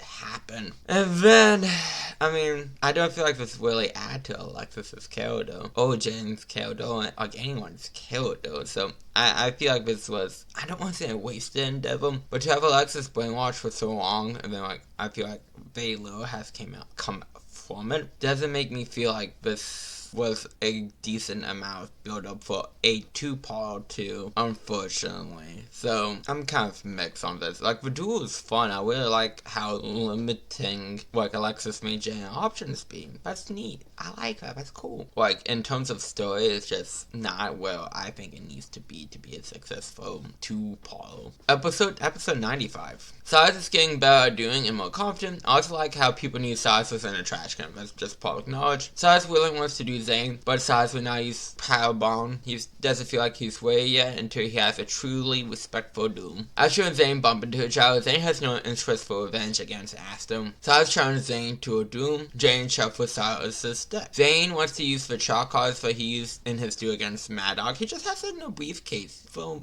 keepsakes. Memories. Zane summons Inferno Dragon, sets 1. Silas summons Truckwood. Truckwood destroys Inferno Dragon and equips the Destroy monster to itself, gaining his attack. Silas sets 1. Zane summons Explode Dragon. Explode Dragon attacks Truckwood. And this effect activates, causing damage to be 0 and both monsters to be destroyed. Zane uses Quick Summon to summon Cyberdog, who equips itself with Inferno Dragon. Horn attacks Silas directly, but Silas uses Life Force by paying full 100 life points. He can reduce the battle damage to 0. Silas summons Submarine Will and attacks Zane directly and switches to defense. Silas sets 1. Zane says that the shocking taught him that duels are about a winner and a loser. Which, I mean, you would get shock more or shock a little less. Those are the 2 options. Zane summons Cyberdog Edge and equips Explode Dragon to itself. Hone attacks Submarine World, but Silas uses Cyber Repair, which protects Submarine World from being destroyed, but Zane draws 1. Hone does Piercing Vote, but Silas uses Life Force to protect his life points by playing 400. Edge has his attack to attack directly, but Silas uses Life Force. Zane sets 1. Silas cards this not a duel like Zane did during the Mad Dog duel, but Zane says this caused him to find his own way of dueling. Silas uses Paw of Greed to draw 2. Silas summons Cyclone and gets equipped with Churning Wheels, which allows it to attack directly. Then both the monster and the equipped spell gets banished into Silas' next standby phase. Submarine War gets switched to attack, and Submarine War and Cyclone attack directly. Then Submarine War switches to defense, and Cyclone gets banished. Silas sets 2. Zane plays Paw of Greed to draw 2. Zane summons Cyberdog Q. Hone destroys Submarine War and does piercing, but Silas uses Life Force. Ancient Q attack directly, but Silas uses Life Force. Zane sets 1. Silas says he can't respect Zane the way he is now, with all he got is winning on the mind. Jane tells Silas to respect his cause to get Silas to stand back up. Jane slipped Power Bond into Silas' deck. Silas is gonna do respectfully even against Zane, who he has trouble respecting. Churning Wheels brings Sakura back. Silas plays Power Bond to fuse 2 Sakuras together to make Parasakura, and Power Bond doubles this attack. Parasakura reduces attack by 500 to attack directly, but Zane uses Power to reduce the damage by 2700 by milling 27 cards. Silas sets 1. Power Bond does Parasakura's OG attack to Silas as damage, but Silas uses mirror damage to transfer that damage to Zane, but Zane uses Future Guard by setting Cyber End from the extra deck to the graveyard. He negates the damage. Zane uses Wolf Beam to send Inferno Dragon and Explode Dragon to the graveyard to make Hone and Kill have 600 attack, but it can attack directly. Edge has his attack, so it can attack all 3 directly, but Silas uses Life Force. Zane uses Rebirth Judgment to make all monsters in the graveyard dragons. Zane uses Instant Fusion to fuse his Cyber Dogs into Cyber Dog Dragon, who equips Cyber into itself and gains attack equal to the amount of cards in the graveyard. Cyber Dog Dragon destroys Parasakura, but Silas uses Emergency Provisions to send mirror damage to the graveyard to gain 1000 attack. To gain 1000 life points, Silas uses Life Force to protect himself. Then uses Defusion to break Cyber Dog Dragon into his fusion materials, which I love how that was revealed. Very neat. And they'll attack directly for game. Silas passes out from a shock. This duel was built up for a long time to be like, oh my god, Silas is gonna do Zane. In terms of doing action, it met the hype. But in terms of story, I feel like this was supposed to be a character-defining moment for both of them, and you know what? I would give Silas that he had a character moment of he said he wanted to use Power Bond to truly respect for Doom, but like, respecting an opponent that you have hard time respecting, it's a good step for that. But in terms of Silas and Zane, like that specific relationship and that dynamic, I don't feel like this is necessarily a good conclusion to that. Or like maybe a line somewhere. I don't know, maybe him respecting his brother even though his brother is different. I feel like You know what? I feel like that's what this dude was trying to do, but I don't think it necessarily hit where it was trying to come from. But I think that's what it's trying to do. And reflecting on that, I do think I like this dude slightly more. I just think it needs to lean in that a tiny bit more than it actually does. But yeah, I do like this dude. I think it's a very fun dude. Episode 96. Bastion's upset that he would never shine again, but Dr. Einstein, who Bastion thinks is God, tells him that his tech aren't truly logical and God doesn't play dice. Dr. Einstein is a 10-time Nobel Award-winning German physicist specializing in do physics who's hired by Sartorius, even though that really isn't brought up or anything like that when he actually duels Jane, so let's just roll with it. He also makes a face like that poster in Jeremy's bedroom. Silas is better after his shocking doom. Crow calls Jane for a makeup exam, but it's a trap to make Jane do Einstein. Jane says you can't win on logic alone, you had to have a little bit of heart. Einstein plays relative field. Crow walks past the exam room and Hasbay realizes that it had been hacked. Jane uses polymerization to fuse avion obstetrics to make Frank wingman. Einstein uses Singular Fiend's effect from him by discarding it and a spell to negate Frank wingman's summon. Jane says too. Einstein plays Schrodinger's Fiend Cat, then plays Paw of Greed to draw 2. Fiend Cat allows him to return the cards he drew outside of his draw phase to his deck to redraw the same amount. Einstein sets one and summons Lapaz, the Fiend Mathematician. Lapaz attacks directly, but Jane uses the hero emojis to summon Niels. Einstein stops the battle and sets one. Einstein also plays Dimension Hold to banish Lapaz into his next standby phase, and when Lapaz is banished, it does 300 points of damage to Jane for each column of the field. Relative field makes Niels lose attack equal to the damage Jane just took. Einstein plays Dark Hold to destroy monsters on the field, which I feel like that section is just to make sure we know what the field spell does. I mean, I guess you could do it in any old 1ML, but it just feels like a pointless thing at that point in time. Einstein plays Draw Paradox, so no draw during the draw phase, but the draw during the opponent's draw phase. Jane passes.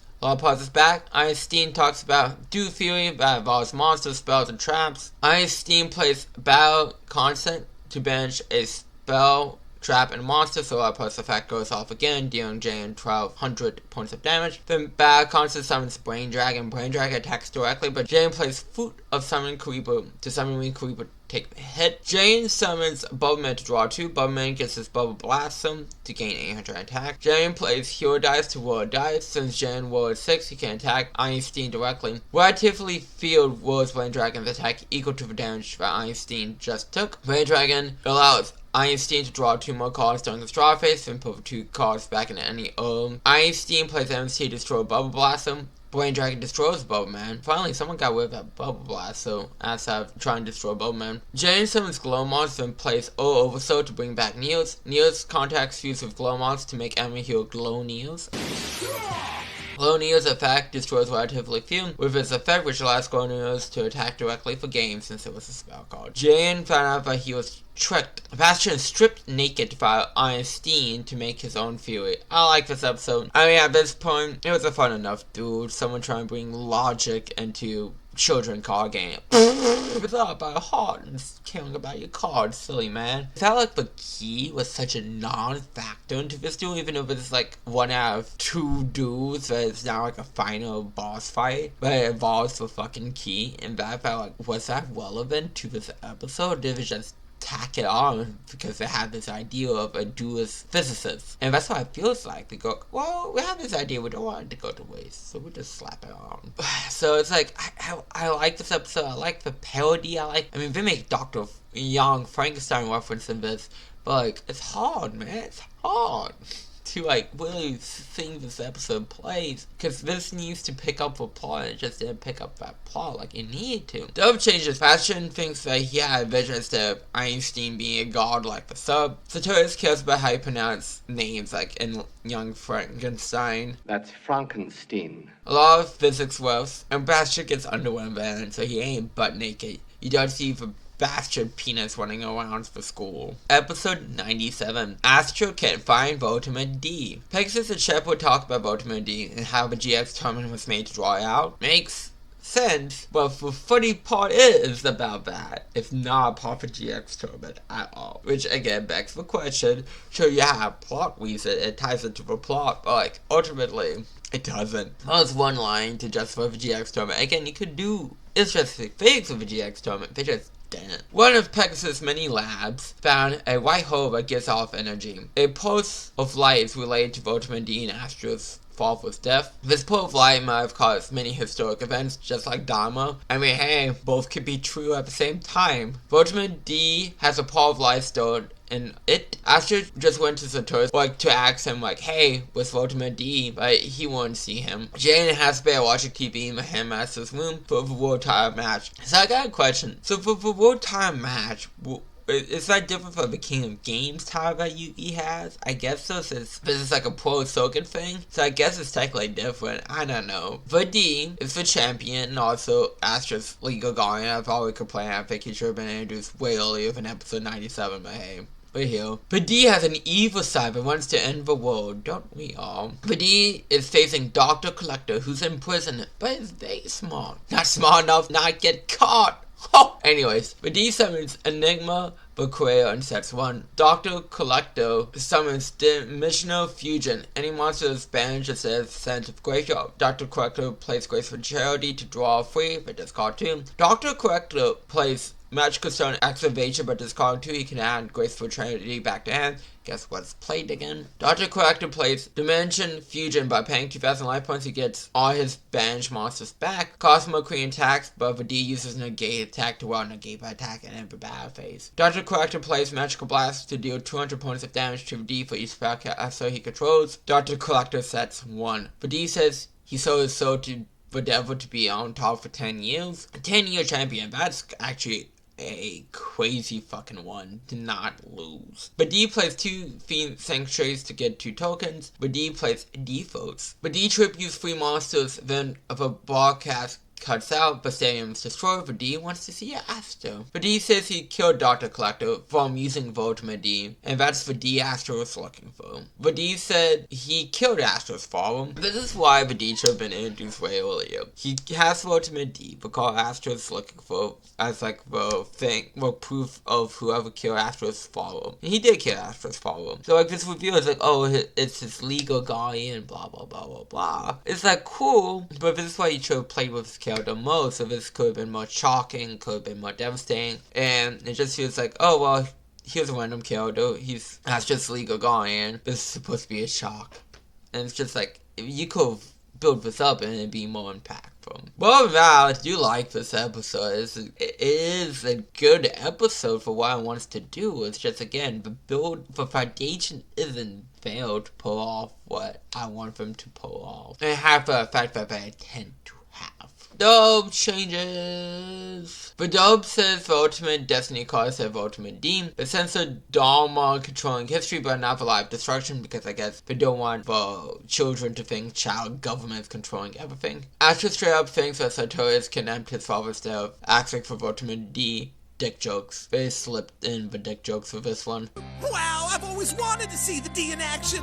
But D chose to change his name to the D. I mean, that is on you, so. And he did that after he kidnapped Astro's father. It's no, now I'm the D. But Part got Airborne's effect wrong, but saying that the D takes damage each time he summons a monster instead of taking damage from monsters he controls during the standby phase. Dr. Collector's fate is unsaid in the dub. Episode 98. The world doesn't know what happened to Dr. Collector and Vadi. Flashback time. Vadi wanted to be a hero as a poor duelist. Vadi met Astro and learned that his father was made 2 monster cards. Vadi stalked Astro's dad to steal Vitamin D. Vitamin D took over Vadi when he stole the card thanks to its pulse of light, then killed Astro's dad and then became a good poor duelist. Story owed us time. Vadi took Astro in to find out what was going on with the police investigation because he didn't want to get caught. He killed a man for Vadi. Back to the present. Vadi and Astro started the doom. Astro plays Destiny's Draw to send 1 D hero from hand to grave,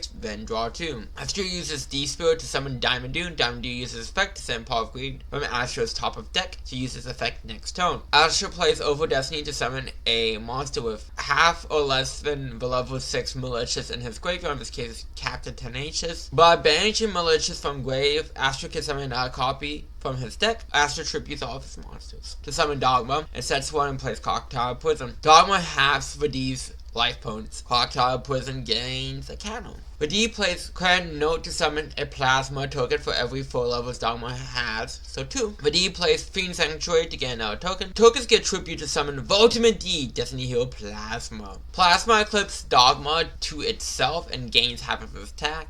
In this effect, Plasma attacks directly, Pain is real, because that's how awesome Ultimate D is. Vidi uses D foes, which is placed on top of Vidi's deck face up and he cannot draw. Hello, Destruction of Light, nice to see you. Vidi sets 1. Plasma halves Astro's life points. Astro uses Paw Greed to draw 2. Astro summons Doomlo. Doomlo's effect banishes Plasma for 2 tones, but D Force protects Plasma from monsters' effects. D uses D Boost to draw 2 cards below D Force. Crocodile Poison gains a counter. Vidi thinks Astro hasn't grown up at all and his time is frozen because he's stuck on his father's death. Vidi plays Drain time to stop the standby phase from happening. Plasma attacks Doomlo, but Astro uses D counter to destroy Plasma, but Plasma isn't affected by spells and traps, so Plasma destroys Doomload. Vidi sets 1. Astro sets 2. Plasma attacks directly, but Vidi uses Destiny to destroy Crocodile Poison, but Astro uses Eternal Dread to add 2 counters on it, which causes Dread Master to be summoned because Crocodile Poison was destroyed with 4 counters on it. Dread Master protects Astro from turn. Astro plays Greed Pact to make Vidi draw D foes and Astro draws 1 card. Dread Master summons a Diamond Dude and captures Tenacious from graveyard. Vidi replays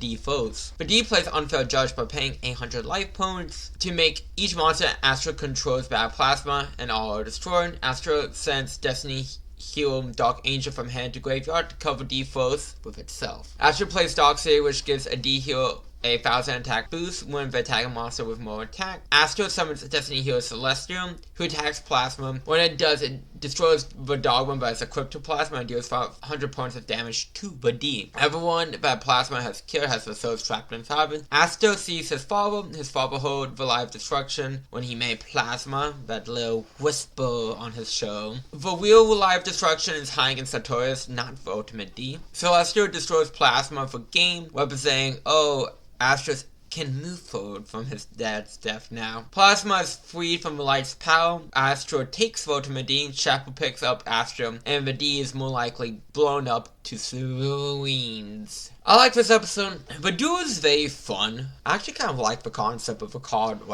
being so powerful it stops you from drawing because it's face up in the deck. I do like that. Other than that, not other than that, the duo action is very cool for this duo. I love Plasma's design. Oh my god, they were on to something with Plasma's design. I love it so much. But the issue for me is, again, the D's not really built up. I know we talked about that multiple times throughout this video away. They could have done a better job setting up for D and all this stuff. When it gets to 100 and 101, again, most from Astro's side should have been better, but that's when we get to those episodes. But again, the duo is fun. Story, I really like Astro being able to move past his father's death. But again, it's the D is the weakest part of this because I don't feel they have successfully built enough of a connection between Astro and the D, which is sad.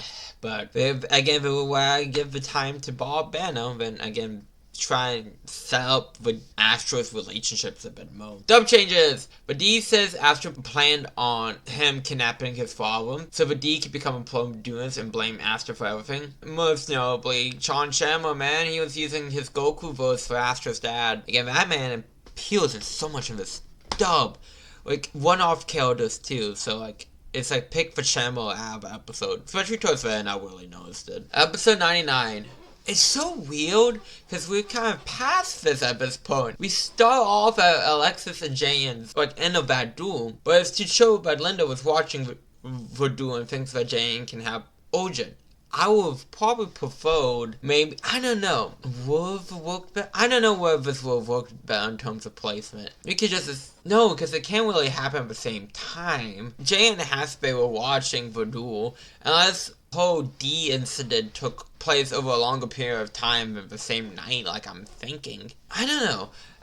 Am I really thinking too much about the Yu-Gi-Oh timeline because the creators have not. I'm looking at you, Bonds of Time, even though I love you. And my mind's just melting thinking about when this episode actually takes place, but we can move on from that. But getting to celebrate Silas's safety from the Zandu, Linda comes by and wants Jane to save Ojin and the world. Jane learns the key that he has is for Solom, Death Laser, which again, that should have been knowledge way before him. He should have had a key way before him. Linda also mentions that Sartorius has two sides. Linda wants Ojin to return to being the kind prince that he once was. Ojin was a lonely child due to his upbringing, which person locked away in the room, learned the rules, and all that. Oh, jazz. Jane promised to bring back Ojin. Jane challenges Ojin to a duel. Alexis is there, but she doesn't know that the death key lasers on the line, and she would never will.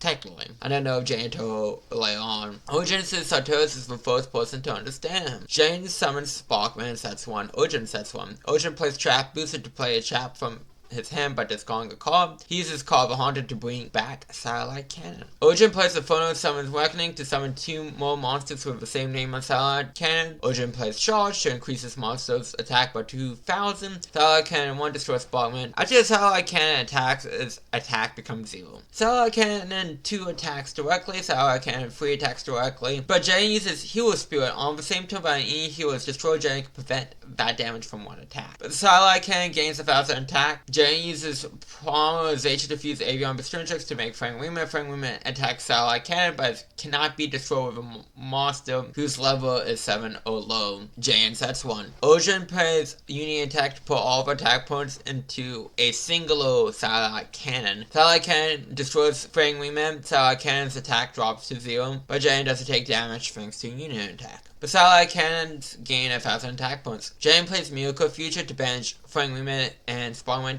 to get Shining Frank Wingman, who gains 300 attack for each healer in the graveyard. Shining Frank Wingman destroys the Satellite Cannon and does his attack points as damage. Sartorius tells Ojin to show his real power. Ojin plays a Dibris Station to destroy his Satellite Cannons to make Satellite Laser Boss Man, and it gains 3,000 attack. Sartorius breathes light into Ojin. Ojin plays Book of Moon to flip Shining Frank Wingman face down. Boston destroys Shining Frank Wingman and does piercing. Jane plays Change of Heal Reflecting Ray to deal damage equal to Shining Frank Wingman's level times 300 to Ojin as damage, running Jane in Doom. Sartorius laughs at Ojin. Jane points out that Linda cares about Ojin, and Jane wants us to fight Sartorius. This episode's okay. Honestly, I'm not the big fan of doing action of this one. I think it's kind of lame. Like, the Satellite Cannon's cool and all that stuff, but, like, I don't know, like, it just didn't connect to me, and I was kind of bored watching this. And honestly, I like how Ojin had more character development under brainwashing than Alexis. But that's an issue, too. That's a different issue. I mean, it's an issue, but yeah, like, the doing action didn't connect with me. The fact that development was given to Ojin, which is fine, but instead of, like, a main character like Alexis is an issue while under the influence of Sartorius. I actually like Linda. I'm not saying that because I think she's hot and would want her to step on me with her heels. Nothing like that. But I think that Linda is a fine enough character. And again, the whole Death Laser thing, I think should have been, like... So Linda saw Shepard to explain, hey, Sartorius took our Death Laser keys.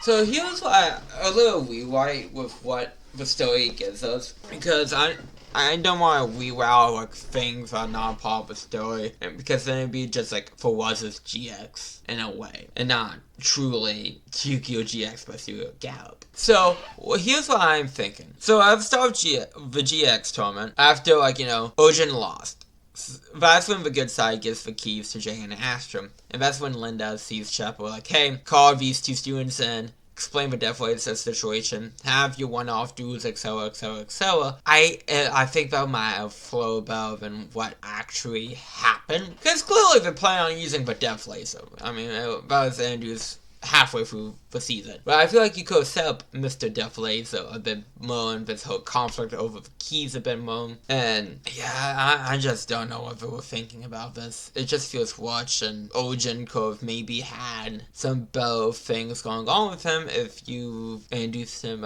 had him more participate in the recapturing of the keys. But dub changes. There is a cute patient room number 4. We do bring up that Chaz and Alexis did come back thanks to Jayan. Ojin took a fall for Linda as kids for a book and scepter instead of Ojin telling her to go to bed from working so hard. Dub remembers that they aren't allowed to have a school dueling arena at night. Gotta keep up the continuity. Episode 100 and 101 are 2 parts, starting up with episode 100. Astro tells Shepard that he beat his father's killer.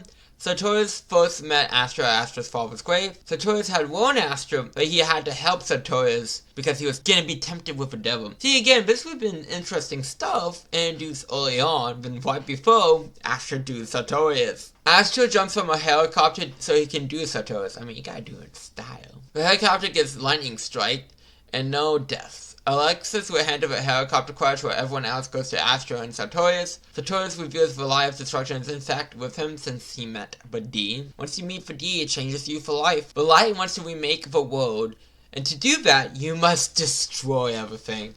I mean, I think one of my favorite things, like favorite quotes, I think this is the embodiment of that quote, from Beerus from Dragon Ball, is, and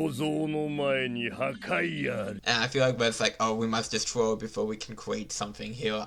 And I just like that. That's why I think of heal that plan. Astro's wondering what he should have done different for Sartorius to vote all this. Again, should have built this up a bit more. I'm gonna keep saying that throughout this. Astro learned that the keys are for Solo's death laser. Astro and Sartorius are doing over the keys into say Sartorius. Sartorius plays a cannon first free of Empress, who lands upright, so when Astro normal summons, Sartorius gets an extra summon. Sartorius sets one, Astro summons Diamond Dude, so Sartorius gets to summon a cannon first from the Emperor, who lands right side up so his monsters gain 500 attack. Diamond Doom mills the top card of Astro deck. If it's a spell, in this case it's Destiny Draw, he can use it during his next turn. Astro sets 1. Sartorius summons a cannon for 7 Bachelia, who lands right side up. Bachelia destroys Diamond Doom, and since Bachelia destroys a monster, it summons it to Sartorius' side of the field. Astro plays Destiny Singer. When a monster is destroyed, he can summon Defender. Astro uses Destiny Draw to discard D-Heal to draw 2. Astro summons Destiny Heal Dunker. The Empress effectless. Her and Diamond Dude get tribute to summon and cannon force 18 The Moon, who lands right side up. Summons a token during the standby phase. Astro discard D-Heal for Dunker's effect to deal 500 points of damage to Sartorius. Astro sets 1. Sartorius draws an extra card thanks to defend him. During his draw phase, the Moon token is summoned thanks to the Moon. The Moon token of Vacheria get tribute to summon a cannon force 21 The Road, who lands right side up. The Emperor destroys Dunker, the Moon destroys Defender, the Road attacks directly. Astro uses D first to banish a D-Heal from grave to end the battle phase. The Road tributes 2 monsters to skip Astro's next turn. You love to see it, not willing. The Road attacks directly. Is the real Sartorius lost is the question we land on. I know we come in with Sartorius being controlled, but to have this emotional, like, oh, this is not really the Sartorius I knew, etc, etc, etc. We don't know Sartorius. We really don't know your relationship with Sartorius. Because up until, like, now, you guys didn't seem, like, that close. So, like, it's not hitting as well as it should in terms of your guys' relationship. But world memes, I do it a lot in my editing. Not a lot, but each time Sartorius Japanese VA comes up. I know I'm kind of giving final thoughts, but it's in the middle of a do. I'm just trying to, like, point out things about this episode real quick. Dub changes, they remove the graveyard flashback between Astro and Sartorius. Shepard cares more about himself and Astro, unlike himself. The live destruction acts like he doesn't want to destroy everything. It's just a brainwashing plan that has a giant death laser. Don't question it. Episode 101. Astro says that Sartorius isn't Sartorius in the live destruction, since Sartorius is gone for good. Astro plays Dr. D. By banishing a D-Heal from grave, he can summon Destiny Heal Disc Commander from the grave, which allows him to draw 2. Astro summons Doomlord. Doomlord banishes the world for 2 turns. Astro plays Deformation, which gets the counting each time a D-Heal is destroyed. Sartorius plays Necro Sacrifice to summon the Empress and Emperor to Astro's side of the field, and is able to summon a monster for 2 less tributes. Both the cannon first land and revolts that the Empress makes Astro discard a card when Sartorius no one summons. If the Emperor makes all cannon first monsters lose 500 500 attack on Astro's side of the field. Sartorius summons a cannon for 15 for Fiend. The Empress discards a card from Astro's hand, but Fiend lands right side up.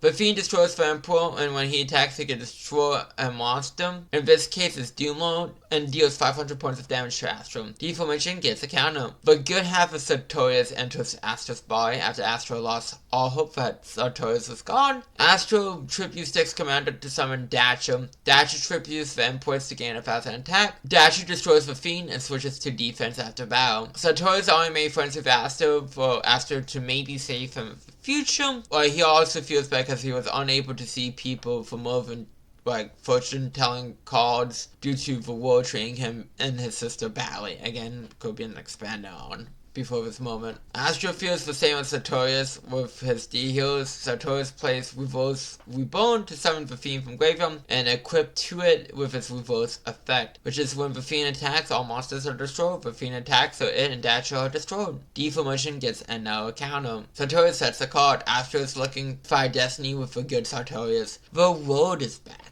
Astro summons D-Cube and D-Promotion by sending it to the graveyard, adds the all 2 copies of D-Cube to hand. D-Cube can be tributed in the hand if the other copy on the field is being tributed. So he does that, tribute all 3 copies to summon Plasma. Plasma takes the world in as an equip and gains half its attack. Astro uses D-Foes. Astro can draw with D-Foes face up on his deck, but Sartorius can use spells, traps, and monster effects on Plasma. Plasma attacks directly, but by sending Tempest from hand to graveyard, Sartorius does damage. By banishing D-Bullets from graveyard and reducing Plasma's attack by 1,000, it can attack again. Sartorius plays Material Load, the Spiritual Roll, and the Sky Lord to summon a Cannon Force EX, the Light Room. The Light Room attacks for game destroying Plasma. Astro solves his life. I like the doing action of this 2-part a lot. I think it's very good, but I feel like, again, I'll mention this at the end of the first half of this 2-part.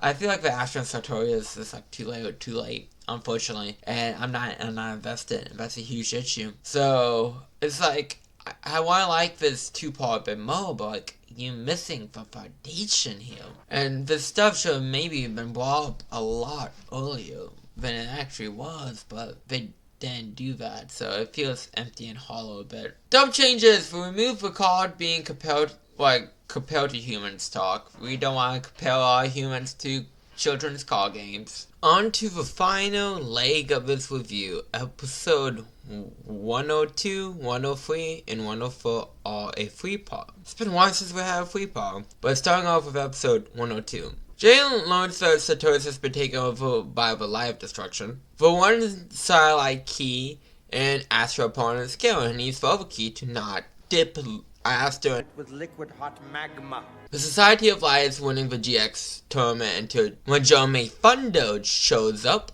Linda and Ogen shows up to where Jane is. Jane gives Sartorius the key to save Astro. Jane has to use his righteous darkness to beat the Life Destruction and Doom. Sartorius says no, because why would he? He has both satellite keys. He could just turn that fucker on and pew! Death beam. But thank God Niels shows up, so Sartorius cannot get the keys, forcing him into the duel. Zane gives up on the GX tournament because he thinks the people aren't worthy of dueling him. Shaz is the winner of the GX tournament. Shh, Alexis. Shaz did not lose to Jan. Shh, didn't count. And Max Duelist shows up. And he goes, hey, I still got medals. And they joke about Vidolfi giving a kiss to the winner again. Chaz wants to rebuild the blue dome. It's no longer the white dome, it'll be the blue dome. And become a blue student again. The Max Duelist wants to become a red student. And Shepard's like, hey, the winner of this tournament deserves to be a blue student, if anything. But it's if you win this tournament with all these pro duelists, don't you deserve to go straight to the pro leagues? I'm just saying. I'm not sure how exactly that works, but it seems like if you get someone to back you up, you can go to pro. I'm just saying. I'd be like, to give everyone here. Move on to football leagues. Max uses Bleo, back from being a man in love, I see. Back to Jane, he summons Bubbleman to draw 2. Bubbleman gets his Bubble Blaster to gain 800 attack. Sartorius summons a Chariot, who lands upright. Chariot attacks Bubbleman, but Bubble Blaster is destroyed, and Jane takes no damage. Sartorius plays Division of Fate to summon a Candle for 6 of the Lobos, who lands upright, since Bubble was destroyed. Jane plays Double Fusion by paying 500 life points. Jane uses Avion Bestowing Tricks to make Flame Wingman, and then Sparkman Flame Wingman to make Shining Flame Wingman. Gains 300 attack for each enemy hero in the graveyard. Shining Flame Wingman destroys the chariot and does his attack as damage. Sartorius says that Jane is striking him, and anger proves that Jane has the urge to destroy it. And we do get to that later. That was touched upon earlier this season, so I do like that they gave that back up and create that for season 3. Bubbleman switches to defense mode. Jane summons a Hummingbird, uses effect to gain 500 life points for each card Sartorius had, in this case 1500. Sartorius plays Light Barrier, which lands Light Up, which negates all monsters' effects besides the Cannon Force monsters, and messes with Neos, so Sartorius gives the keys to a freshly, newly brainwashed Urgent. Hasbay saves Astro for falling into lava. Urgent leaves. Hasbay and Len chases after him. Dub changes, all lying is removed. Zane just says torments on his things as for reason why he quits, then why did you join one? And then there's a lot of Chaz roleplay. Moving on to episode 103. Loveless effect allowed to count for 2 tributes. To summon the world, Light Bearer allows Sartorius to pick which side of his Arcana Force monster's effects he gets, so the world gets to be put right side up. The world destroys Shining Flame Wingman. Light Bearer allows Sartorius to gain life points equals to the original attack points of a monster, or his monsters destroyed by battle. So he gains Flame Wingman's attack points as life points, basically. Sartorius sets 1. Urgent got the satellite briefcase. Hasbay's like holds from saving Astro, but he's fine, he's gonna be fine. Urgent turns on Solo. Blair has a new deck that's like basically like a dragon glowing up. Sartorius can see Jane's next move.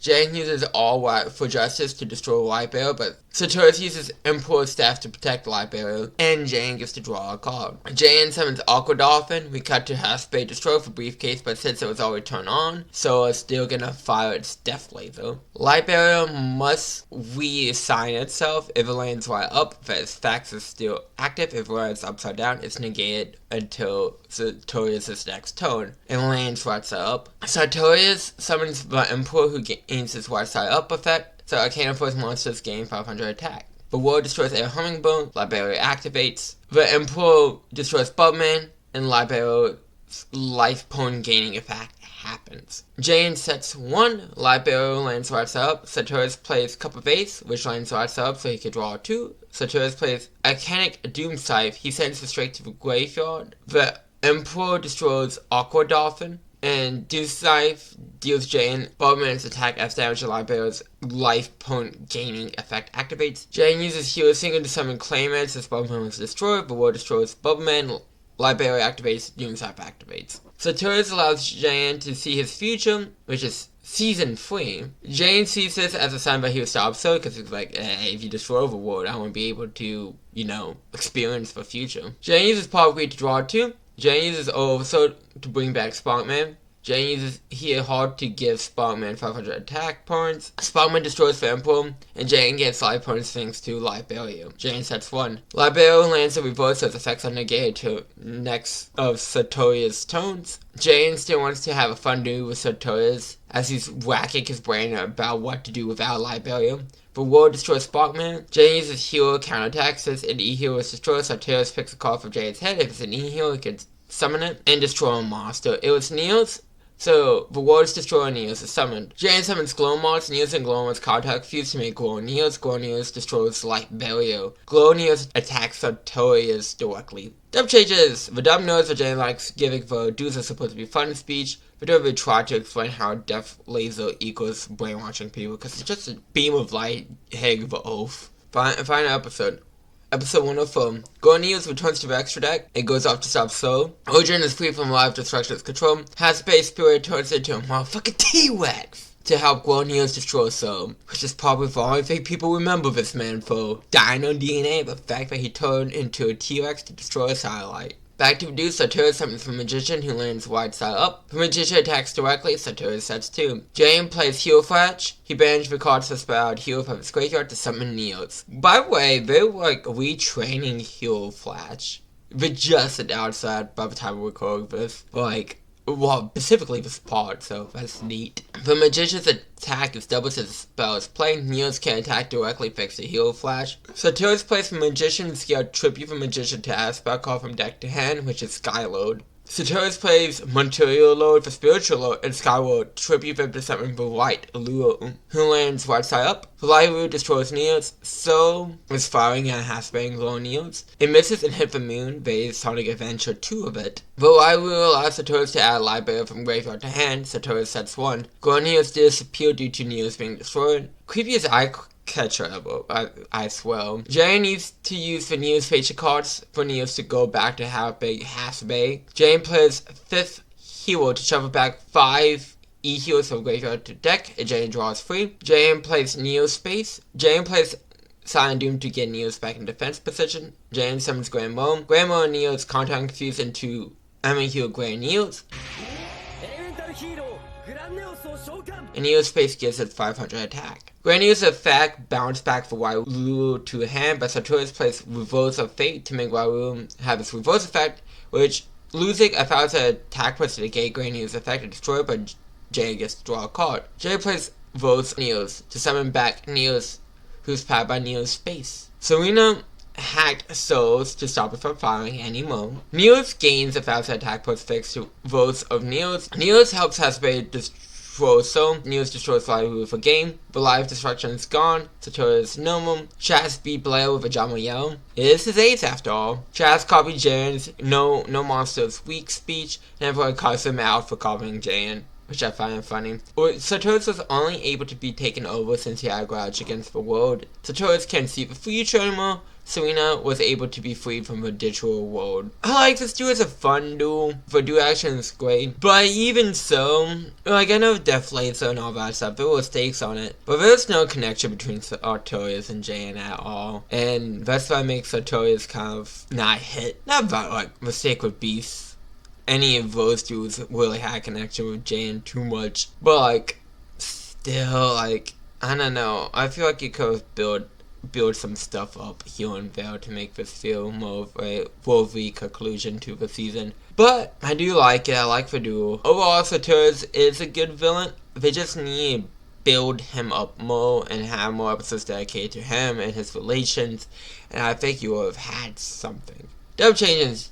Jane has more self-doubt in the dub than the sub. Satoru's calls for Waru's effect and attack. Wee means no bathroom breaks. Chaz copied Jane's "It's about fun" speeches instead of "no small monsters." Satoru's didn't lose his powers of a dub, he just gave up a fortune telling. So overall, I feel like there was a mismanagement of time in Season 2. I think that is Season 2's bigger problem. Bigger than Season 1. But however, I will give Season 2 the same ranking or score I gave Season 1, which is an 8 out of 10. It has the same issues as Season 1, really.